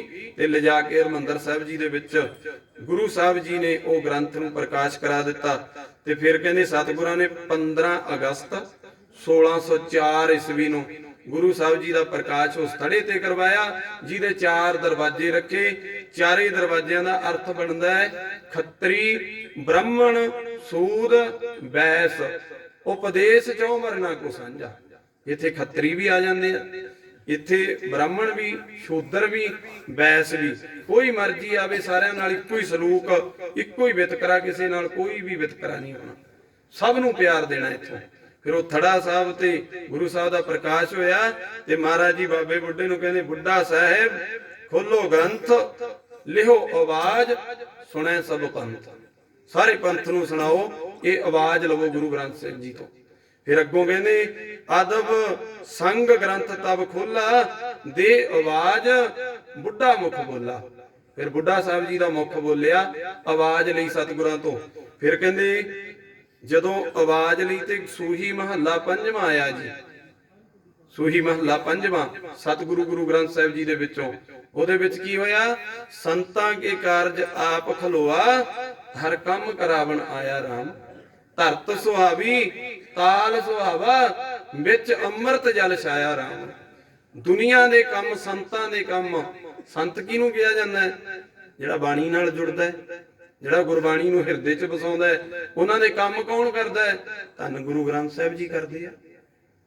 ਕੱਲ ਨੂੰ ਸਮਾਂ ਹੈ ਨਾ ਆਪਣੇ ਕੋਲ, ਆਪਾਂ ਆਹ ਸ਼ਬਦ ਤੇ ਹੀ ਗੱਲ ਕਰਨੀ ਆ ਕੱਲ ਨੂੰ, ਵੀ ਜਿਨ੍ਹਾਂ ਨੇ ਰੱਬ ਨੂੰ ਧਿਆਇਆ ਉਹਨਾਂ ਦੇ ਕਾਰਜ ਤਾਂ ਗੁਰੂ ਨੇ ਇਦਾਂ ਪੂਰੇ ਕੀਤੇ। ਜੇ ਦਾਲ ਸੀਧਾ ਮੰਗੋ ਘਿਓ, ਹਮਰਾ ਕੁਜੀ ਕਰੇ ਨਿਤ ਜੀਓ। ਪਨੀਆਂ ਛੱਦਨ ਨੀਕਾ, ਨਾਜਕ ਮੰਗੋ ਸਤ ਸੀਕਾ। ਗਊ ਭੈਂਸ ਮੰਗੋ ਲਵੇਰੀ, ਇੱਕ ਤਾਜਨ ਤੁਰੀ ਚੰਗੇਰੀ। ਘਰ ਕੀ ਗੀਹਣ ਚੰਗੀ, ਜਨ ਧੰਨਾ ਲੇਵਾ ਮਹਿੰਗੀ। ਕੱਲ ਨੂੰ ਆ ਸ਼ਬਦ ਤੇ ਵਿਚਾਰ ਕਰਾਂਗੇ। ਗੁਰੂ ਜੇ ਦਿੰਦਾ ਨਾ ਜੀ ਤਾਂ ਨਿੱਕੀਆਂ ਨਿੱਕੀਆਂ ਚੀਜ਼ਾਂ ਵੀ ਦਿੰਦਾ। ਅੱਧ ਸੇਰ ਮੰਗੋ ਦਾਲੇ, ਦੋ ਮੋਕੋ ਦੋਨੋਂ ਵਕਤ ਜਵਾਲੇ। ਖਾਟ ਮੰਗੋ ਚੌਪਾਈ, ਸਰਹਾਣਾ ਅਵਰ ਤਲਾਈ। ਉੱਪਰ ਕੋ ਮੰਗੋ ਕੀਂਦਾ, ਤੇਰੀ ਭਗਤ ਕਰੇ ਜਨ ਥੀਂਦਾ। ਮੈਂ ਨਾਹੀ ਕੀਤਾ ਲੱਭੋ, ਇੱਕ ਨਾਉ ਤੇਰਾ ਮੈਂ ਫੱਬੋ। ਲੱਭ ਲਾਲਚ ਤਾਂ ਨਹੀਂ ਨਾ ਕੀਤਾ। ਕਬੀਰ ਸਾਹਿਬ ਕਹਿੰਦੇ ਮੈਂ ਲਾਲਚ ਚ ਥੋੜਾ ਹੀ ਮੰਗਿਆ, ਜਦੋਂ ਹੁਣ ਤੂੰ ਮੇਰੇ ਤੇ ਖੁਸ਼ੀ ਹੋ ਗਿਆ, ਮੈਂ ਤਾਂ ਤੇਰੇ ਤੋਂ ਨਿੱਕੀਆਂ ਨਿੱਕੀਆਂ ਚੀਜ਼ਾਂ ਹੀ ਮੰਗੂ। ਦਾਲ ਮੋਕੋ ਦੋਨੋਂ ਵਕਤ ਜਵਾਲੇ, ਦੋਏ ਸਿਰ ਮੰਗੋ ਚੂਨਾ, ਚੂਨਾ ਭਾਵ ਆਟਾ। ਤੇ ਕਬੀਰ ਸਾਹਿਬ ਕਹਿੰਦੇ 2 ਕਿਲੋ ਆਟਾ ਵੀ ਤੂੰ ਹੀ ਦੇਗਾ, ਹੁਣ ਮੈਂ ਮੰਗਣ ਕੀ ਤੋਂ ਜਾਵਾਂ। ਇਹੇ ਜੇ ਬਚਨ ਆਪਾਂ ਗੱਲ ਕਰਾਂਗੇ ਕੱਲ ਨੂੰ ਇਸੇ ਸ਼ਬਦ ਤੇ। ਸੰਤਾਂ ਦੇ ਕਾਰਜ ਐ ਖਲੋ ਜਾਂਦਾ ਹੈ। ਜੇ 2 ਸੇਰ ਚੀਜ਼ ਦੀ ਲੋੜ ਵੀ ਹੈ, ਉਹ ਵੀ ਘਰ 'ਚ ਧਰ ਕੇ ਜਾਊ, ਕਿਸੇ ਜਰੀਏ ਧਰ ਜੇ, ਕਿਸੇ ਤਰੀਕੇ ਧਰ ਜੇ, ਭਾਵੇਂ ਮਿਹਨਤ ਨੂੰ ਫਲ ਲਾ ਦੇਵੇ। ਉਹ ਨਾਨਕ ਜੀ ਦੇ ਰੰਗ ਨੇ। ਇਹ ਗੱਲਾਂ ਨੂੰ ਸਮਝੋ ਪਿਆਰਿਓ। ਜਿੰਨਾ ਚਿਰ ਇਹ ਗੱਲਾਂ ਨਹੀਂ ਨਾ ਸਮਝਦੇ, ਉਹਨਾਂ ਚਿਰ ਭੁਲੇਖੇ 'ਚ ਹੀ ਤੁਰੇ ਫਿਰਦੇ ਆ। ਗੁਰੂ ਤਾਂ ਨਿੱਕੀਆਂ ਨਿੱਕੀਆਂ ਚੀਜ਼ਾਂ ਦਿੰਦਾ। ਮੈਂ ਕੱਲ ਨੂੰ ਗੱਲ ਕਰੂੰਗਾ, ਧੰਨੇ ਨੂੰ ਨਿੱਕੀ ਨਿੱਕੀ ਚੀਜ਼ ਦਿੱਤੀ ਗੁਰੂ ਨੇ। ਪਰਮਾਤਮਾ ਨੇ ਮਾੜੀ ਮਾੜੀ ਚੀਜ਼ ਧੰਨੇ ਨੇ ਮੰਗੀ ਗਿਆ। ਮਹਾਰਾਜ ਕਹਿੰਦੇ ਚੱਕ, ਫੇਰ ਮੰਗ ਲਿਆ ਕਰੇ ਹੋਰ ਦੇ ਦਿਓ ਜੀ। ਉਹ ਕਹਿੰਦਾ ਕਰਨ ਲੈ ਲਾ। ਕਿਉਂ? ਕਿਉਂਕਿ ਖੁਸ਼ ਹੋ ਗਏ ਸੀ। ਤੇ ਗੁਰੂ ਨੂੰ ਖੁਸ਼ ਕਰਨੀ ਔਖਾ ਹੈ ਜੀ। ਜਿੱਦੇ ਗੁਰੂ ਖੁਸ਼ ਹੋ ਜੇ ਨਾ, ਉਹਦੇ ਬਿਨਾਂ ਮੰਗੇ ਚੀਜ਼ਾਂ ਘਰਾਂ 'ਚ ਦੇਈ ਜਾਂਦਾ। ਉਹਦੇ ਘਰੇ ਕੀ ਮੰਗਣ ਜਾਣਾ ਉਹਦੇ ਕਿਤੋਂ? ਸਤਿਗੁਰੂ ਤਾਂ ਕਹਿੰਦੇ ਦੱਦਾ ਦਾ ਤੇ ਕਹਿ ਸਭ ਕੋ ਦੇਵਨਹਾਰ, ਦਿੰਦੇ ਤੋਟਣਾ ਵੀ ਅਗਣਤ ਭਰੇ ਭੰਡਾਰ। ਉਹਦੇ ਭੰਡਾਰੇ ਏਡੇ ਏਡੇ ਭਰੇ, ਮੁੱਕਣ ਲੱਗੇ ਕਹਿੰਦੇ। ਉਹ ਬਿਨਾਂ ਮੰਗਿਆ ਦਿੰਦਾ, ਪਰ ਦੇਊਗਾ ਉਹਦੇ ਪਿਆਰਿਓ ਜਿੱਦੇ ਗੁਰੂ ਨਾਲ ਪਿਆਰ ਬਣ ਗਿਆ। ਫਿਰ ਸਤਿਗੁਰਾਂ ਨੇ ਜਦੋਂ ਇਹ ਸ਼ਬਦ ਸੁਣਿਆ ਨਾ, ਮਹਾਰਾਜ ਜੀ ਕਹਿੰਦੇ ਬਾਬਾ ਜੀ ਮੇਰੇ ਪਾਤਸ਼ਾਹ ਨੇ ਐਡਾ ਸੋਹਣਾ ਸ਼ਬਦ ਬਖਸ਼ਿਆ। ਤੇ ਸਤਿਗੁਰੂ ਜੀ ਕਹਿੰਦੇ ਗੁਰੂ ਦੀ ਕਿਰਪਾ ਦੇ ਨਾਲ ਹੁਣ ਜਿਹੜੇ ਸਿੱਖ ਪੂਰੀ ਸ਼ਰਧਾ ਭਾਵਨਾ ਨਾਲ ਗੁਰੂ ਗ੍ਰੰਥ ਸਾਹਿਬ ਜੀ ਦੇ ਅੱਗੇ ਨਿਭਣਗੇ, ਇਹਨਾਂ ਦੀ ਗੱਲ ਨੂੰ ਮੰਨਣਗੇ, ਇਹਨਾਂ ਦੇ ਗਿਆਨ ਨੂੰ ਅੰਦਰ ਪ੍ਰਵੇਸ਼ ਕਰਾਉਣਗੇ, ਉਹ ਗੁਰੂ ਤੋਂ ਮੋਹੋਂ ਮੰਗੀਆਂ ਮਰਾਦਾਂ ਪਾਉਣਗੇ। ਇਹ ਵਚਨ ਗੁਰੂ ਅਰਜਨ ਦੇਵ ਜੀ ਦਾ ਜੀ। ਬੜਾ ਸੋਹਣਾ ਵਚਨ ਹੈ ਪਾਤਸ਼ਾਹ ਦਾ। ਫਿਰ 9ਵੇਂ ਪਾਤਸ਼ਾਹ ਗੁਰੂ ਤੇਗ ਬਹਾਦਰ ਮਹਾਰਾਜ ਜੀ ਦੀ ਬਾਣੀ ਨਹੀਂ ਦਰਜ ਸੀ। ਬਸ ਮੈਂ ਥੋੜਾ ਸਮਾਂ ਲੈ ਕੇ ਸੰਗਤ ਦਾ ਸਮਾਪਤੀ ਕਰ ਦੇਵਾਂ। 9ਵੇਂ ਪਾਤਸ਼ਾਹ ਦੀ ਬਾਣੀ ਦਰਜ ਨਹੀਂ ਸੀ ਵਿੱਚ।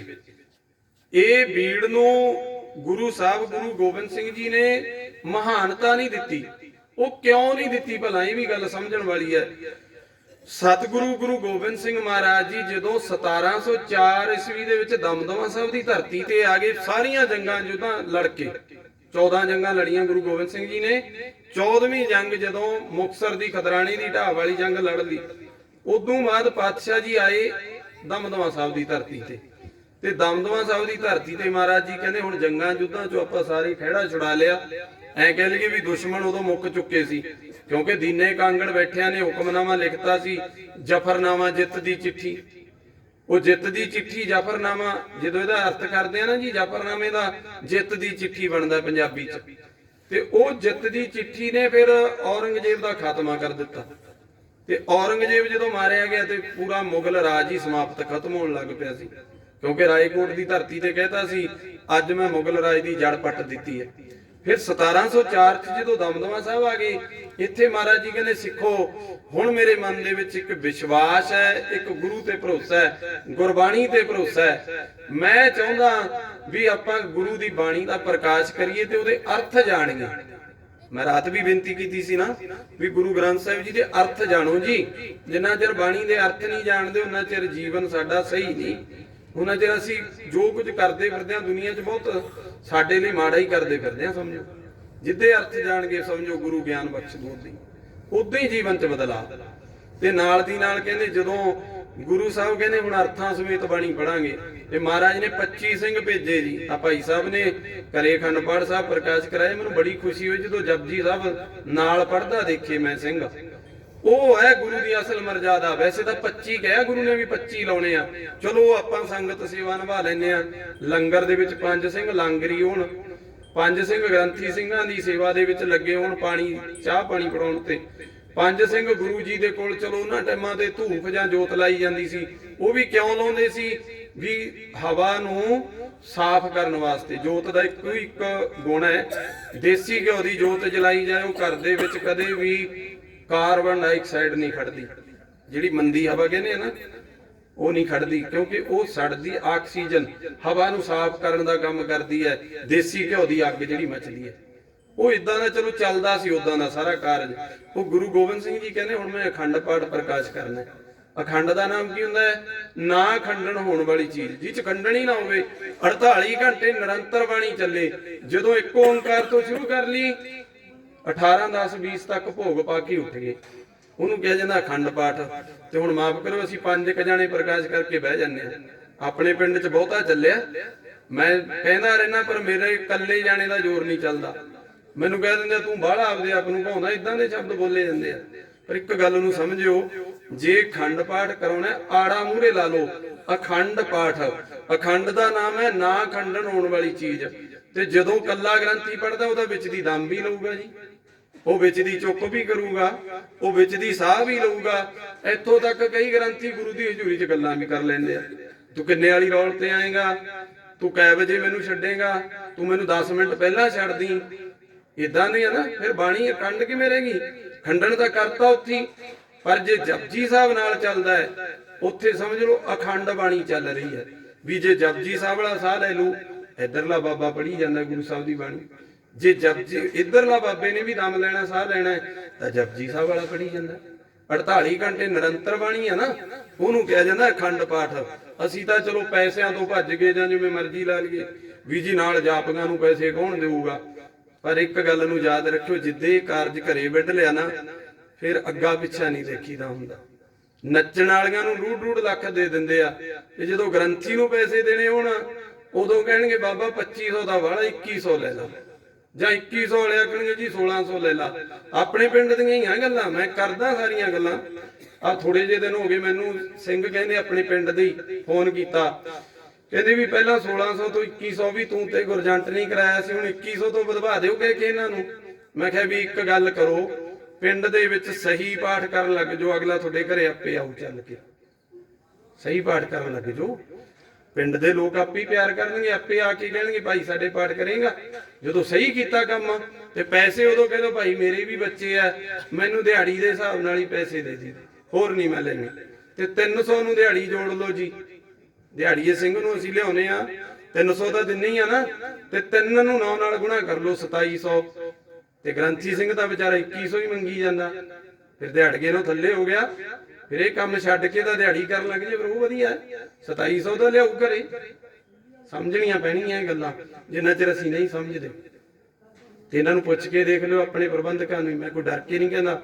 1600 ਦੇ ਕੇ 50 ਦੇ ਪਾਟੇ ਜੇ ਨੋਟ ਕਿਸੇ ਦੇ ਘਰੇ ਆਪਣੇ, ਮੈਨੂੰ ਅੱਜ ਤੋਂ 10 ਸਾਲ ਪਹਿਲਾਂ। ਤੇ ਮੇਰਾ ਮਨ ਇੰਨਾ ਦੁਖਿਆ ਵੀ ਮਨਾ 9 ਦਿਨ ਇੰਨੇ ਪਿਆਰ ਨਾਲ ਬਾਣੀ ਪੜ੍ਹੀ ਤੇ 2000 ਦੇ ਲੈ ਕੇ ਨਹੀਂ ਤੂੰ। ਦਿਹਾੜੀ ਵੀ ਨਹੀਂ ਪੂਰੀ, ਉਦੋਂ 250 ਦਿਹਾੜੀ ਹੁੰਦੀ ਸੀ, ਤੇ ਤੈਨੂੰ ਤਾਂ ਦਿਹਾੜੀ ਵੀ ਪੂਰੀ ਨਹੀਂ ਦਿੰਦੇ ਇਹ।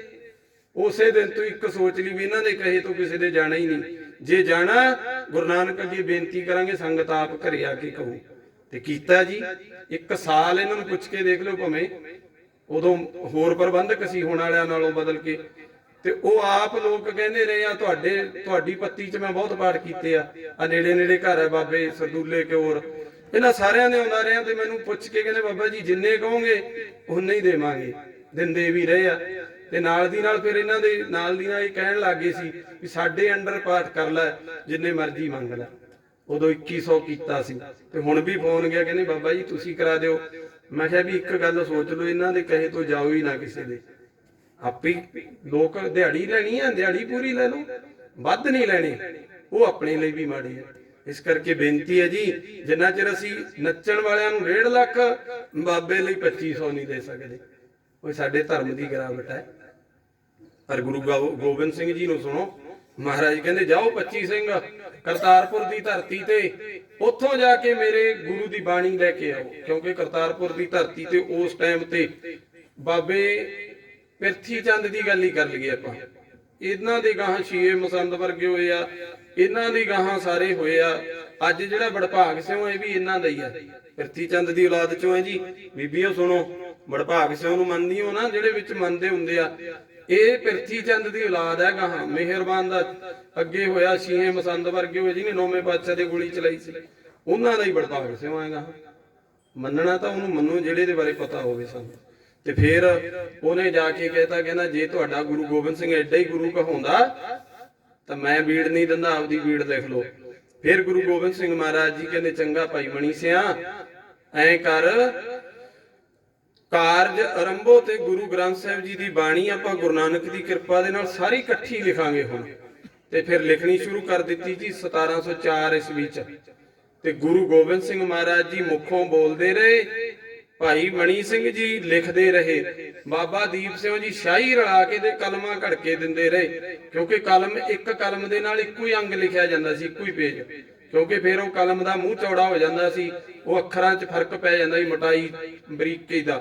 ਉਹ ਕਹਿ ਦਿੰਦੇ ਇੱਕ ਅੰਗ, ਗੁਰੂ ਸਾਹਿਬ ਕਹਿੰਦੇ ਇੱਕ ਕਲਮ ਨਾਲ ਲਿਖਣਾ ਬਸ। ਤੇ ਫਿਰ ਜਿੱਦੇ ਉਹ ਬਾਣੀ ਲਿਖਤੀ ਦੇ ਨਾਲ ਦੀ ਨਾਲ ਮਹਾਰਾਜ ਜੀ ਕਹਿੰਦੇ ਪਹਿਲੇ ਰਾਗ ਦੇ ਵਿੱਚ ਹੀ ਜਾਂ ਦੂਜੇ ਚ, ਜਿੰਨੇ ਰਾਗਾਂ 'ਚ, ਕਿਉਂਕਿ ਗੁਰੂ ਤੇਗ ਬਹਾਦਰ ਮਹਾਰਾਜ ਜੀ ਦੀ ਬਾਣੀ 31 ਦੇ 31 ਰਾਗਾਂ 'ਚ ਹੈ ਜੀ। ਮੈਂ ਗੱਲ ਕੀਤੀ ਨਾ ਵੀ 30 ਰਾਗ ਤਾਂ ਪਹਿਲਾਂ ਸੀ, ਇੱਕ ਰਾਗ ਗੁਰੂ ਤੇਗ ਬਹਾਦਰ ਜੀ ਦਾ ਜੈਜਾਵੰਤੀ ਰਾਗ ਕੱਲਿਆਂ ਦਾ ਹੀ ਹੈ 1352 ਅੰਗ ਤੇ। ਫਿਰ 31 ਰਾਗ ਗੁਰੂ ਗੋਬਿੰਦ ਸਿੰਘ ਜੀ ਨੇ ਪੂਰੇ ਕੀਤੇ। ਪਹਿਲਾਂ ਵਾਲੇ ਗ੍ਰੰਥ 'ਚ 30 ਰਾਗ ਹੀ ਹੈ। ਗੁਰੂ ਤੇਗ ਬਹਾਦਰ ਦੀ ਬਾਣੀ ਨਹੀਂ, 5 ਗੁਰੂਆਂ ਦੀ ਬਾਣੀ ਹੈ ਉੱਥੇ। ਫਿਰ ਸਤਿਗੁਰੂ ਜੀ ਕਹਿੰਦੇ ਚੰਗਾ, ਅੱਜ ਤੋਂ ਬਾਅਦ ਫਿਰ ਸੰਪੂਰਨ ਬਾਣੀ ਲਿਖਾਂਗੇ। ਫਿਰ 1430 ਅੰਗ ਬਾਣੀ ਦੇ ਗੁਰੂ ਸਾਹਿਬ ਜੀ ਨੇ ਲਿਖੇ ਤੇ ਨਾਲ ਦੀ ਨਾਲ ਕਹਿ ਦਿੱਤਾ ਇਹ ਭਾਈ ਸੰਪੂਰਨ ਗ੍ਰੰਥ ਹੈ, ਜਿਹੜਾ ਪਹਿਲਾਂ ਵਾਲਾ ਗ੍ਰੰਥ ਸੀ ਉਹ ਸੰਪੂਰਨ ਨਹੀਂ ਸੀ।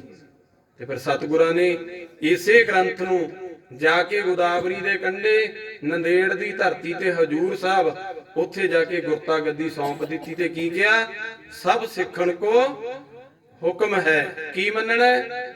ਡੇਰੇਵਾਦਾਂ ਨੂੰ ਮੰਨਣਾ ਕਿਹਾ ਵੀ ਫਿਰਦੇ ਰਹੋ ਡੇਰਿਆਂ ਤੇ। ਗੁੱਸਾ ਨਾ ਮਨਾਇਓ ਜੀ, ਕਿਉਂਕਿ ਪ੍ਰਚਾਰਕ ਦਾ ਕੰਮ ਹੁੰਦਾ ਅਸੀਂ ਤਾਂ ਸੱਚ ਬੋਲ ਕੇ ਜਾਣਾ।